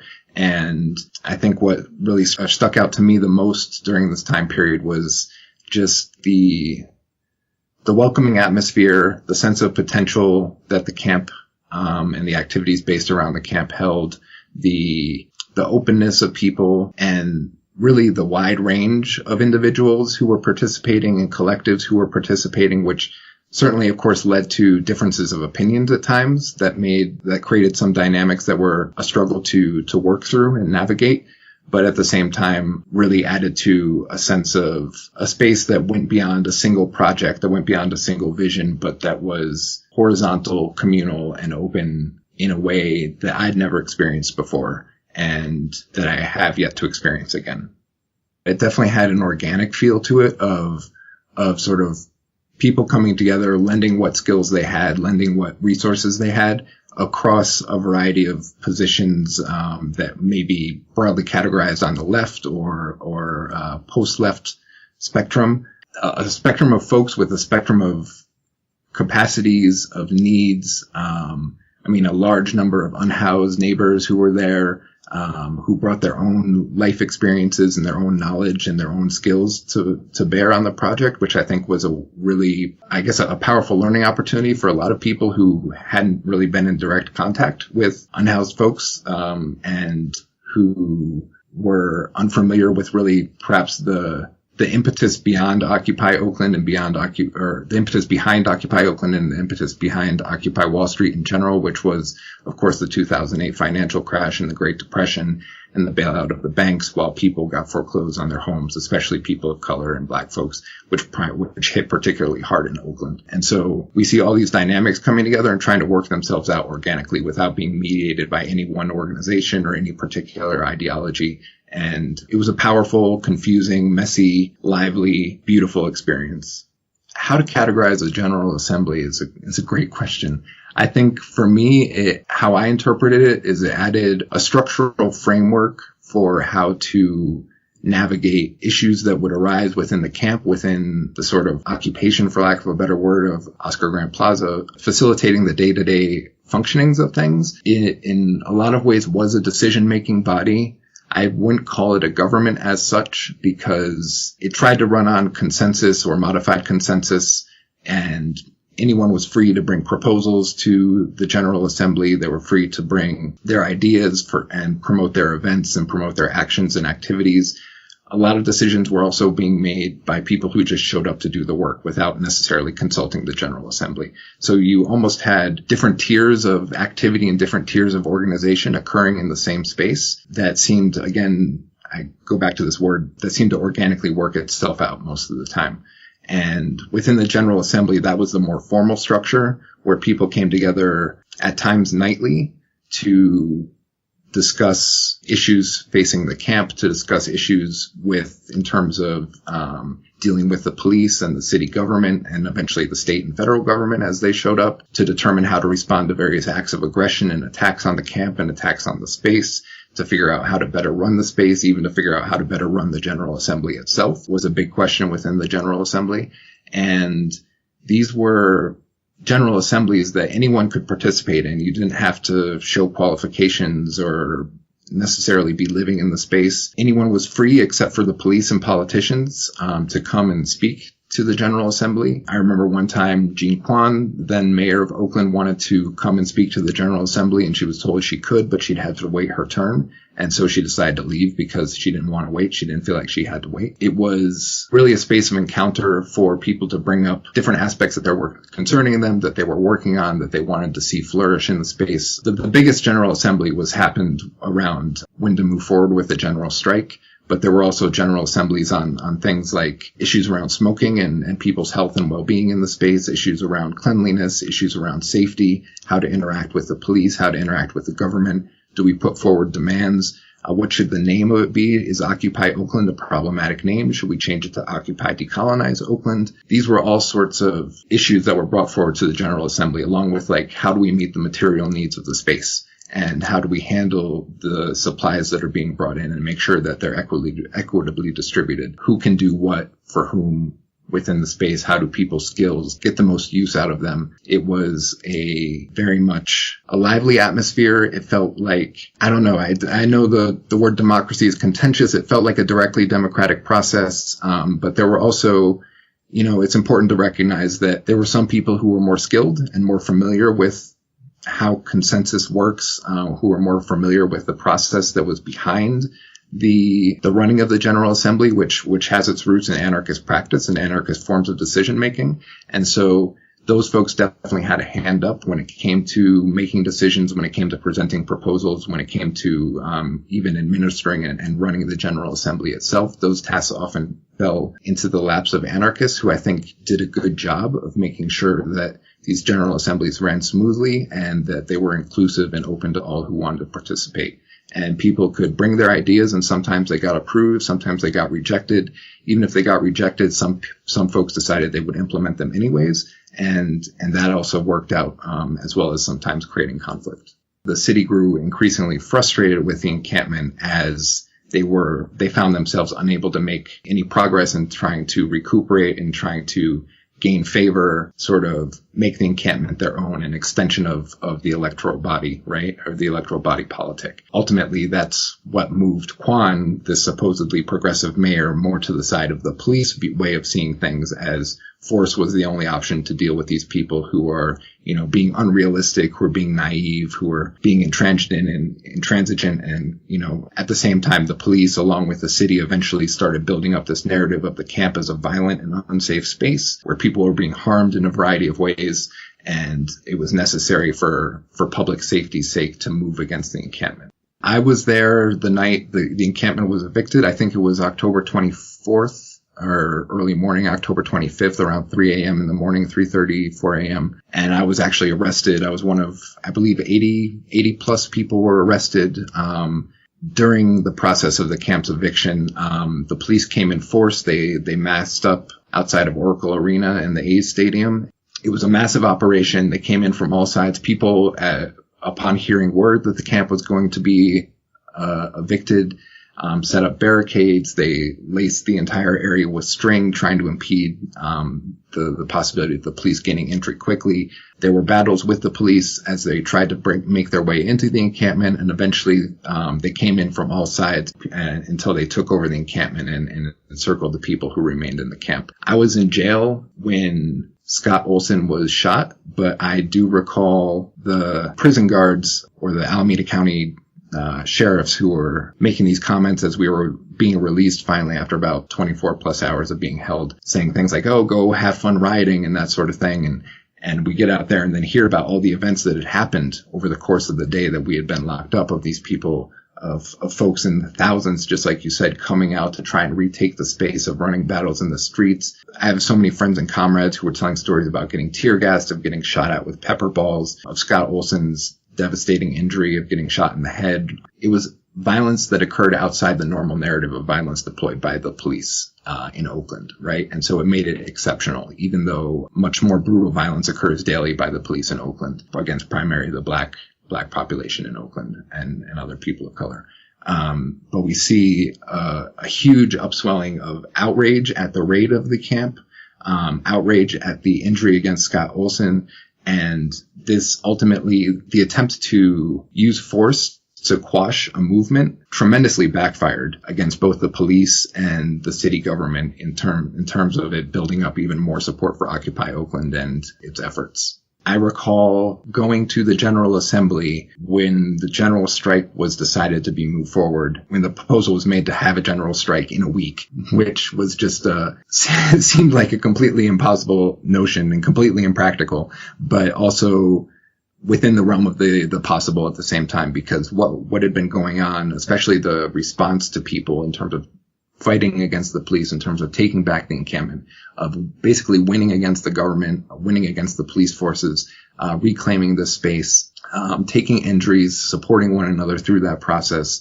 It seemed possible that we could pull off a general strike within a week. When it came around, it was clear that the word had been spread, that that energy that brought on that impulse to move forward with the general strike was still there a week later. And I would say that day itself was a tremendous success. We had 100,000 people marching on the Port of Oakland, shutting it down. We had a day's worth of activities. Everything that encapsulated Occupy Oakland, I feel like, found a home, in particular on that day on November 2nd. Again, we've been listening to Scott Campbell. Next, we'll hear from Tova, who was involved in the Labor Solidarity Committee of Occupy Oakland, which worked to bring in labor unions into the organizing of the general strike. There were just masses of people down there at Oscar Grant Plaza. Some of them were working on maintaining or reestablishing the different services that they had set up. I had been involved in labor struggles in the past, back in Detroit when I was in the UAW. So volunteered to work on the Labor Solidarity Committee to do the outreach to get support and participation of various unions. Teamsters played a very big role in support for that general strike as well. And I think it's the OEA, the Oakland Education Association, was the teachers union, and they were very much involved, and so was the SEIU, particularly the SEIU, the city workers. So the city workers were down there every day and saw what was going on, and were, very much involved and affected by it. The teachers union had, like you said, been involved in support work before all the attacks by the police happened. There was a lot of involvement beforehand as well. One or two Teamsters locals that were, supporting officially. They, it wasn't just their rank and file members, which would have been great also, but, we had support from one or two Teamsters locals. And the ILWU is primarily Local 10. The longshoreman whole proposal was to march down to the port and shut down the Port of Oakland. We had people involved from ILWU, although I'm pretty sure that the ILWU Local 10 officially was not involved in calling for that strike, but there were members who were involved in the ILWU organization who were definitely involved in helping to plan it and organize it as well. The Teamsters added some logistical support in terms of trucking and supplies and things like that. I think that the OEA, the teachers also, in addition to participation, donated supplies and things like that. So there was a lot of donations from the locals as well. We've been listening to Tova from the Occupy Oakland Labor Solidarity Committee. We're now going to take a short break and be right back. As the Oakland Commune and the Occupy movement faded into history, it helped inspire and inform a new generation of activists. As under Obama, we saw continued explosions in Ferguson, Baltimore, Minneapolis, and later at Standing Rock. By the time that Trump took office, autonomous resistance movements were bubbling beneath every surface. As airports were shut down against the Muslim ban, riots broke out against the alt-right, and thousands of teachers started striking across Appalachia, donning red bandanas, an homage to the so-called Redneck War of 1921, when striking coal miners engaged in guerrilla warfare with government troops, and the Air Force dropped actual bombs on strikers. With the current uptick in strikes under Biden continuing into 2023, and the economic conditions of poor and working people continuing to worsen, we asked labor reporter and author of Fight Like Hell, Kim Kelly, just what are the possibilities of mass strike action in the coming year? I think we're in this really interesting moment where labor and workers and unions in general are getting a lot more attention than we're used to, and a lot of that attention is positive, and we have a lot of these big wins that we get to celebrate. We get to celebrate, the workers at Staten Island, Amazon going toe-to-toe with Jeff Bezos in the union election and winning. We get to celebrate this ongoing wave of unionization efforts at Starbucks across the country. Hundreds of Starbucks have unionized. We get to celebrate a lot of big wins.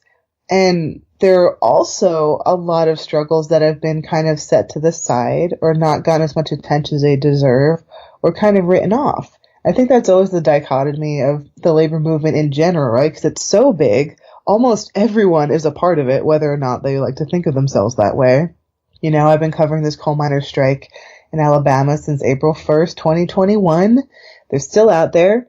They have not gotten very much attention. They're kind of stuck in a stalemate at the bargaining table because the bosses want to starve them out. And this is Alabama, where workers in or outside the prison walls do not have very many rights, do not have any politicians on their side.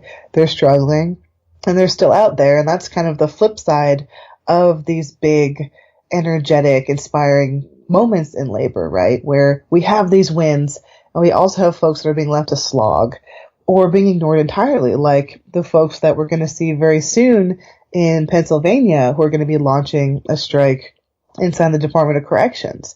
I hope that gets a lot of attention. I mean, we saw a similar effort by incarcerated workers in Alabama a couple months ago, and that got a lot of attention. And I'm really hoping that this kind of renewed interest in labor and in workers' rights and in discussing, even topics like prison slavery in topics like forced labor and incarcerated work and different types of work. I really hope that benefits these workers as they embark on their action. But we'll see, you know? Like, I am very interested to see perhaps the limits of this public support for labor actions. Is it easier to support a barista than it is to support a coal miner or an incarcerated worker? There's all these different pieces that go into this moment. And I love being posy. I love seeing workers win and workers organize and strike and protest. And I also like keeping an eye out for the folks who aren't getting as much attention and aren't getting as much support and thinking about why that is. So it's kind of a long, rambly answer to say I'm cautiously optimistic, and I really hope that all of the people who have thankfully, and you know, I'm glad they're here, who have showed up in the past year in the media, the political class, whoever, degular people who have been paying attention to these worker actions, I hope they keep that energy for this year, because we're going to need it. You know, we've had a pretty good, we're in a decent spot, and I really don't want to see us squander that.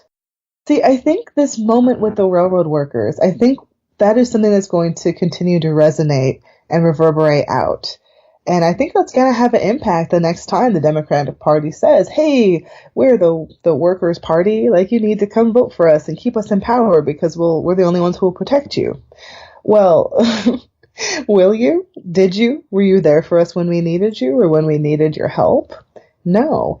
You know, it just makes one wonder how much of the pro-union sloganeering that this administration loves to do, how much of it is pure public relations, how much of it is actually attached to whatever personal beliefs that Biden has, or if they just think it's politically expedient to, you know, act as though we're pro-union, we're pro-worker. We're not going to pass any laws. We're not going to investigate any worker deaths at Amazon facilities or elsewhere.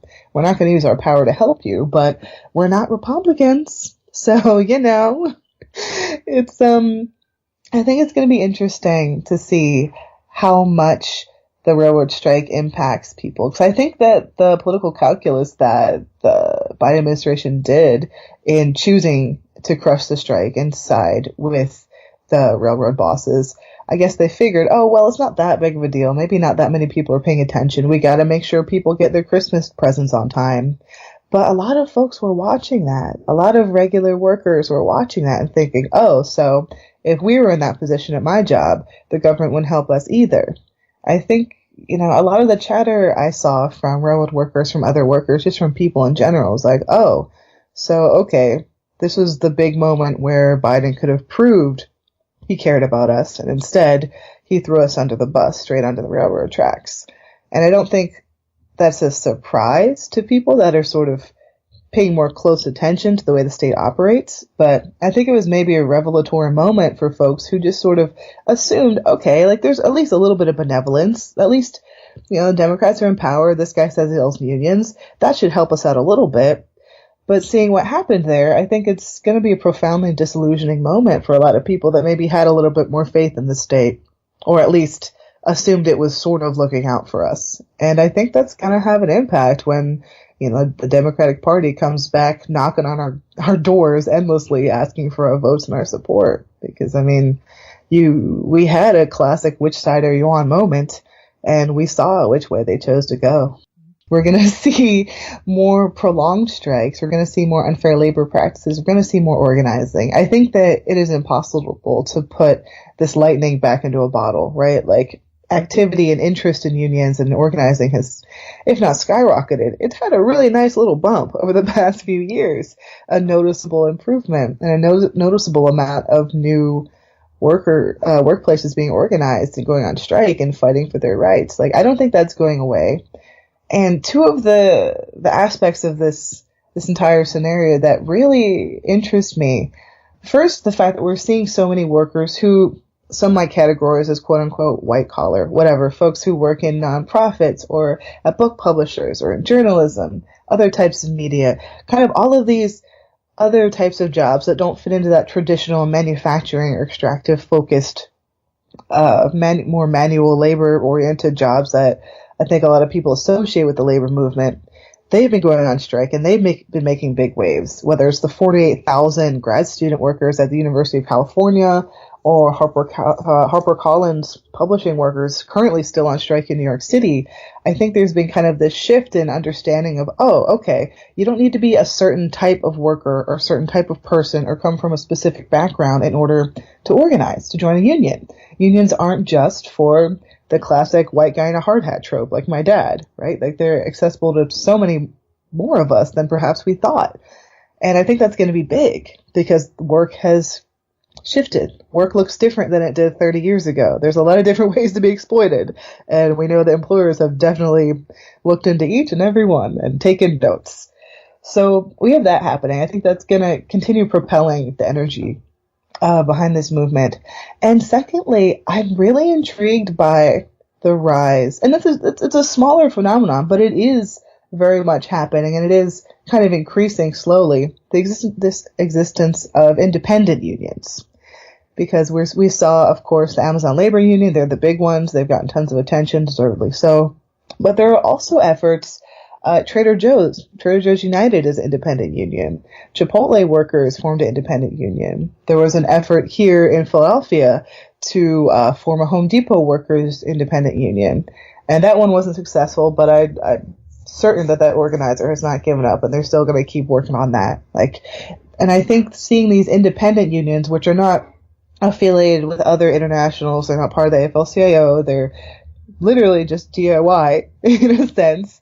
The fact that we're seeing this happen, I think it just shows the cracks in the current labor movement as it stands, and especially in the way that power is concentrated, in the way that resources are organized, in the way that the movement's priorities in terms of public statements and political power are kind of dictated by folks who tend to be more conservative. And I mean that in like a Democrat way, not like, Republican chaos, but just more conservative compared to a lot of the rank and file. Like we see with the railroad workers that rejected that deal that so many of their leaders agreed on. I think there's more radicalism brewing in the rank and file and more militancy and it's manifesting in different ways. It's manifesting in wildcat strikes or in independent unions or in organizing outside of the traditional organized labor structure in general, like what sex workers and incarcerated workers are doing and have been doing. I think ultimately the bottom line is that a lot of workers, a lot of people have realized that they have options and they're exercising their rights to organize and to work collectively and to stand with their fellow workers against the bosses and against capital in ways that, perhaps wouldn't have felt as available or seemed as possible a few years ago. But now there's so many examples of other workers doing it. Of course, they've been there throughout history too, like I read about in my book. But I think we're at this moment where people realize, okay, there are a lot of different ways to do this. I have people with me. We have problems we need to address. Let's see what works. It's not just picking up the phone and calling a union organizer, though that works for some folks too. It's recognizing the problems we face in our workplace, in our experience, and deciding together what we want to do, how we want to go forward, and how we're going to win. Once again, that was Kim Kelly, author of Fight Like Hell. Over the past 2 episodes, we've taken a deep dive into the history of general strikes in the United States, looking at everything from the mass strike of enslaved plantation workers during the Civil War, all the way up to current examples during Occupy Oakland.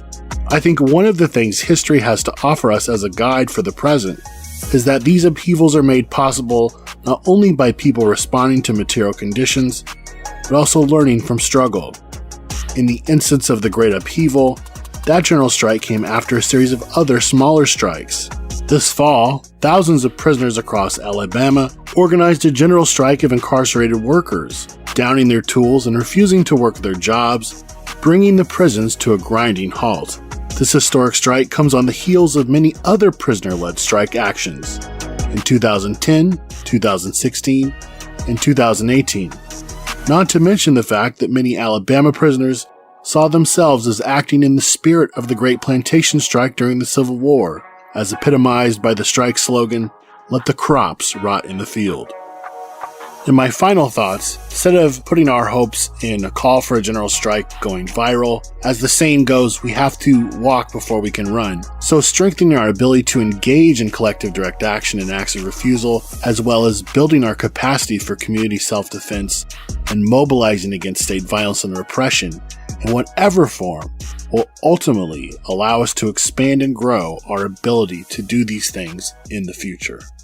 A lot of times we're told that like we're powerless and we're these passive beings and creatures and we have to wait for somebody to organize us. But every single day we wake up in the morning and we make capitalism happen.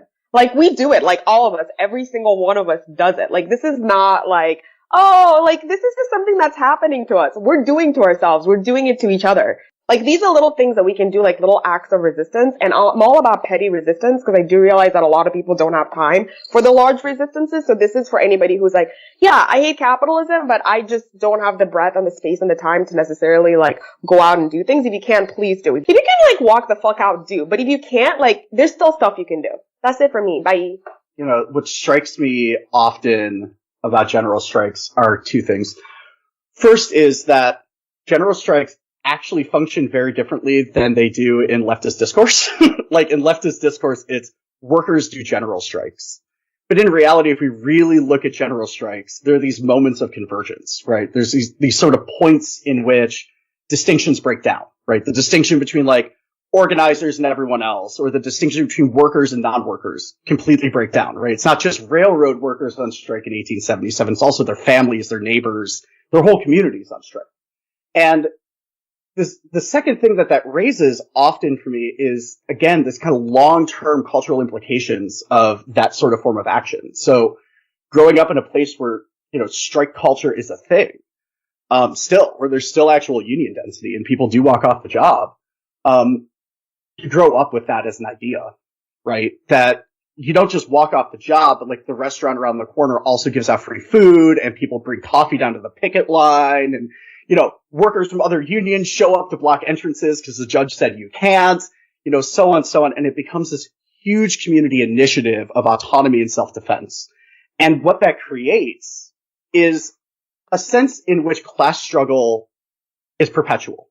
Like you understand always when you grow up in a place like that when you go to work, you're making somebody else money because you've been told that your whole life, right? And that if you get angry about that, then what you're supposed to do is organize and go on strike.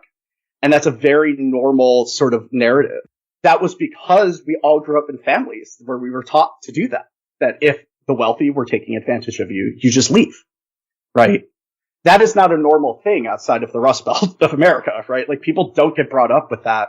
But I think as we're starting to see this kind of rise of the idea of the general strike, and we're starting to understand that as something that's not just connected to employment, but we can start to think of general strikes as social strikes and not just economic strikes. We can start to understand, like, even if those may immediately not succeed, the long-term impacts of those over time really create the conditions for them to succeed later. And if it hadn't been for that flame staying alive, I think, in parts of America, this wave of worker action wouldn't be happening. There wouldn't be a foundation for it. There wouldn't be a way to understand it, right? And that's what's so critical about this moment is I think in some ways we're almost reviving a thing that my grandparents lived in the midst of, just as a very normal part of their lives. I think that's like a really important piece about this revival. And I think that something that feels really important about general strikes is the idea of like solidarity and that our liberation is collective, you know, that it involves each other. And I think that, I feel like what happened between like what you're saying, Tom, about like your grandparents' generation and now is like neoliberalism in a lot of ways, and just like this really strong promotion of the idea of like individualism, and that if you want to make your life better, you have to like do it yourself, and like it's down to you as an individual. That I think was pretty effective at decimating a lot of ideas of like solidarity or the idea that our like freedom is with each other. And I think that is starting to fall apart. Like people are realizing however much they hustle or like have side hustles or whatever, they're still fucked. And just like, I think that we're seeing like a resurgence of this idea of like solidarity, and that we have to do it together. That is going to do it for us this week. Thank you so much for tuning in. Check us out on Mastodon at IGD_news, and be sure to tune in as the workers that it could happen here end their 2-day strike and return to the job. But stay tuned. We'll be back next week for even more episodes. Until then. Hey, we'll be back Monday with more episodes every week from now until the heat death of the universe. It Could Happen Here is a production of Cool Zone Media. For more podcasts from Cool Zone Media, visit our website, coolzonemedia.com, or check us out on the iHeartRadio app, Apple Podcasts, or wherever you listen to podcasts. You can find sources for It Could Happen Here updated monthly at coolzonemedia.com/sources. Thanks for listening. Tired of spills and stains on your sofa? Wash away your worries with Anabay. Anabay is the only designer sofa that's machine washable inside and out, starting at just $699. Plus, Anabay sofas are pet-friendly, stain-resistant, and feature changeable slip covers and modular pieces.